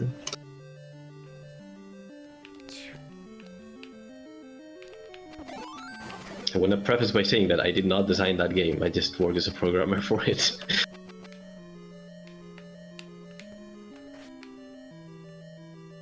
Oh no, the fairy disappeared. Boo.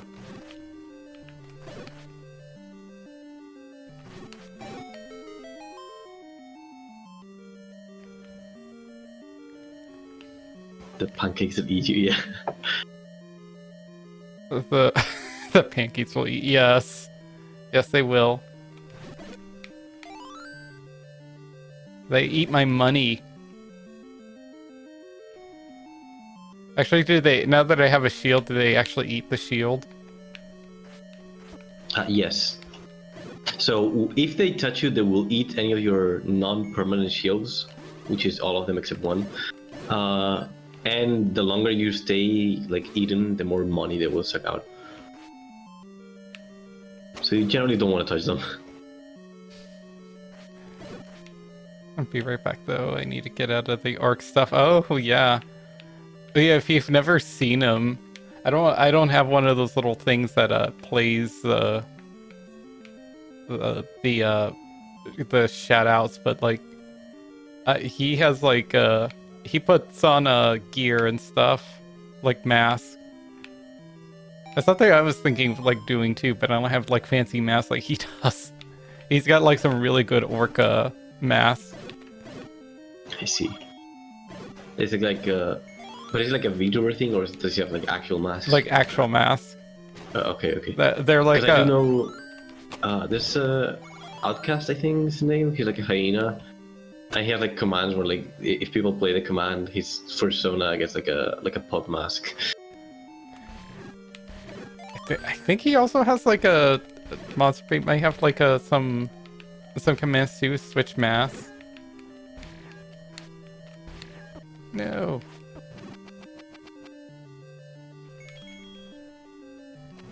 But they're like those really nice like latex masks. They look like they're like really oh no, they're silicone masks. Food arrival.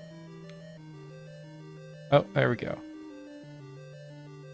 A bird app.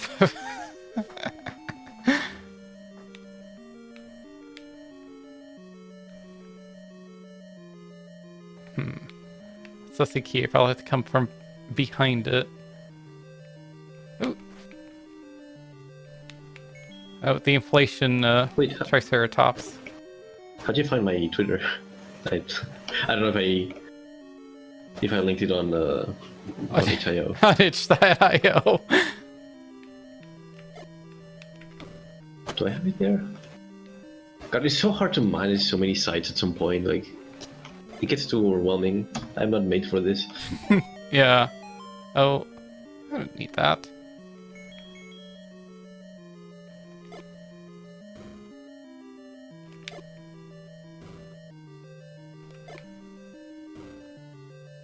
Oh, Google. Fragments of power. I was impatient. Oh, really? Oh, money!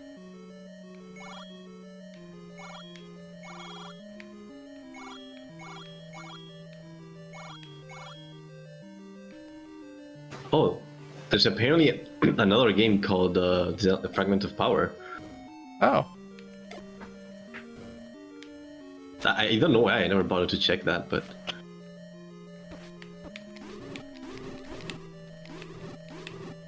There's two games like that, actually, because one of them is a reimagined version of a previous one.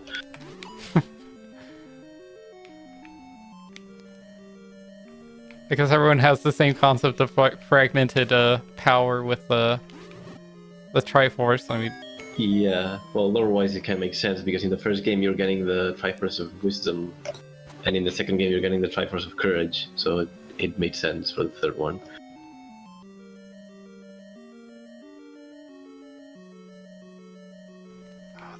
yeah. Oh hey, they won't come after me up here, I think. Haha! Haha! Ah! Damn you. Damn you boomerang daddies.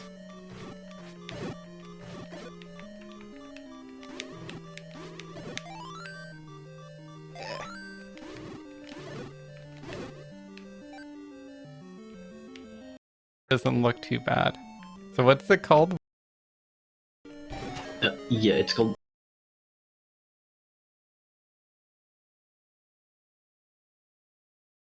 Clutch.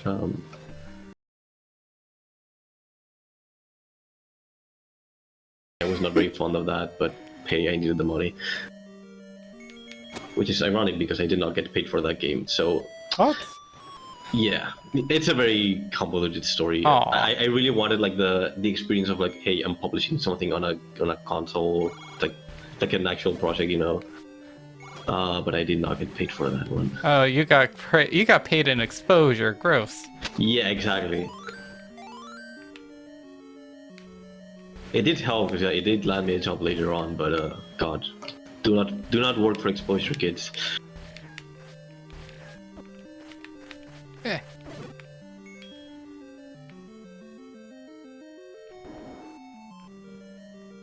How you doing, Carbon, today? Ah.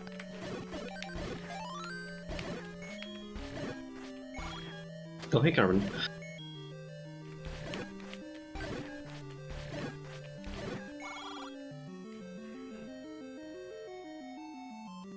Strapped to the writing chair. Oh. I hope you are writing what I think you are writing.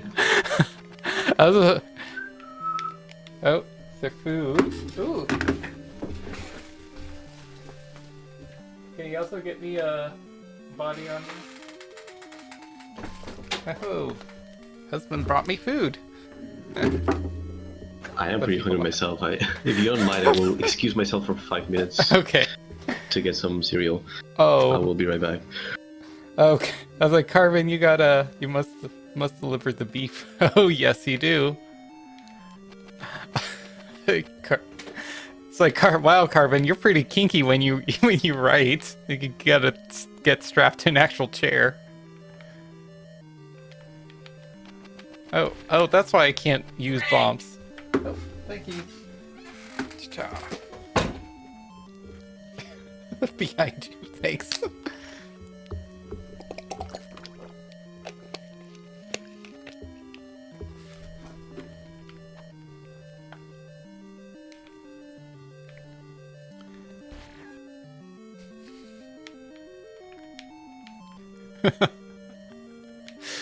I just picture you just like not so much your hands tied, but just your legs.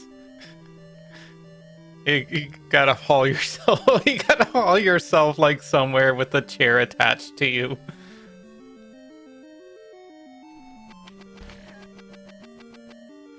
No, I'm out of bombs. Now, what am I getting? I'm sorry, Carbon. Look what I got. I got Philadelphia rolls that like my lighting's all that great in here right now. So I don't have all my. I was gonna get like better, different lighting, but decided against it since I'm moving. I got some salmon. It comes with some purple rice, but it's salmon.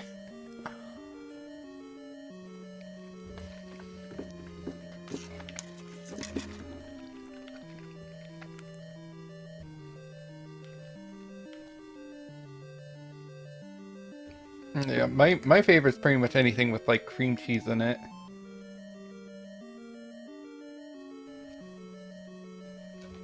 Yep, you are.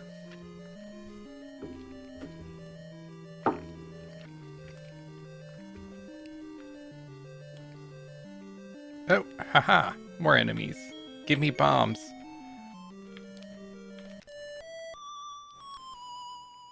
Oh yeah, Philadelphia rolls, I love them.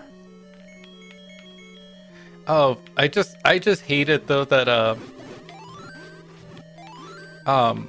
lot of places are cheaping out on them and are making them with like crab meat, which is ridiculous.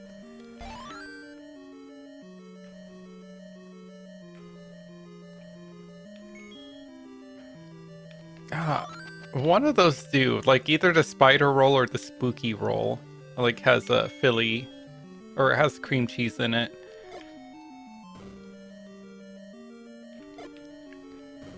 Yeah, and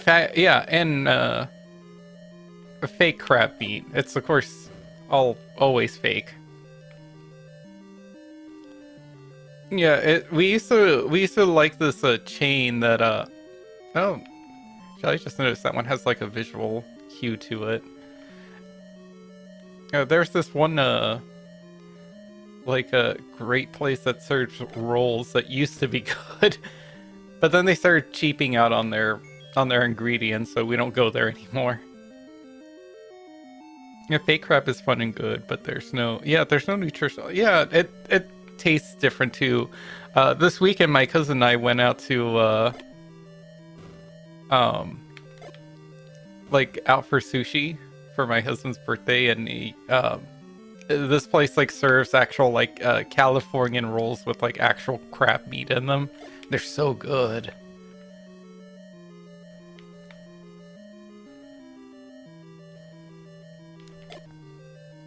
Aha!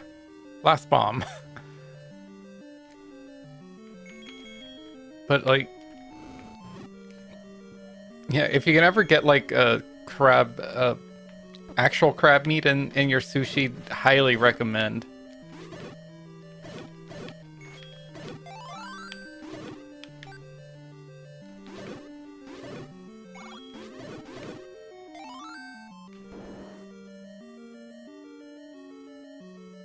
Making me hungry. Yeah, sorry.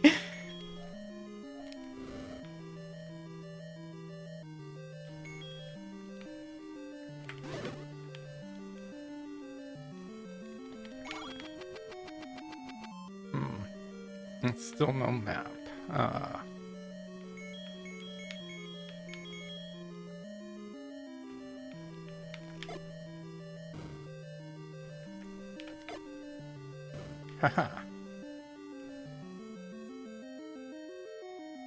Oh boy. Are they at least feeding you, Carvin?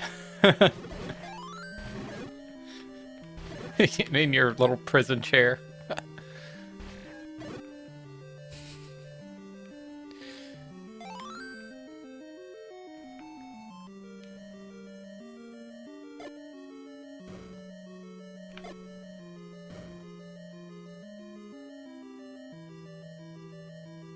Oh, there's a dragon. Ah!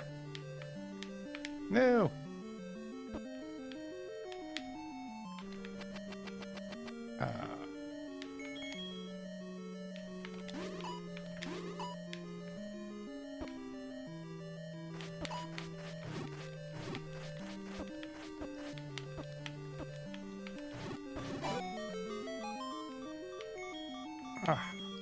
I'll let that for just...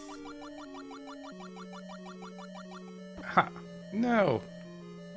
Whew, almost died right there, fuck! Oh, thank you for the lurk, Monster Baby. Thank you for the raid earlier, too. I have returned. Oh, hey, you're back. I fought a dragon and got the map. Ooh, it's a star.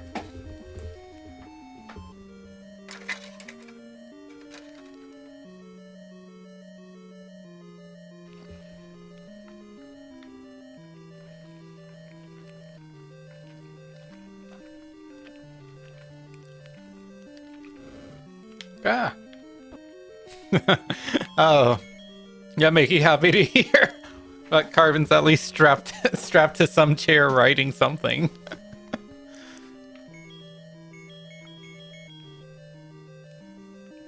Oh. Did we lose you, Venny? No. No, sorry, I'm here. Are you just eating? Yeah. What was that about, Carvin? Make you happy to hear that he's strapped to a chair writing. I mean, I hope he is. And I hope he's writing what I hope he's writing. And he knows what I want. More storm. Exactly.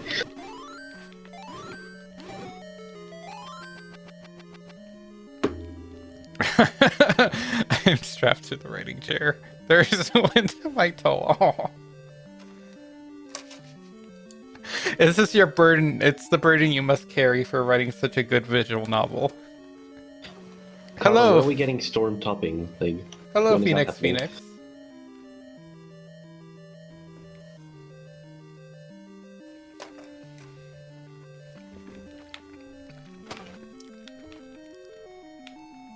Well, we're all doing pretty well. I'm playing some Legend of Zelda Fragments of Power. I got the dev here, Venny. Hello, I'm here, but I'm eating, so excuse my voice. So am I, in between rooms, taking a hit of sushi. I'm Marika Elden Ring, a vessel for the Elden Ring. My pain will not end.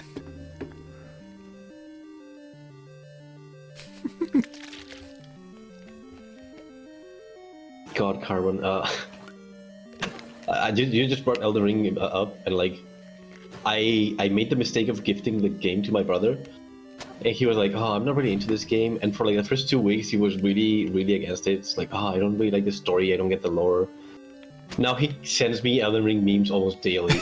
It's fucking hilarious. He's gotten so hooked. He's like, I cannot take like a car drive without listening to an Elden Ring lore podcast or something like that. You've created a monster. He has been consumed by the brain rot, and he hasn't even finished the game, I don't think. Money.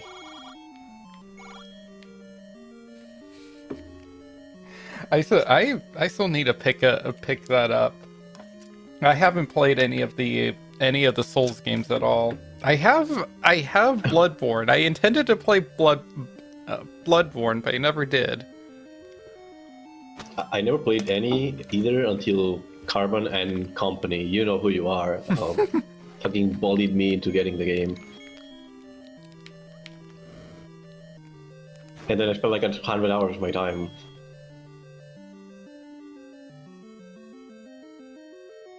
I actually streamed it for them, yeah. I think the fact that I was streaming it for you guys made it much more fun. Because I don't know if I would have been doing that game nearly as much. Because there is a lot of confusing stuff that if you don't know.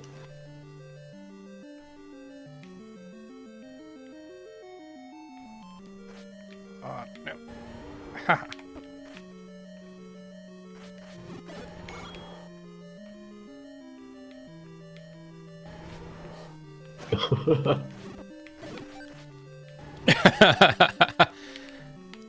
My suffering. Hey, if he has to suffer in the writing's chair, you can suffer some entertainment for him while he writes. Sure. He did create like my favorite character of all time, so I will allow it. It was my payback for Storm. Storm topping, huh? I'm really just looking forward to seeing Asturian and Storm just interact to kind of catch up. Yes. Just what kind of like what it means for them to find someone that like looks like them. Exactly. That's what I'm looking most forward to. Like the one scene where they meet up the first time, that already is like top Minotaur Hotel. Especially in the speedrunner round.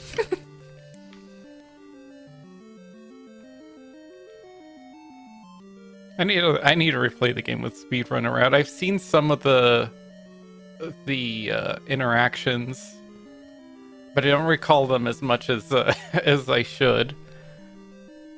The final boss Minotaur will be me. Are you the dried up tree? Oh.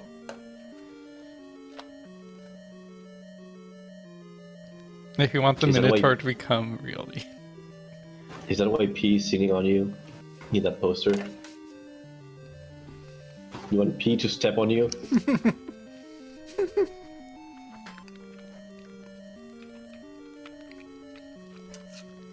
Well, I don't have access to Fatal Plus anymore, at least not yet. Sorry.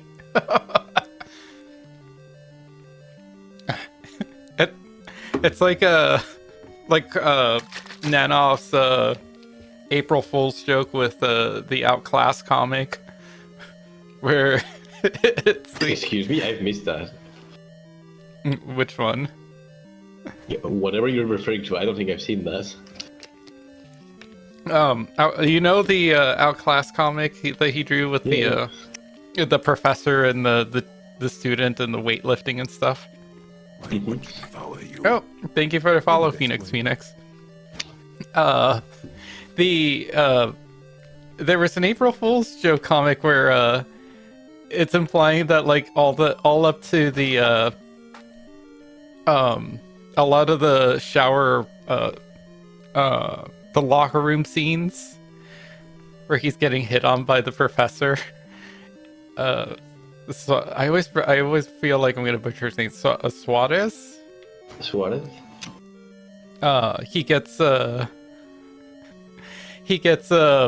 He's actually like in the hospital because instead of getting rescued by him with the weights off his back, he actually got injured. So all of that's just a dream. That's Carvin right there. Like Minotaur Hotel is just all a dream. Him in the hospital. I remember now. Yeah. He's gonna finish Minotaur Hotel, and then he's gonna wake up and he's gonna be stuck at in the hospital, and it's like, what happened? It's like, oh, you're still on chapter 18, by the way. Yeah. Oh yeah, that's free potion. Oh yeah, does the blue potion or the red potion turn into a blue one after you use it? Yeah. The red one has 2 servings. The first one is a full health heal. The blue potion is like 5 hearts, I think. Hey. Oh hey, Alpha Zero's in here. Hi, Alpha Zero. Misva God, Carbon in phase 1, Carbon God and of Rod in phase 2.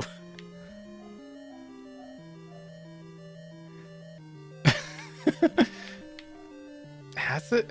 I guess it is almost a year actually. Ooh, nice. We did it. We got some info. Leaked content. You'll hear the scoop first here on Chapomon's channel, Twitch channel. all your hot Minotaur dating action, all the leaks, which is it's just the speed around route.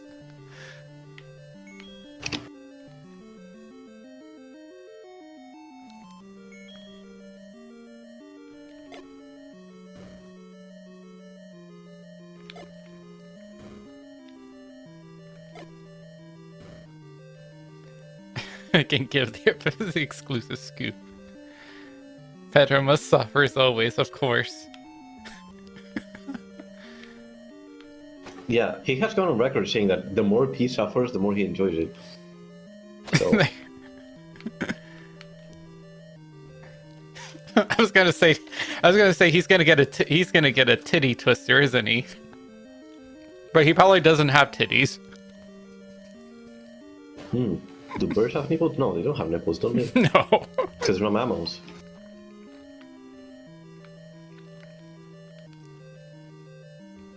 Well, he's half human. And he wears sandals, apparently. They're just weird, Grinch bird feet. You know, Carvin, you know how long it took me to realize you saying that is a joke? Like, I always take that sincerely. We have such sights to show you. I never knew that was a, whatchamacallit? Oh, what is the name of the movie? Now I'm forgetting. Paladin? No, the one with like the box and the puzzle. Hellraiser, there we go. I never realized that was a Hellraiser, and that's not meant to be like like, ooh, gee, golly whiz, I do look forward to seeing your sights. It's more like, Mostly because I've never seen like Hellraiser before, so we watched it like in VC chat. But like, I've never seen anything Hellraiser before.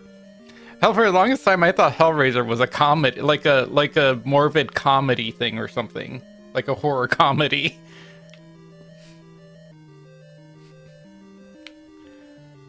Oh my god, I have no idea where to go in this dungeon. It is one of the harder ones. Well, like, I got the map. I nearly died at that dragon. I drank that potion just before one of the little spike things hit me. So I feel like I've been in that upper right You're really corner. close to being able to afford the blue ring, so it might be a good investment to go back and get it, because things are gonna hit very hard from here on out.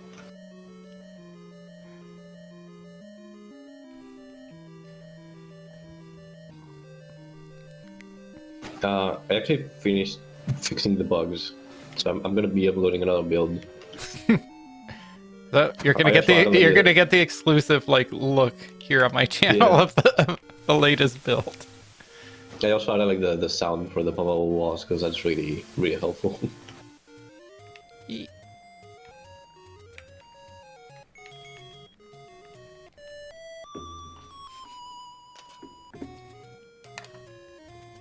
Five, haha.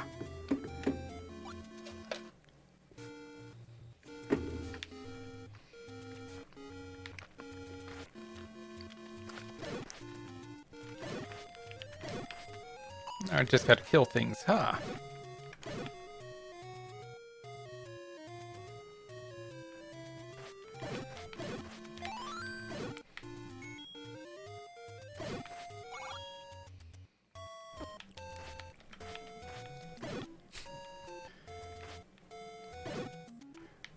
Seeing these things like these like monster and bits and pixels, I don't think I'm ever not gonna think of Animus's Animus animations like Link and Ganon.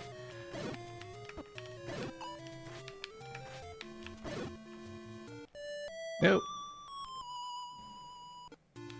Forgot to re-equip my boomerang. Ah. Whee!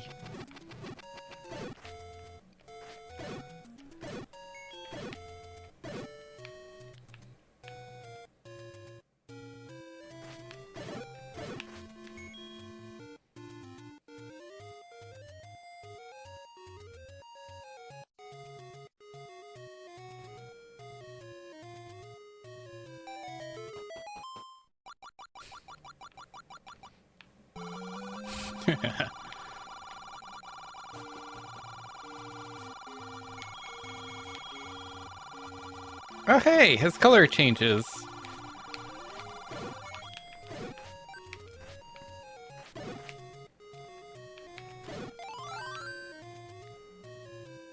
You are now blue. Dabba dee dabba da. Yeah, like you take half the damage now, and with how many hearts you have, it's gonna be way easier now.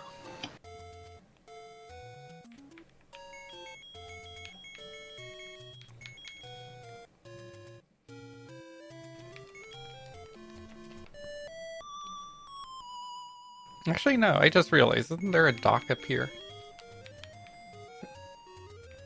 Whee. So,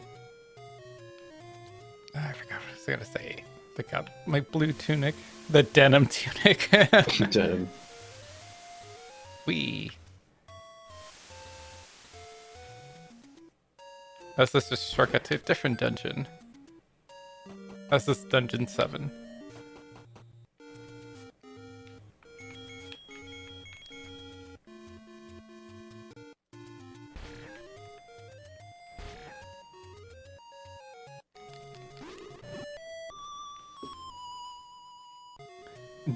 The Genic.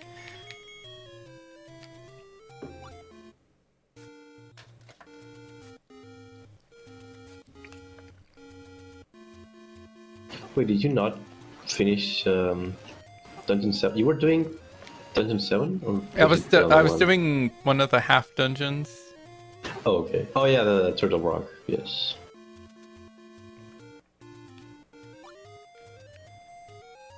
Okay, so that one did film the fairy Yes. bottle up. Yeah, the problem is that it wasn't spawning on the one where you get the bottle, but I fixed that. So on the next build, it should be there.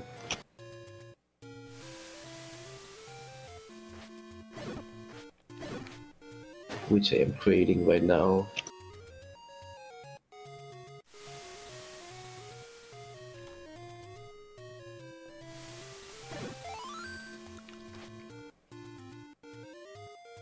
No, it was the clock. I'm like, wait, what the hell did I just pick up?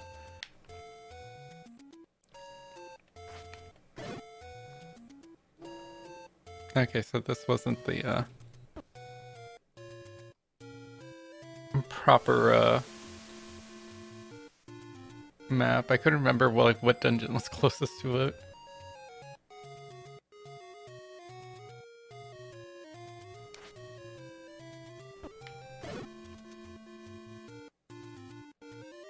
Which one are you trying to go to? No, back to the Turtle Rock. Yeah, Turtle Rock is all the way north. Roughly where you are right now, but all the way north.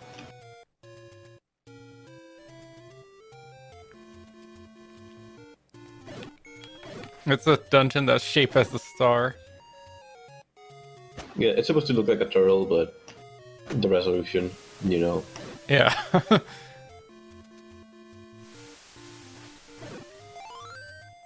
Is that what the clue was? To seek the turtle shell. Mm-hmm. It's not an actual turtle shell, but it's just this dungeon. Well, you might find out.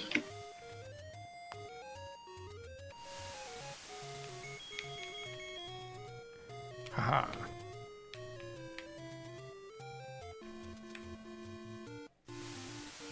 Ooh.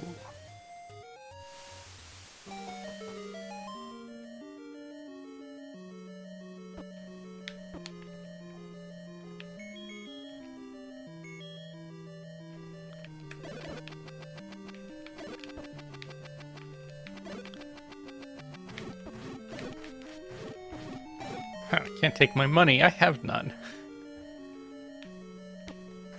I think at this point you have everything that requires money.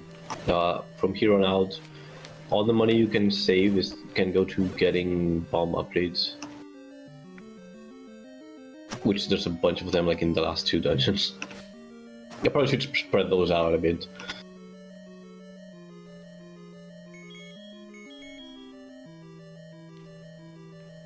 That's the thing I need to see. Where did I start off at? So I don't have the compass, so I'm... That's not the center, is it?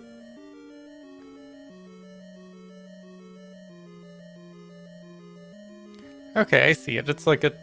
It sort of looks like a turtle. Yeah. I kind of said... I'm kind of more like drawn to saying like it's a star than a turtle.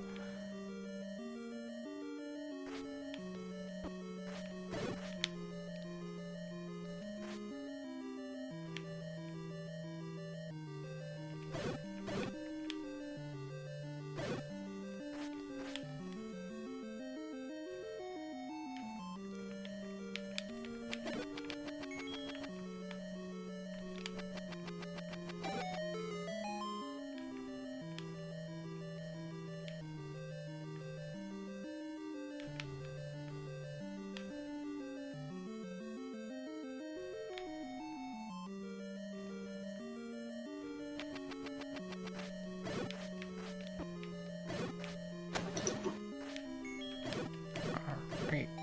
Aha.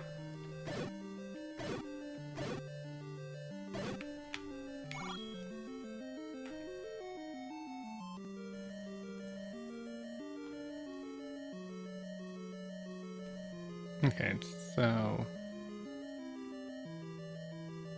I'm like trying to get my bearings without the compass. So now I'm on the side.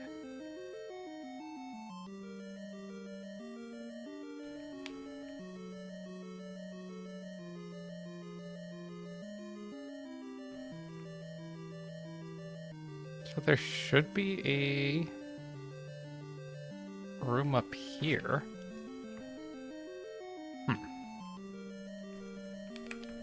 I thought I bombed this wall and it didn't get anything. Nope.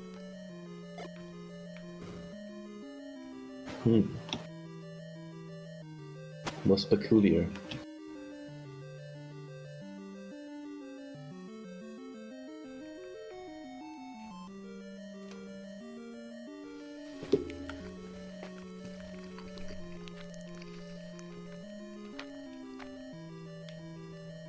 Nope, gotta fight this thing again.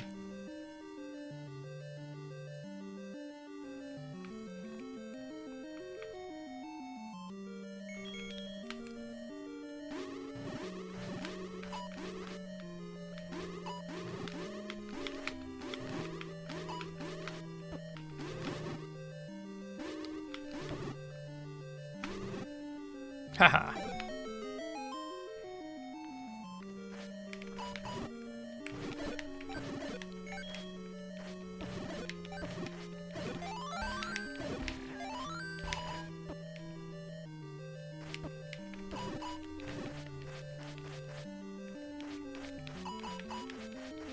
It still hit pretty hard, but it's definitely nowhere near as much as they were before. It's exactly half, like every tunic halves the damage you take. Oh hey, Blue Krogan Gaming! Thank you for the raid! Hey look, I just got my link to be blue, and I was just thinking about you too. I'm like... Link would have... Blue would have been really happy to see the link go from green to blue. How you doing? Still playing more Jade Empire?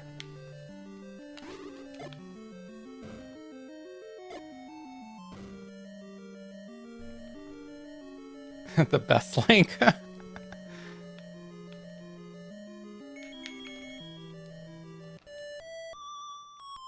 The best links are the ones with a better fashion sense and wear blue all the time.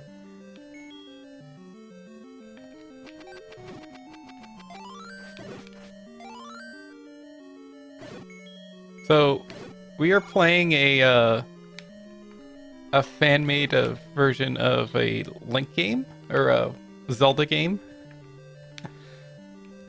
I got the developer here with me, Venny. Yes, hello. I just posted the update, by the way. Yeah, who's updating the game as we speak, actually.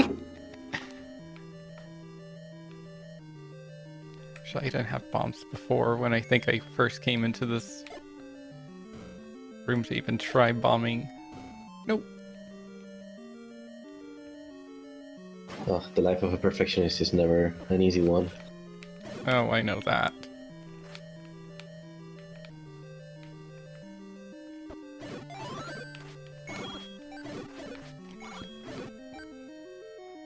All the snakes, yes.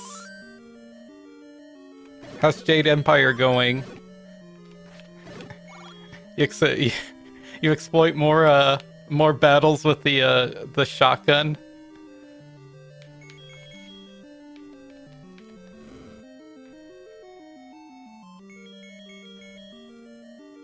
Oh, those are cute. They should be black, but they're cute. What, the little goo things? The blobs, yeah. Because they change color depending on the dungeon you're in. But with a background there, that doesn't work. Yeah. Drunk stream was drunk. Oh, were you drunk? Or were you just playing drunken master style?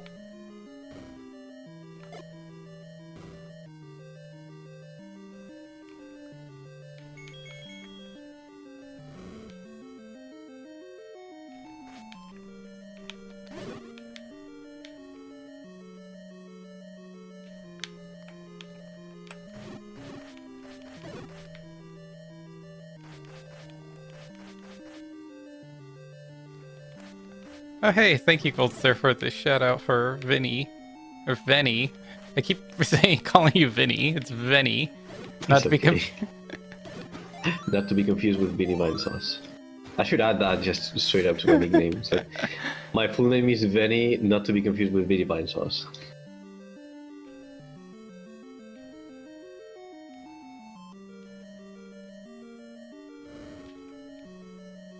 Did you kill that dragon before? Yes, I got the map from it. Okay. Is there anything in here? This dungeon is basically like there's one path to like the end of the dungeon, and there's a shortcut. But the shortcut is pretty hard to figure out, but the one path should be long but fairly straightforward. Money. But there's like, so I think if there's money at like all the all the like points. Oh, I'm seeing some tile glitches there. What? The wall you just destroyed, like it looks weird. I think there might be some wrong tiles in there. Oh, yeah, it does.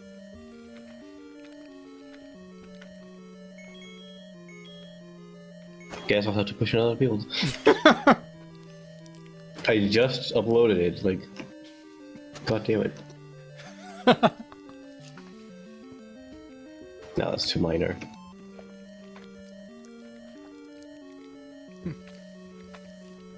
I'll fix it next time with the other builds. I'm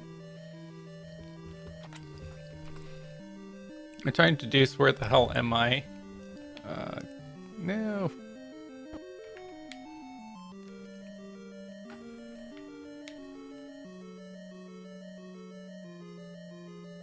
I think I already tried bombing all these walls.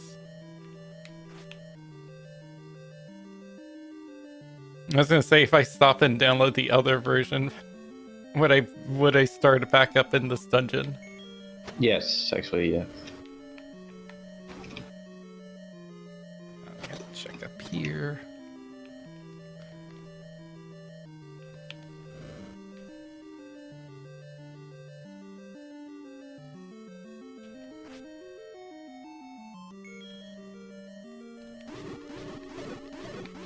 Haha.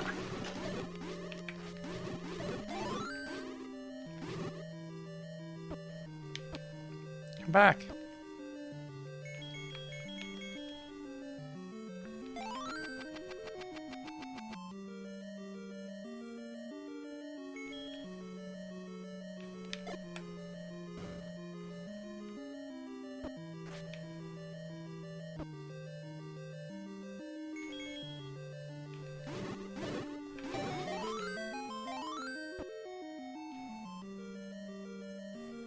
I'm like just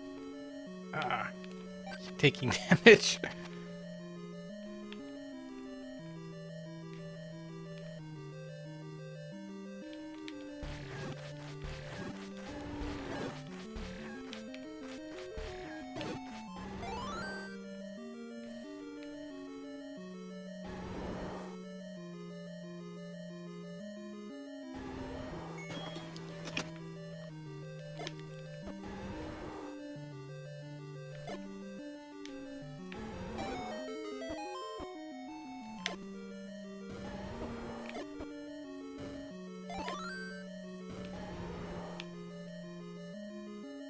Oh, another dragon. This is like the boss rush. No, that is much later, actually. Oh shit.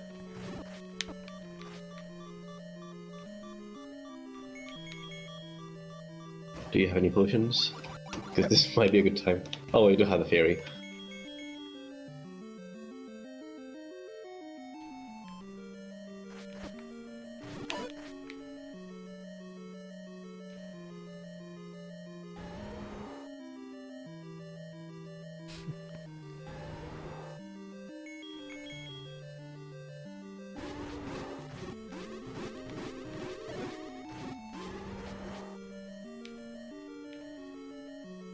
Yeah.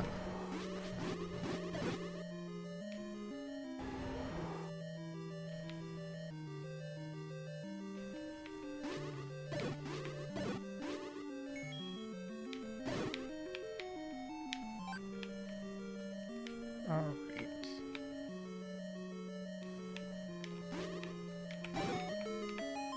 Oh, more bombs.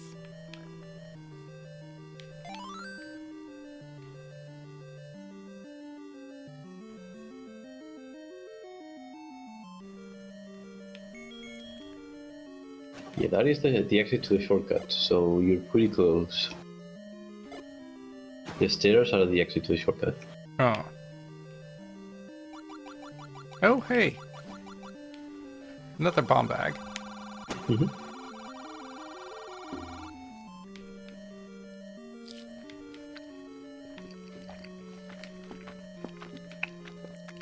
Oh, I believe it should be at the tip of the head of the turtle. So right now you're on the right paw.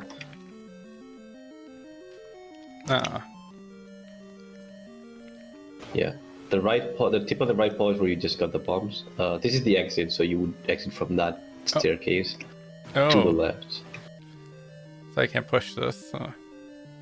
No, this is just for decoration. Hey, welcome back, monster bait me. So wandering around inside this turtle, which sounds like an innuendo. Yeah. Ah. Oh, did you not go into the stairs? Oh no, I didn't go through into the stairs. Ooh, a shield. There we go.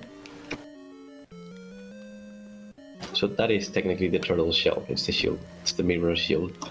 And that's the only shield you cannot lose. But it's very big, so it makes you heavy. You will walk slower if you're using that shield. I'm gonna be a suit of armor.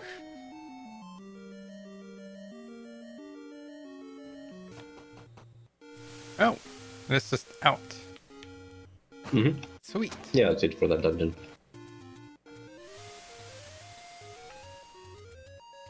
Hoo-hoo. Now, how do I get back to Dungeon 6? Actually, I do know how.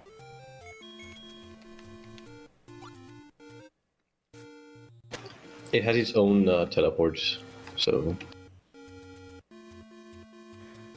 I know, it's it's near one of the shortcuts. Yeah, I also made it so you don't have to kill the enemies to use the shortcuts anymore. Actually, I need to actually download that. Whoops. Mm-hmm.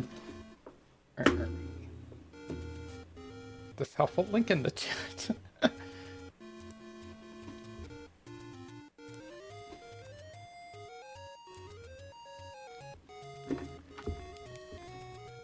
Let's see. As I'm returning to it would save. Yeah, this game saves constantly. Anytime you get an item, you kill something, it saves very often. Yes, replace.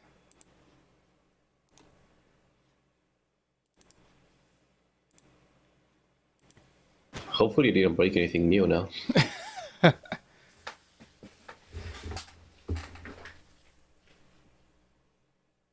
Sorry, in and out.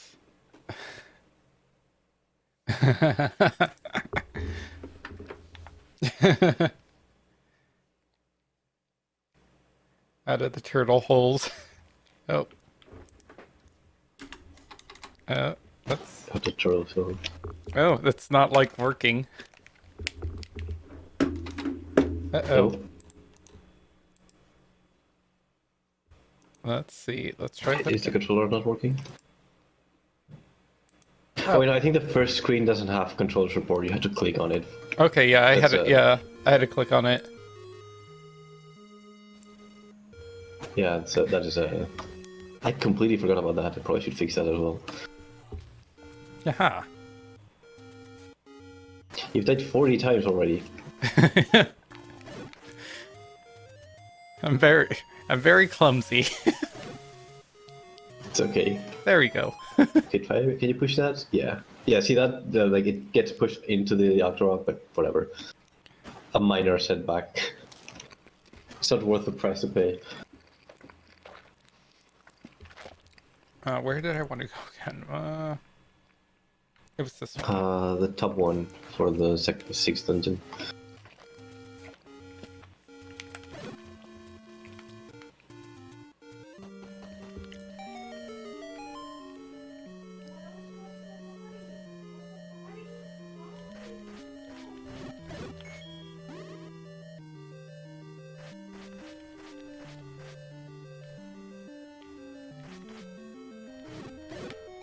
Oh yeah, we discussed the centaurs in length.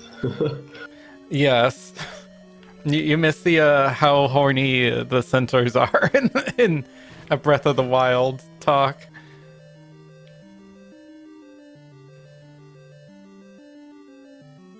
But man, we will not we will not say no to talking about them again. Holy shit, they're hot. They showed up in Link to the Past, I think, and one of the Game Boy games, I think. Not a lot. Like Breath of the Wild is the only 3D one that has them.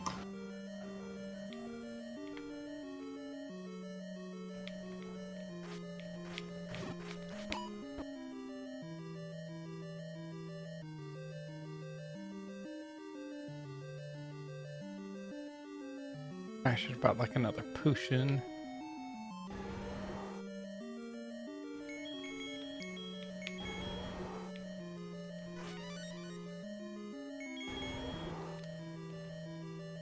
Ah.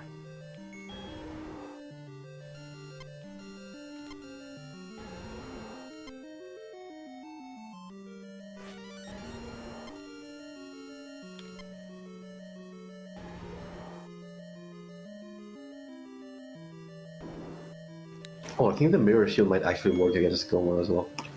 Ooh, let's So see. just letting it shoot you. Yeah. The fireballs, It also, yes. It skips like the eye opening thing. It just always dodges. Aha.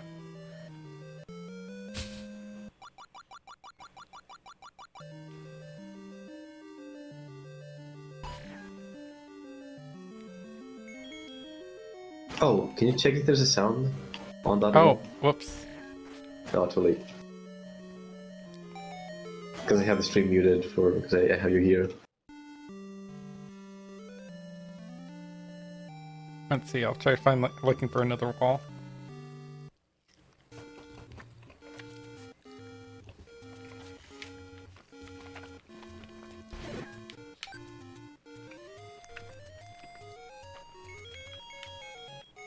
Dungeon 7 was actually back up here. Very close to the graveyard.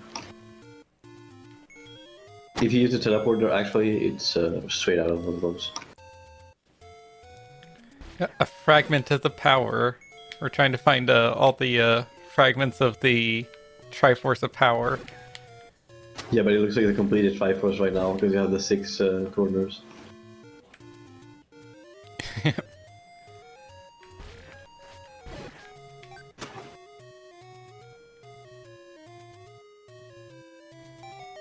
Hey, I didn't have to kill them again.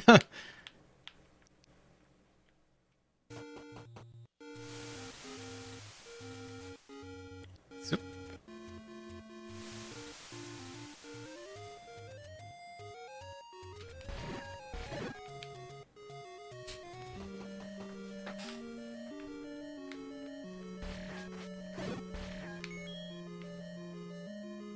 So this is the dungeon that had me slumped for a very long time.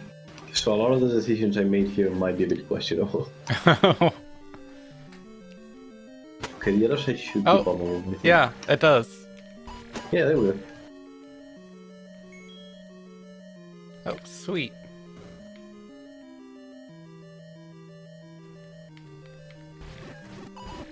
Oh, wow. Oh, Jesus. You annihilated it.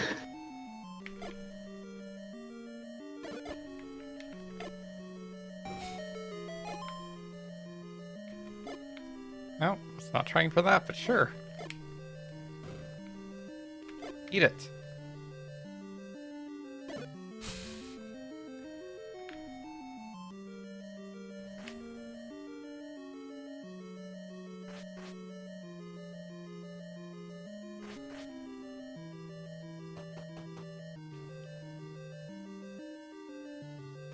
Which reminds me that I probably should add that sound to the underground stairs as well. Because now, if the walls make a sound, you can expect anything that's bummable to play that sound. Huh. Oh, really? This just here you go. Just an old man had it. Just think of the boss like, I don't want to fight you. Here you go.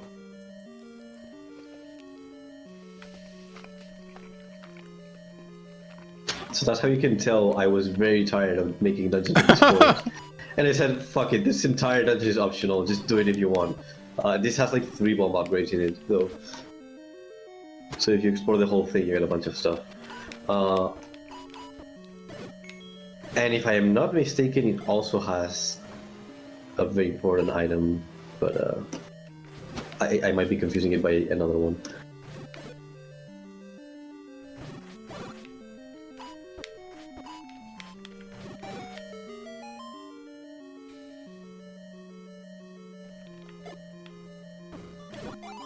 Ah. Okay, yeah, so it must be here then. Yeah, this dungeon has.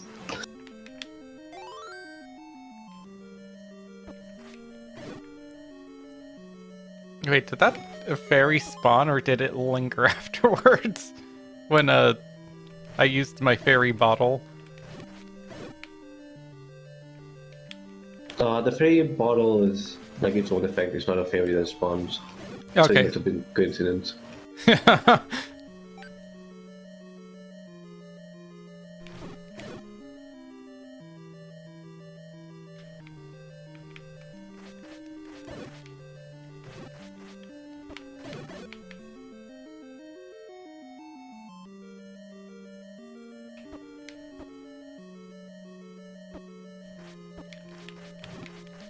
Oh, I was about to ask, so, like, did those hands actually, like, drop you back at the entrance? Yep.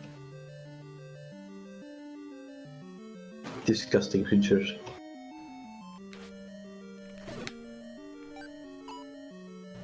Although I was benevolent enough that it wouldn't reset the enemies in the dungeon, because that's what they did in the original. You had to like kill everything again. And this one is just the minor inconvenience of having to walk all the way back.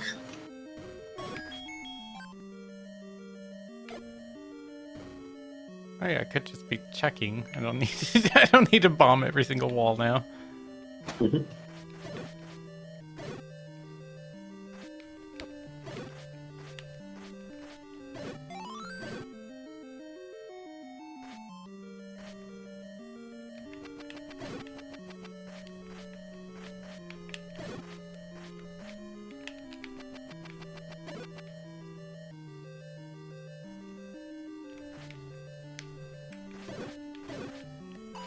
Aha.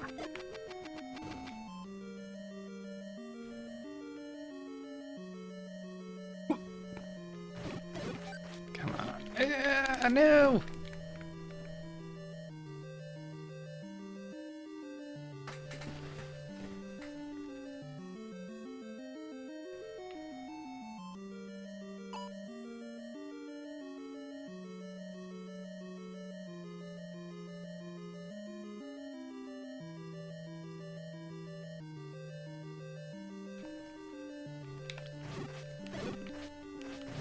Don't feel obligated to beat the game in one sitting anyway. Like, you've been playing for a long time now. Oh, I know. I'm having fun. Come on, compass. Glad to hear.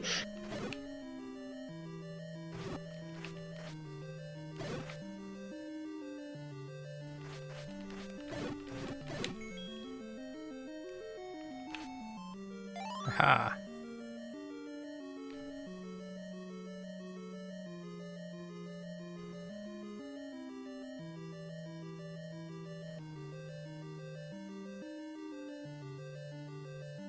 You may want to unequip the mirror shield whenever you're not using it, because it slows you down a fair amount. Yeah. Wee.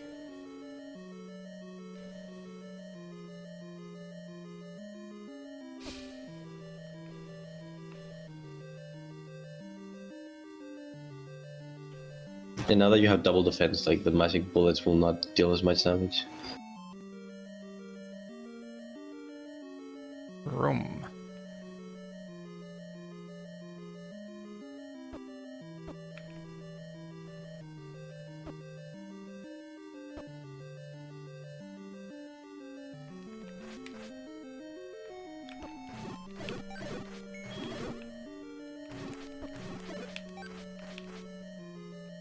Yeah. Equip.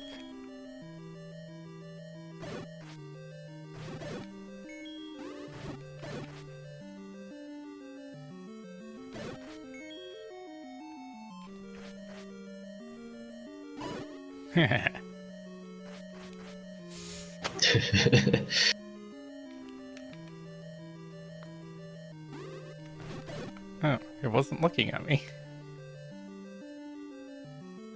Yeah, those always kind of suck because they don't have sprites for like looking down.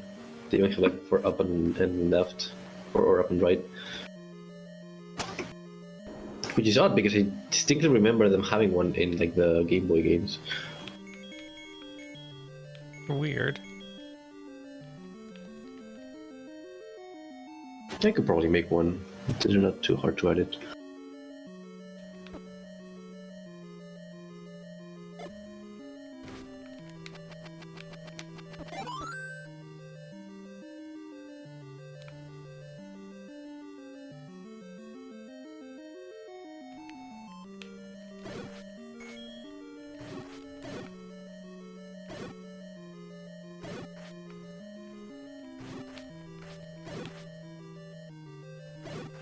Yeah, why not?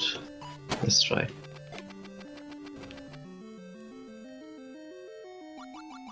Fairies sometimes hide secrets underwater. Well, I found that one already, so Yeah. that is the clue for the fairy bottle. Also, actually, never mind. It's also a secret for this dungeon.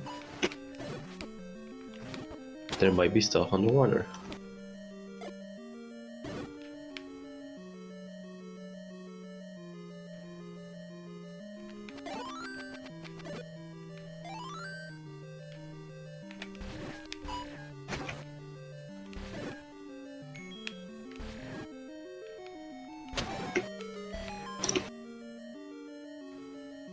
Oh, hey, good night, Monster Bait. Thanks for stopping by.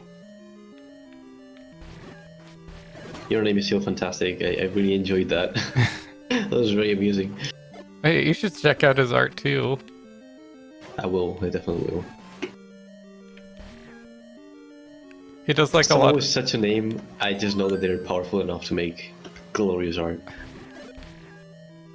Yeah, that's why I got the beanie that says Monster Bait Me on it.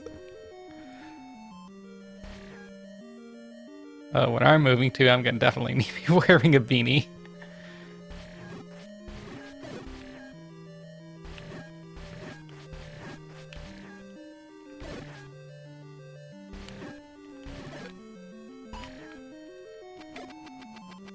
Oh my god, yeah, that's so much helpful. Just able to poke a wall. Yeah. One of these squares, I don't remember which one, also is bombable.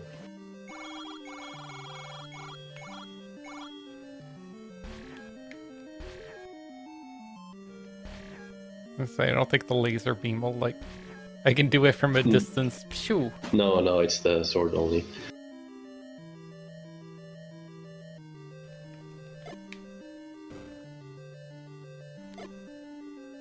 Haha. It's a key. Heart is the key.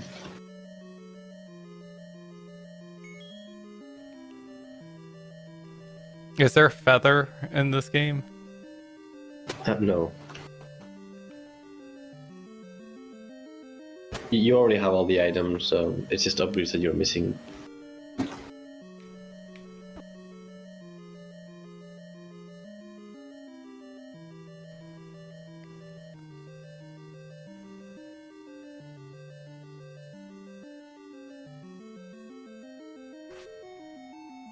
I haven't gone that way.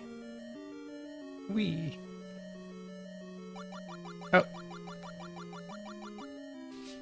Yep. This is the dungeon to get your bomb bags. no, I need I need 8 more. 8 more rupees.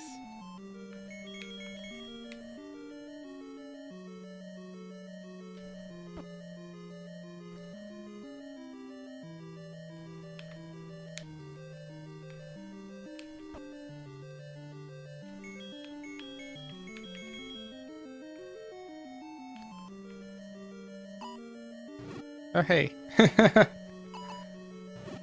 Oh.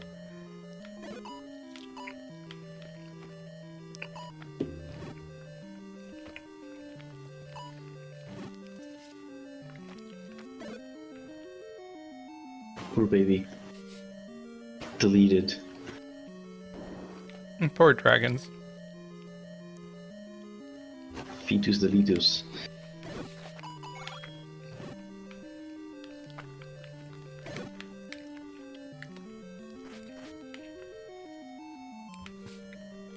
No.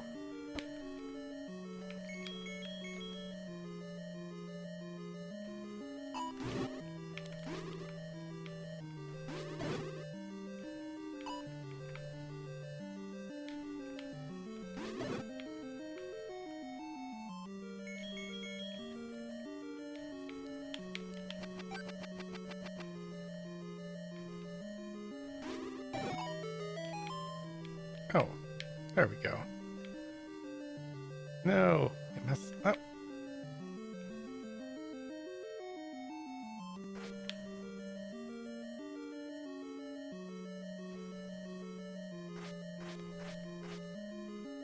Oh yeah, so you were mentioning on Discord that you're excited to see Black's introduction in Minotaur Hotel. Yeah, I just don't talk about him much because he's not really in the game yet, so I don't know how many people know about the character or if it's considered a spoiler or not.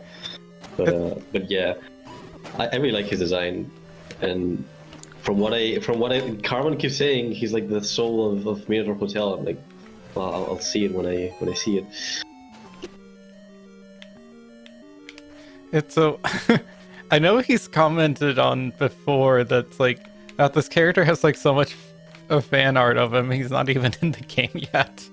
It's like I nowhere. made a couple of drawings of him already. Yeah, one of them is with two of them I think with Storm, or one of them. No, one of them is with Cambish and Storm, and the other is Black and Storm. I don't know. I just think they look really cute together.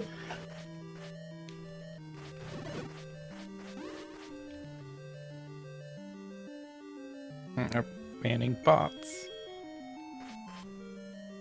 But like, I was just a huge fan of the character design. I think it was Erio who made it. I'm gonna ask them. I don't know if Carmen's still here. Carmen, can you hear me? Are you still here? Are you still with us? Strapped to the chair. If not, I can ask him in Discord. But considering the first sprite I saw of him was drawn by Erio, I'm pretty sure it's Erio who designed him. Who makes Skill Against Treasure.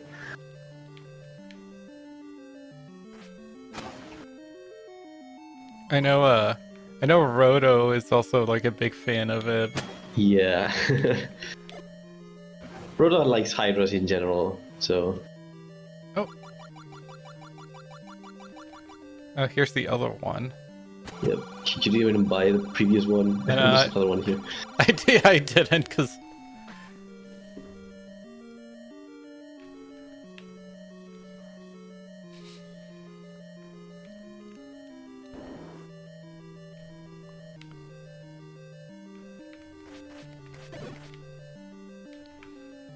here's the water.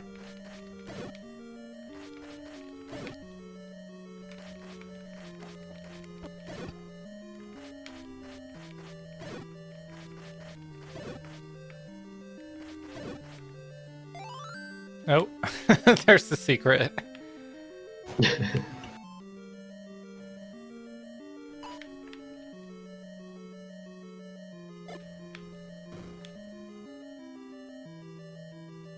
More money. For your bomb bags. Yeah, this dungeon is weird. I'm trying to like look at the shape. Like, what is it?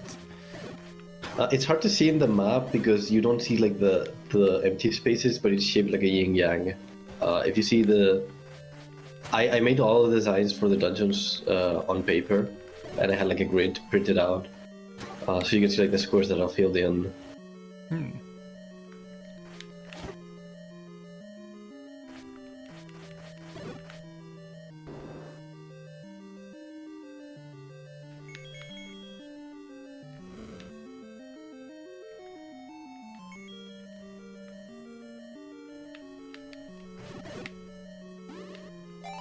Haha.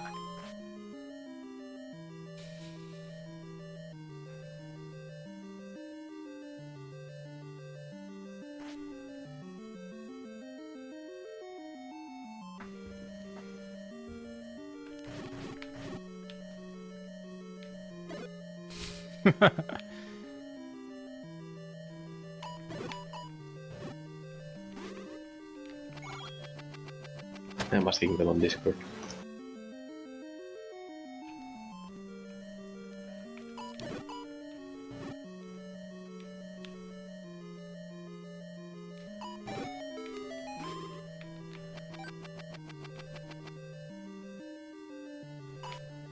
Huh.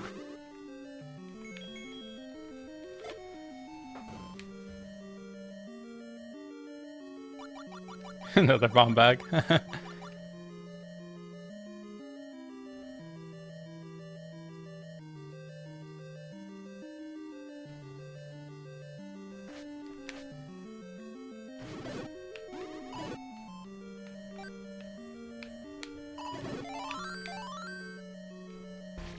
Damn.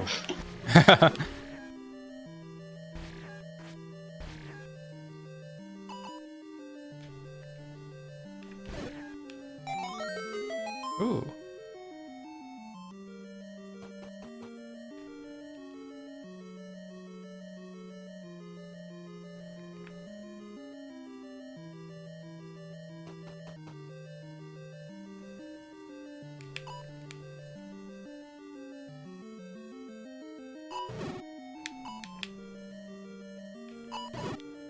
Oh no, the Hell Beast.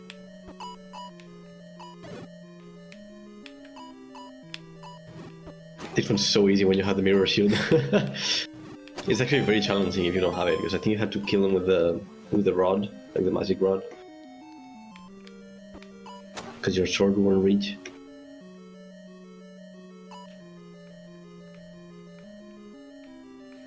Now how do I get the items? Oh. You can push the blocks. Oh. You just have to push the odd ones, I think.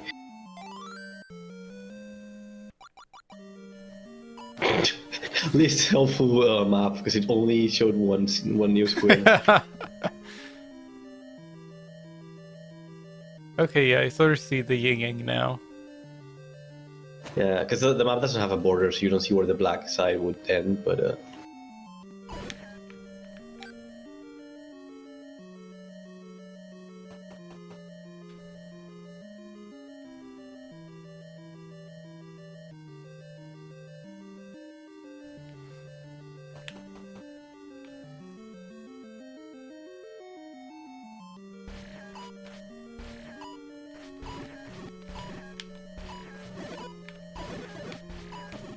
so this room in particular used to have a couple of those hands as well, but I eventually removed them because it was too much. Oh, it would have been. Yeah. Oh, it's a new sword. It's the magic sword. There it is. Yeah. So this one will always fire the beam, whether you have full health or not. But it doesn't do as much damage as the Master Sword.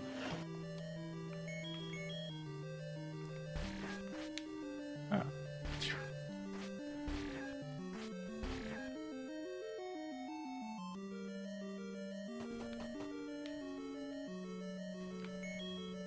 That's actually, honestly, this is like a better idea for a weapon than like was it the Gorgon sword in Ocarina of Time, which is just it's a larger weapon sword that's just slower, two-handed. Mm-hmm. I mean, it's kind of the same concept here, because like Goron. they give you the Goron sword. They give you an upgrade, but it's always like a conditional upgrade. You know, like the big Goron sword is bigger. Deals more damage, but you can't use a shield when you're using it because it's two-handed.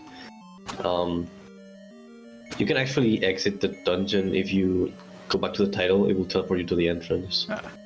It's probably faster than just walking back.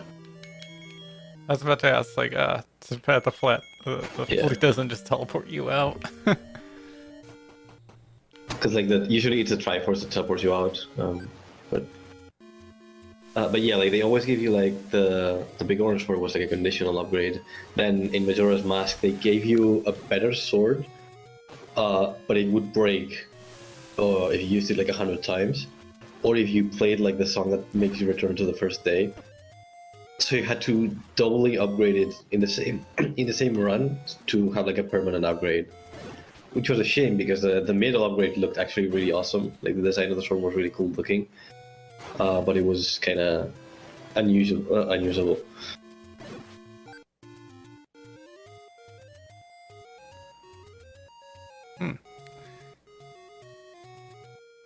It's like I don't remember much about like Majora's Mask. I played it like once and that's it. With a guide.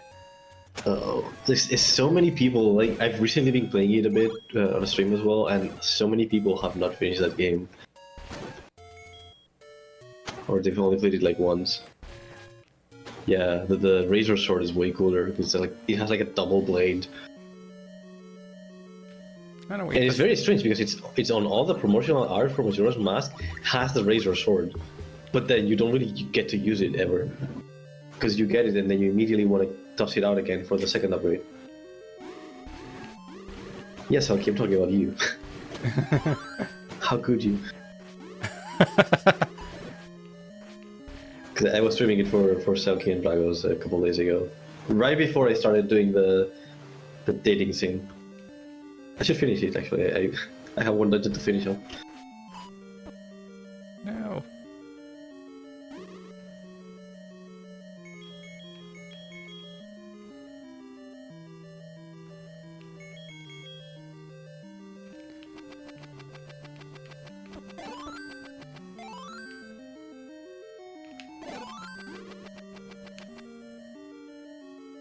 I keep meaning to go buy a potion. I don't.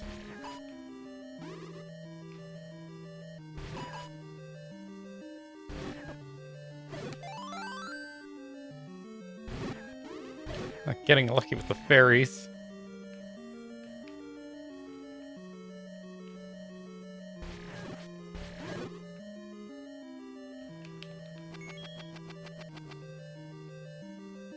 Come on. Haha.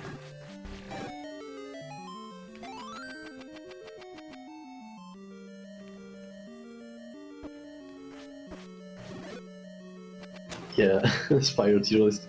Because that's how the dragon dating scene came up.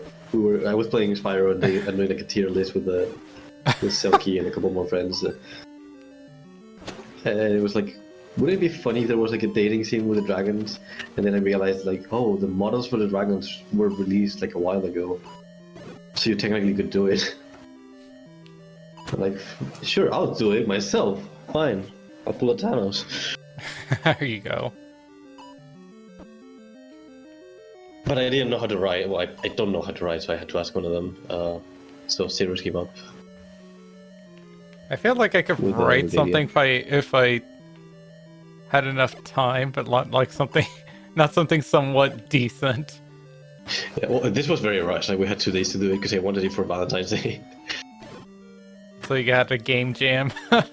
Literally, yeah. And it's funny because I actually really enjoyed game jams. I wasn't planning on doing like a game jam, but I missed the experience because the challenge of the time constraint is very it's very exciting. It makes you not question your decisions too much. It's like, does this work? Sure, I'll just leave it like that. You know, you don't really question too much because you don't have the time to like waste just pondering what should I do here.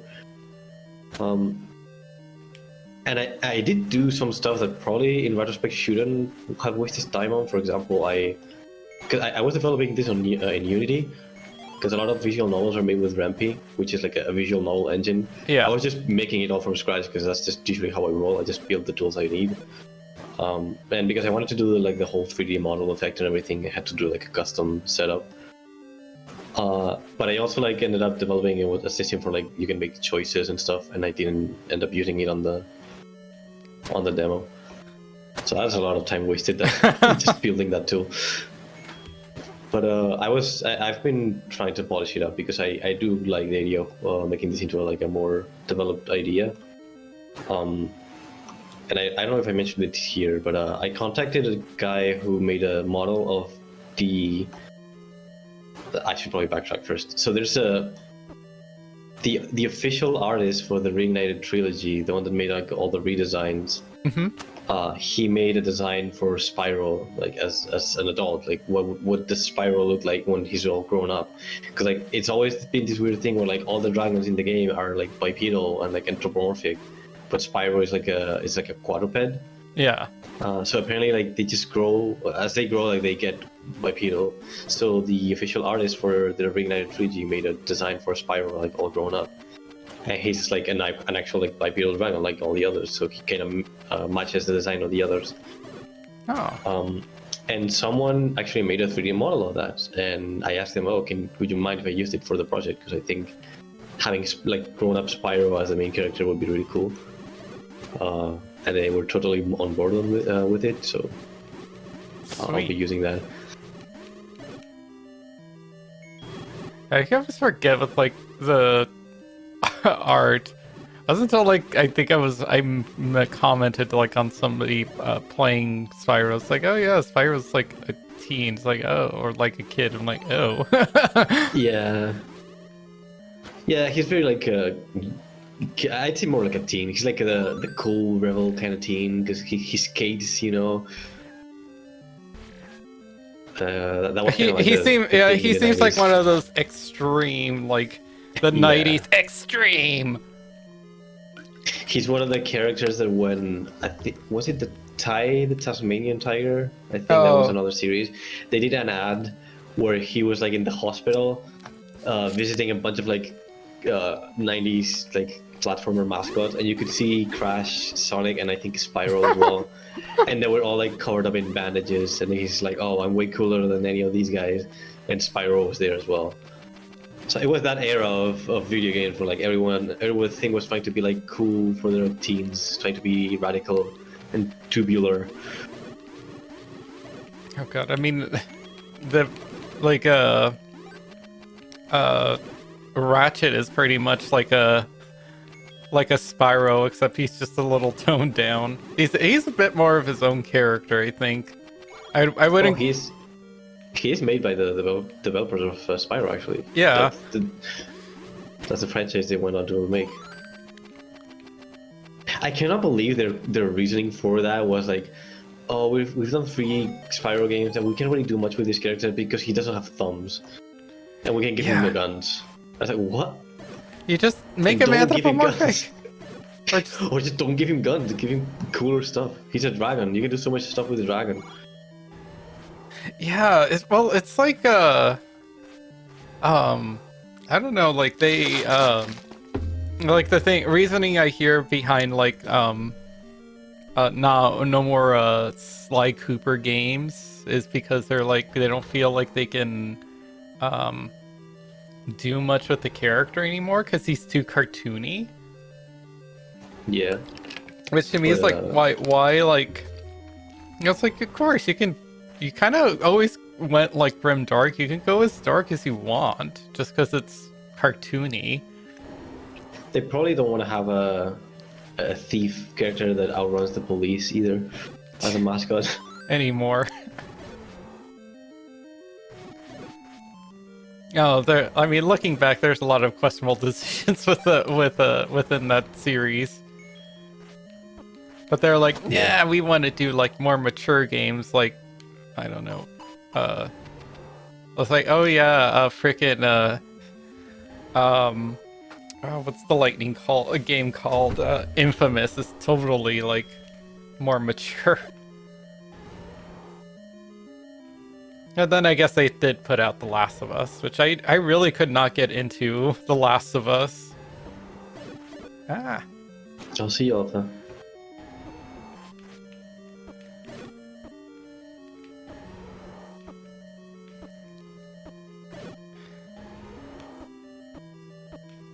Wait, what? What was he smoking here? You can... Oh, they're misaligned. I thought... Oh, okay, yeah. This room is a bit extreme, yeah.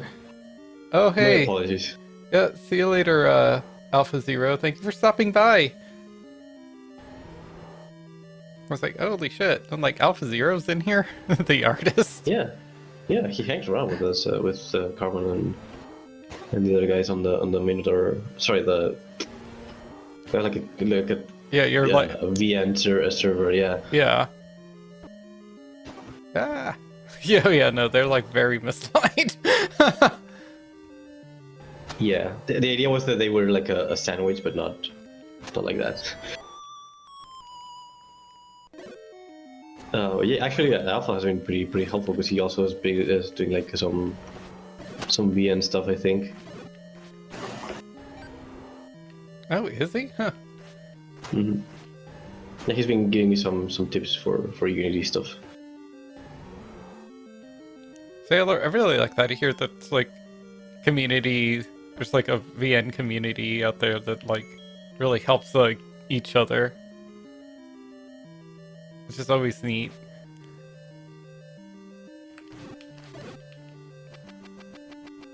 No, I can't get that. Oh yeah, the boomerang can get the clock.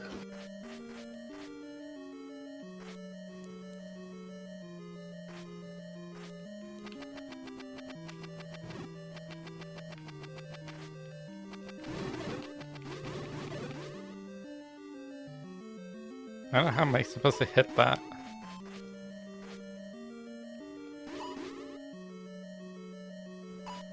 How, I wonder.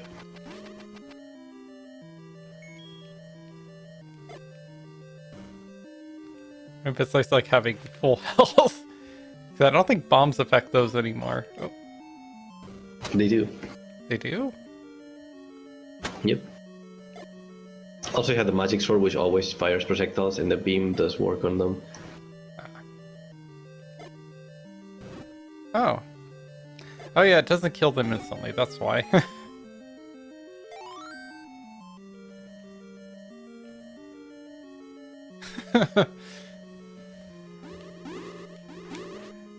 The answer is you're not supposed to get through that room without getting hit. You're supposed to suffer. Yeah, you have to minimize it. I think that might have been the idea. Like, yeah, you're gonna get hit, but at this point, if you had the blue tonic, which you probably should at this point, Suffer. just yeah. No, come back. No. Again, not all ideas were the best, but I mean, 12 dungeons. Eventually, you run. Yeah, see, that is a bug that I've not been able to fix for a while. Like sometimes they get stunned, and they just happen to get stunned in like their invincible state, and I don't know why it happens. It's just I don't know what causes it. I don't know how to fix it. Back. It's hard because when I try to fix it, I'm not able to replicate it. So it's like I don't know what's causing it.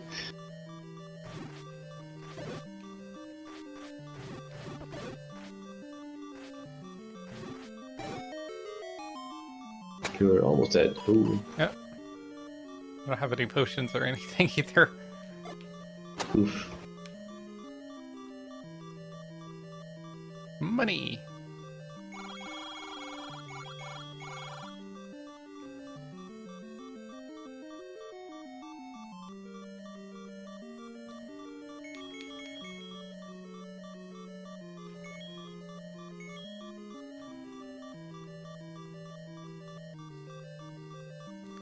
And it's like I need to start like reading a lot more like VNs. I was watching someone play a bit of the new build of Boros the other day. I'm like, just how much I have. So funny story. Like because of that server, like I have a bunch of VNs downloaded. And I downloaded a bunch of VNs for Christmas because I was gonna be visiting family and we're gonna be on a trip and stuff. The backlog just kept piling up. I think there's at least 7 VNs on my phone right now that I want to play through, and I just don't have the time to. And I don't find the time to play them because I'm building my own stuff as well. Yeah, and of course, like it involves reading, so you have to kind of pay attention to it, or yeah, I have to like sit down and pay attention. It's not like something you can just. I guess I could just watch a let's play and have it like as a podcast, but then I miss a lot of the subtleties. Yeah, though it is fun like watching someone else like listen to it, watch them play it. Sometimes Yeah, I usually do it after I played myself because I remember binging your Minotaur Hotel playthrough as well. I watched yours, Mr. Josh, Dirk as well. I think Dirk played Minotaur Hotel. Kanashian recently. But like it's always fun to see someone else like do something different or just get like different results because like, oh hey, I didn't know that was in the game, or you could do that. Hmm. Oh, there's this YouTuber who I think she's also from somewhere around Latin America, because she also speaks Spanish. And she did like a reading of Miniature Hotel while also translating it like real time. Yeah. Oh, what's her name? It Uh, said like Naughty Nikos. Koopa. Yes, Naki Koopa. I thought she was like Spaniard. She has a Spanish accent, but I don't think she's from Spain. I'm not sure. I don't really wanna. I don't really wanna assume anything, but Yeah. she Yes. does. Her accent is more Spanish than. Yeah, cause like I appreciate like the that she's like she can do something like that, but like I like her Spanish is a bit like I have to really focus on it to kind of like understand her. I can't. It's Yeah, not. it is Spanish. It's definitely Spanish accent, but I don't know which region because we have so many regions as well. But it can be kind of different. Yeah, like just because like it's one of the that I'm like I have to really focus and concentrate on her. I can't listen to her casually and keep up with her. Like she. Yeah, she also like mixes a lot of of English dialect, like or like nerd terms, I guess.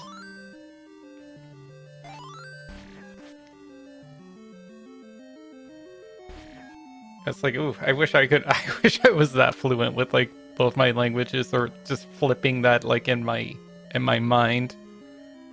Yeah, I just find it amazing that she can just translate in real time. Like I'm like, oh, I want to make a translation for Virtual Hotel, and it took me like 3 weeks to get 3 chapters out, and then she's just doing it here in real time. Like, well, okay, too powerful. Okay, you're too powerful.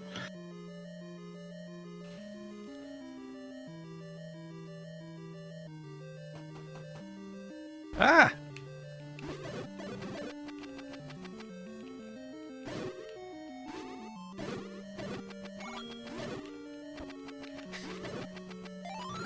Oh, I just realized. I think I've.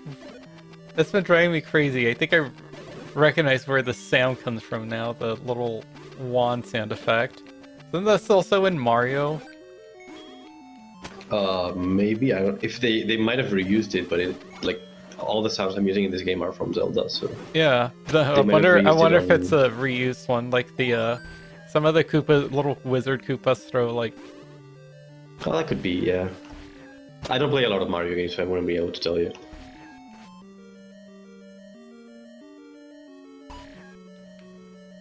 I don't know, Mario as a franchise has always been that thing where like it's always held to such high standard where like it's supposed to be super high quality, but then whenever I play it, it's like it's kind of like milk toast to me, you know?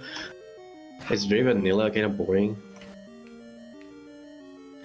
So the only Mario game I've ever played like to completion is Super Mario World. That one was pretty fun.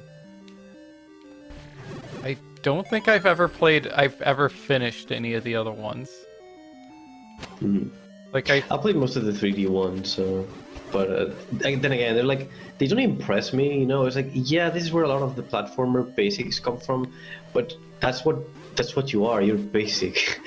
You know, like I don't really like everyone was flipping their shit with like Super Mario Odyssey. I'm like, it was not Odyssey great. was okay at best, and like yeah, it had the fun gimmick of like oh you can possess thing, which is fine. That part is fun, but other than that, it has nothing special in terms of like platforming mechanics. But like my husband bought that game, like he was hyped for it, and then it was just disappointing. He just like stopped playing it after a couple of hours. I don't think he went past like the first level. Oh. Trixie. Oh, you fucked up. Oh, you're dead. Whoa. Oh no. It's not What real. could this mean?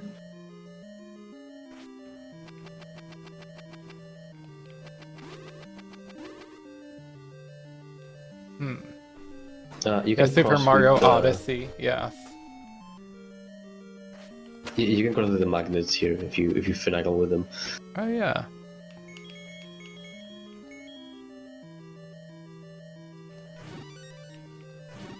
Yeah, Mario Odyssey had like a. It was kind of vanilla to me. I don't know.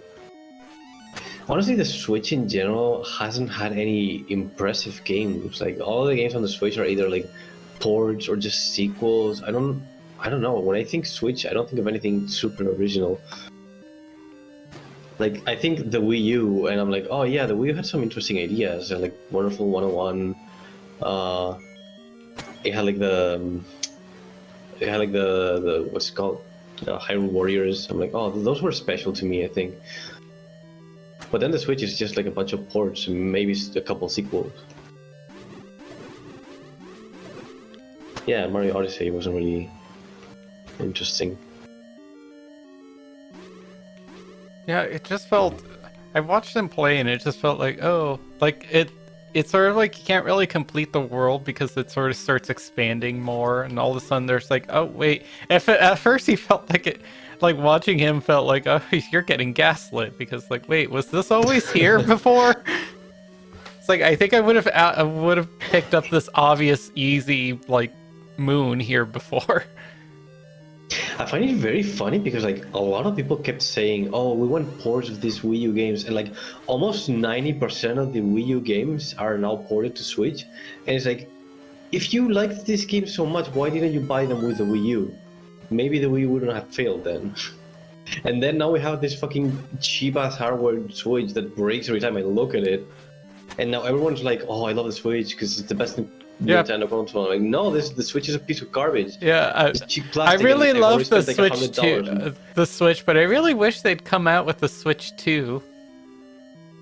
Yeah, that's already, like, it was already obsolete when it came out, and it's been 6 years now. Come on. Why did this last longer than the Wii U? The Wii U at least felt sturdy. Yeah, the portable. I've always wanted a Wii U, but like, I never got one. Oh crap! What the hell is this?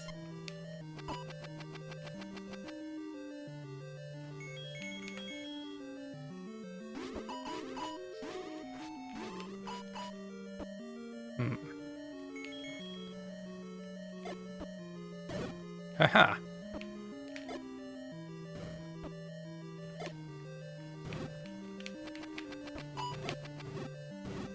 Yeah, I mean, that's the thing. Like the Switch, being portable is like its only redeeming quality because it has basically terrible. Well, I want to say terrible games, but like most of its good games are just Wii U ports.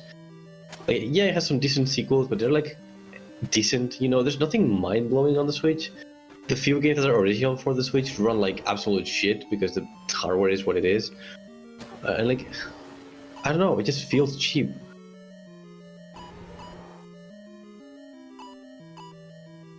But which kind of seeing the Switch kind of as a PlayStation Portable fan, like kind of makes me angry. It's like, oh my god, like a lot of this the PlayStation did better. The PlayStation Portable did better, and that poor thing got the short stick by Sony. Yeah. It was too ahead of its time.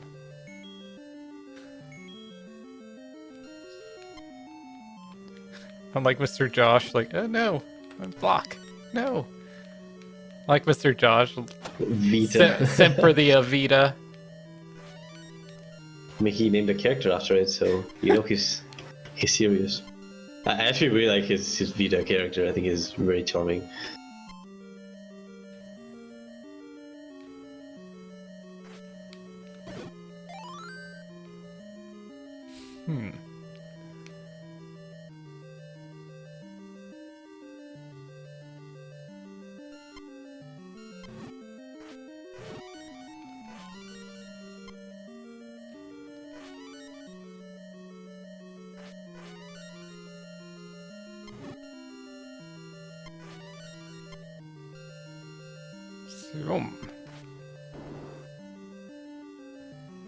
With puzzles.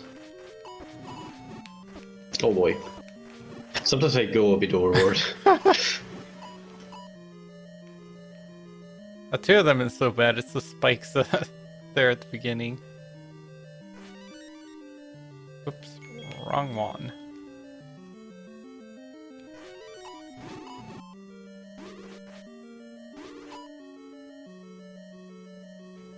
I mean, the Vita had a Sonic rival, so immediately that makes it a good system. Because it has Sonic on it.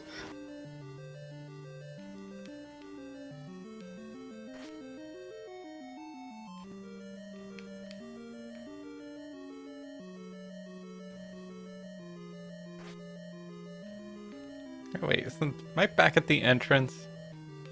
I think so, but it should be open now. The right side should be open. Oh, hey. Boss is around here. We just create both systems and characters. The Vita. Oh, I think the boss is in the room where with the key that you just crossed. Yeah.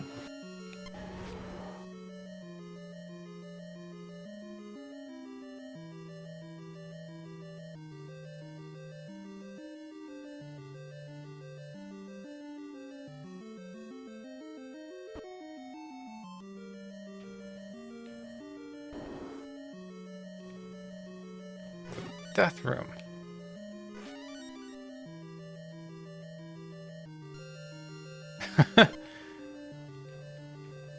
Oh, that's funny. Wait. That should not happen. Yeah. Oh, I know what is happening. Yeah, because there's another one on the other side. That's the one you're supposed to be pushed into. But you're also pushing the one in front of you, so it looks kind of weird. Oh. And it wouldn't transition into scene. Yeah. Oh. Shadow Link.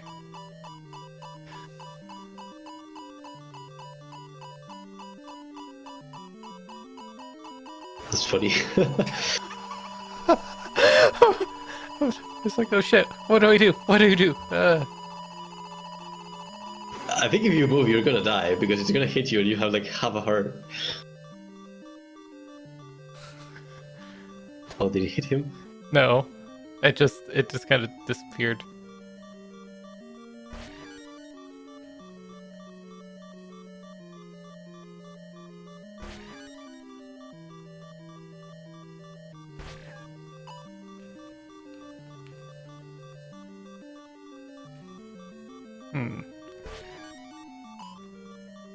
Haha.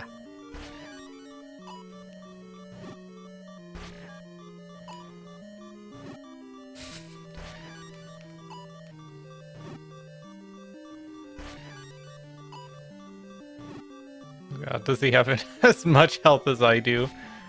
He has as much health as heart containers you have. So you have like a ton of them actually. So it will take a while.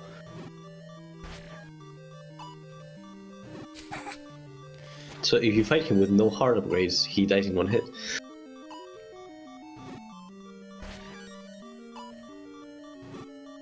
You can just use the sword, by the way. You don't need to use the cane. He just attacks whenever you attack. Also, if you don't have the mirror shield, which you just happen to have, you can turn, bounce his sword beams with your sword if you hit them. It's kind of like a reference to Ganondorf, to Magic Tennis. Haha. There you go. I wasn't gonna take the risk with only half a heart. Ooh, an arrow.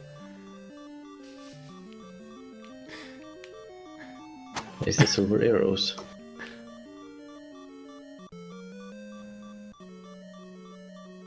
Ooh, how do I use these? Oh, they're just like automatic. It's just an upgrade, yeah. They do a fuck ton of damage, and you need them to beat the game, basically.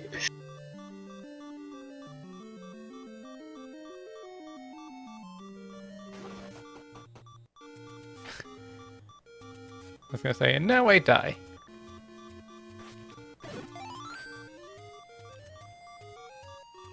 Oh, why game? Why do you taunt me so? Come on, get that fairy if you dare. Oh no, that despawned it. You're close to the fairy fountain though, so Yeah. I mean, Now, if can you I die here, it's not a big survive? deal. You can just teleport. Oh, yeah.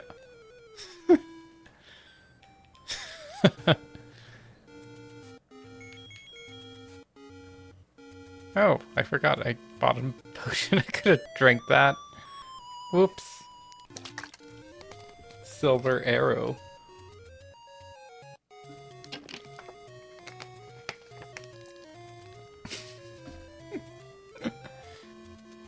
I set up a bomb. Oh yeah, I should have done that, Carbon. Set up a bomb and just have him walk on it. I think the bombs don't work on Dark Link. You have to use his reflected stuff.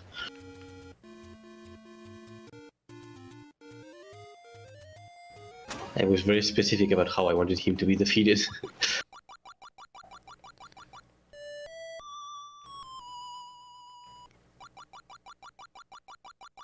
No, okay. Yeah, now it's working. You should have filled your bottle too, yeah.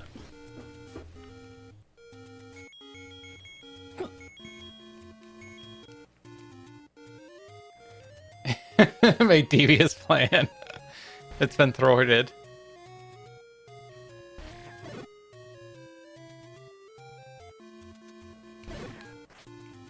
Actually, I thought that was supposed to be like the last dungeon, but Nope.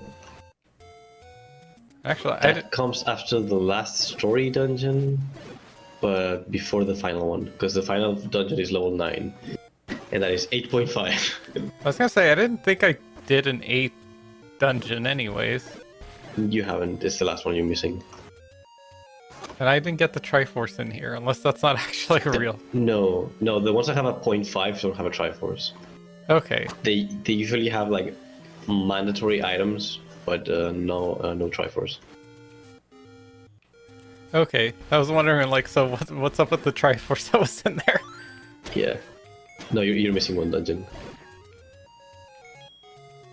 Now, where could that be?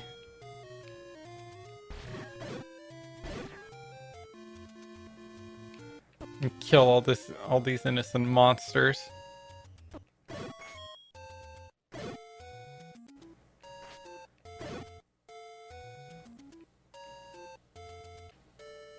All they want to do is just mourn the death of their leader that I killed. I'm just gonna Exactly. rampage through them. Who's the real monster?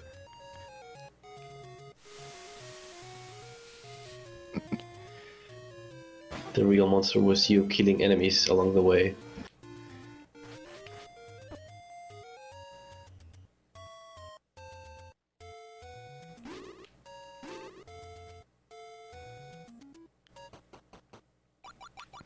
Nope.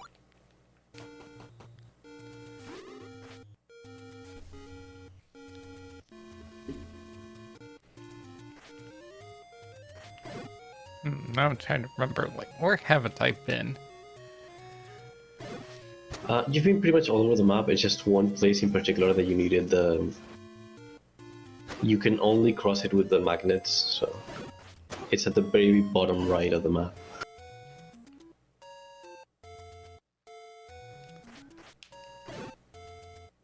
That way we shall go. Oh, I know which way.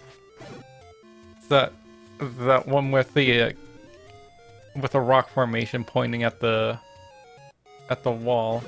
Yeah. Also, yeah, to answer a previous question, it was Erio who designed Black. I did ask them on Discord. I still need to play that one, that VN2. Killian. It looks cute. Killian's absolutely fantastic. Like, pretty much my second favorite VN after Miracle Hotel. Killian as a character as well is so charming. He did a great job with it. No, so yeah, I was watching Burrows the other day. I was kind of lost because I've never seen it. I was just jumping into whatever part they were playing. It's like, oh, the art is so fantastic in it. It is. We're trying to get we're actually trying to get Mr. Josh to play Kill again. Like we're ganging up on him like on the polls. We're gonna try to vote for it.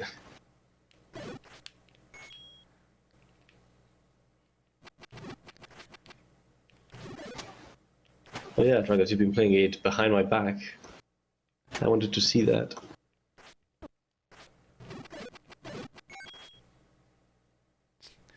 Actually, like I'm like, oh, Mr.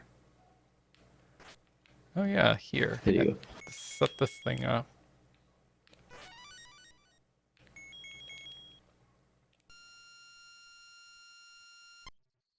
I don't know why I kept switching out of it, but there we go. Whenever you need the magnet, just assume. Oh no! Yes. Assume you're gonna need both of them. Oh yeah, I usually do. Why am I doing that? They work in tandem. Usually what I do is I create the south block directly, and then I just repel myself from it. It's faster. Because then I don't have to push it to the other side. That's true. I'm not that smart though. Huh. Oh, but with coincidentally, I got like, Captain Nico's. Is that how you say it? Yeah. His name? Like Captain Nico. Has like he made like a Zelda Breath of the Wild pack. I'm like, of like art. What? Like there's some art on his Gumroad. Uh-huh. That's I have not seen that. Yeah, Breath of the Wild like monsters. Ooh, And of course there's the centaur there. Oh, I'll have to ask him for it. Under the gravestone overlooking the sea. I think I think it's quite old. There's like a bunch of stuff there. Wait, Carmen might be able to confirm because I always confuse them. Is Captain Nico also like Nico Nader? Is Yes. this the same person? Okay. Yeah. Because he's also in the server, I think. Oh. Yeah, he goes either by Captain Nico on some sites Okay. and Nico Nader on other sites.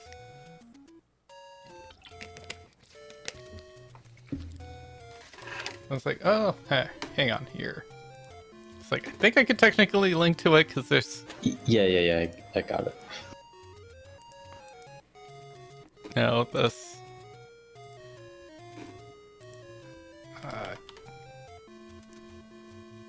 let me see.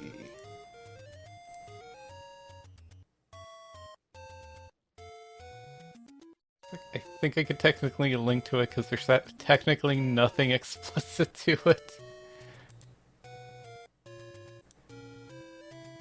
No, not on my... Unless, you know, you've like, don't pay for it. Unless you pay for it.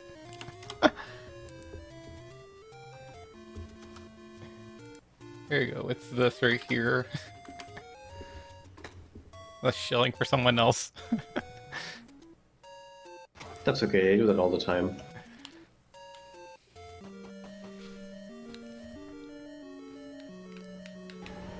Base of the wall.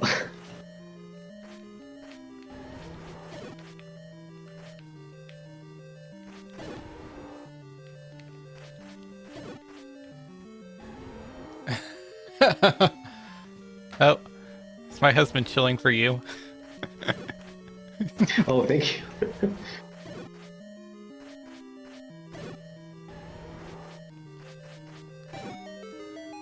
I think most people watching right now already know me anyway, but it is very appreciated. Uh-oh, is there a boss already in here?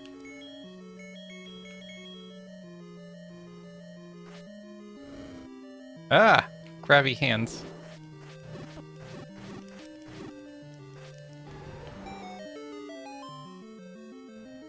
We're carrying the boss through the stairs.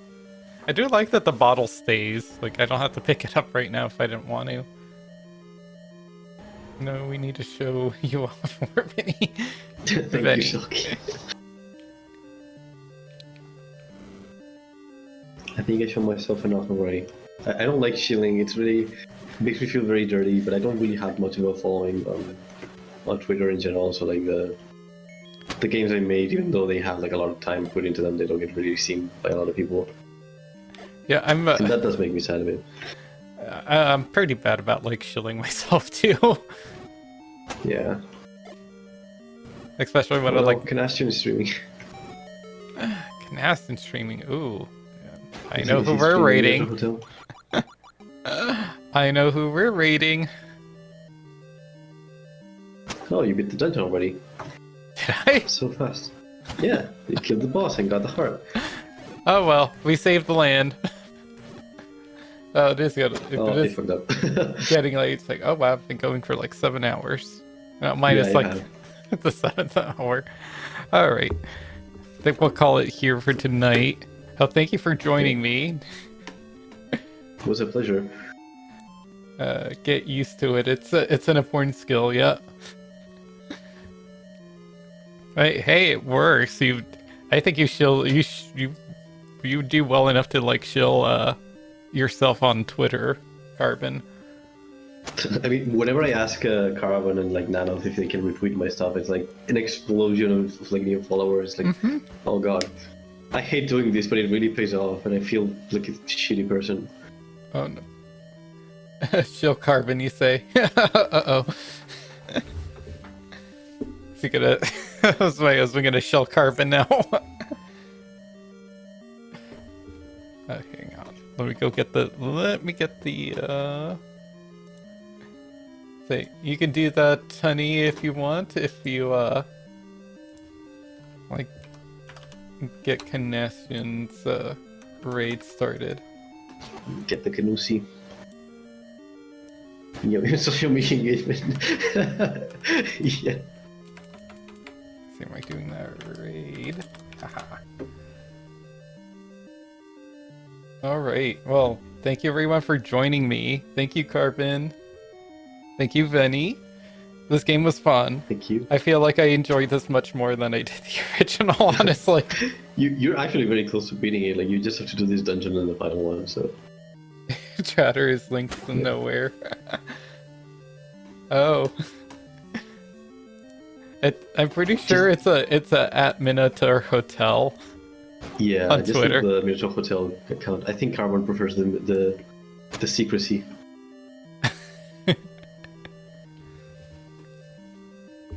Oh, that's probably because he's probably trying to look up. He's probably trying to look up through his Twitter.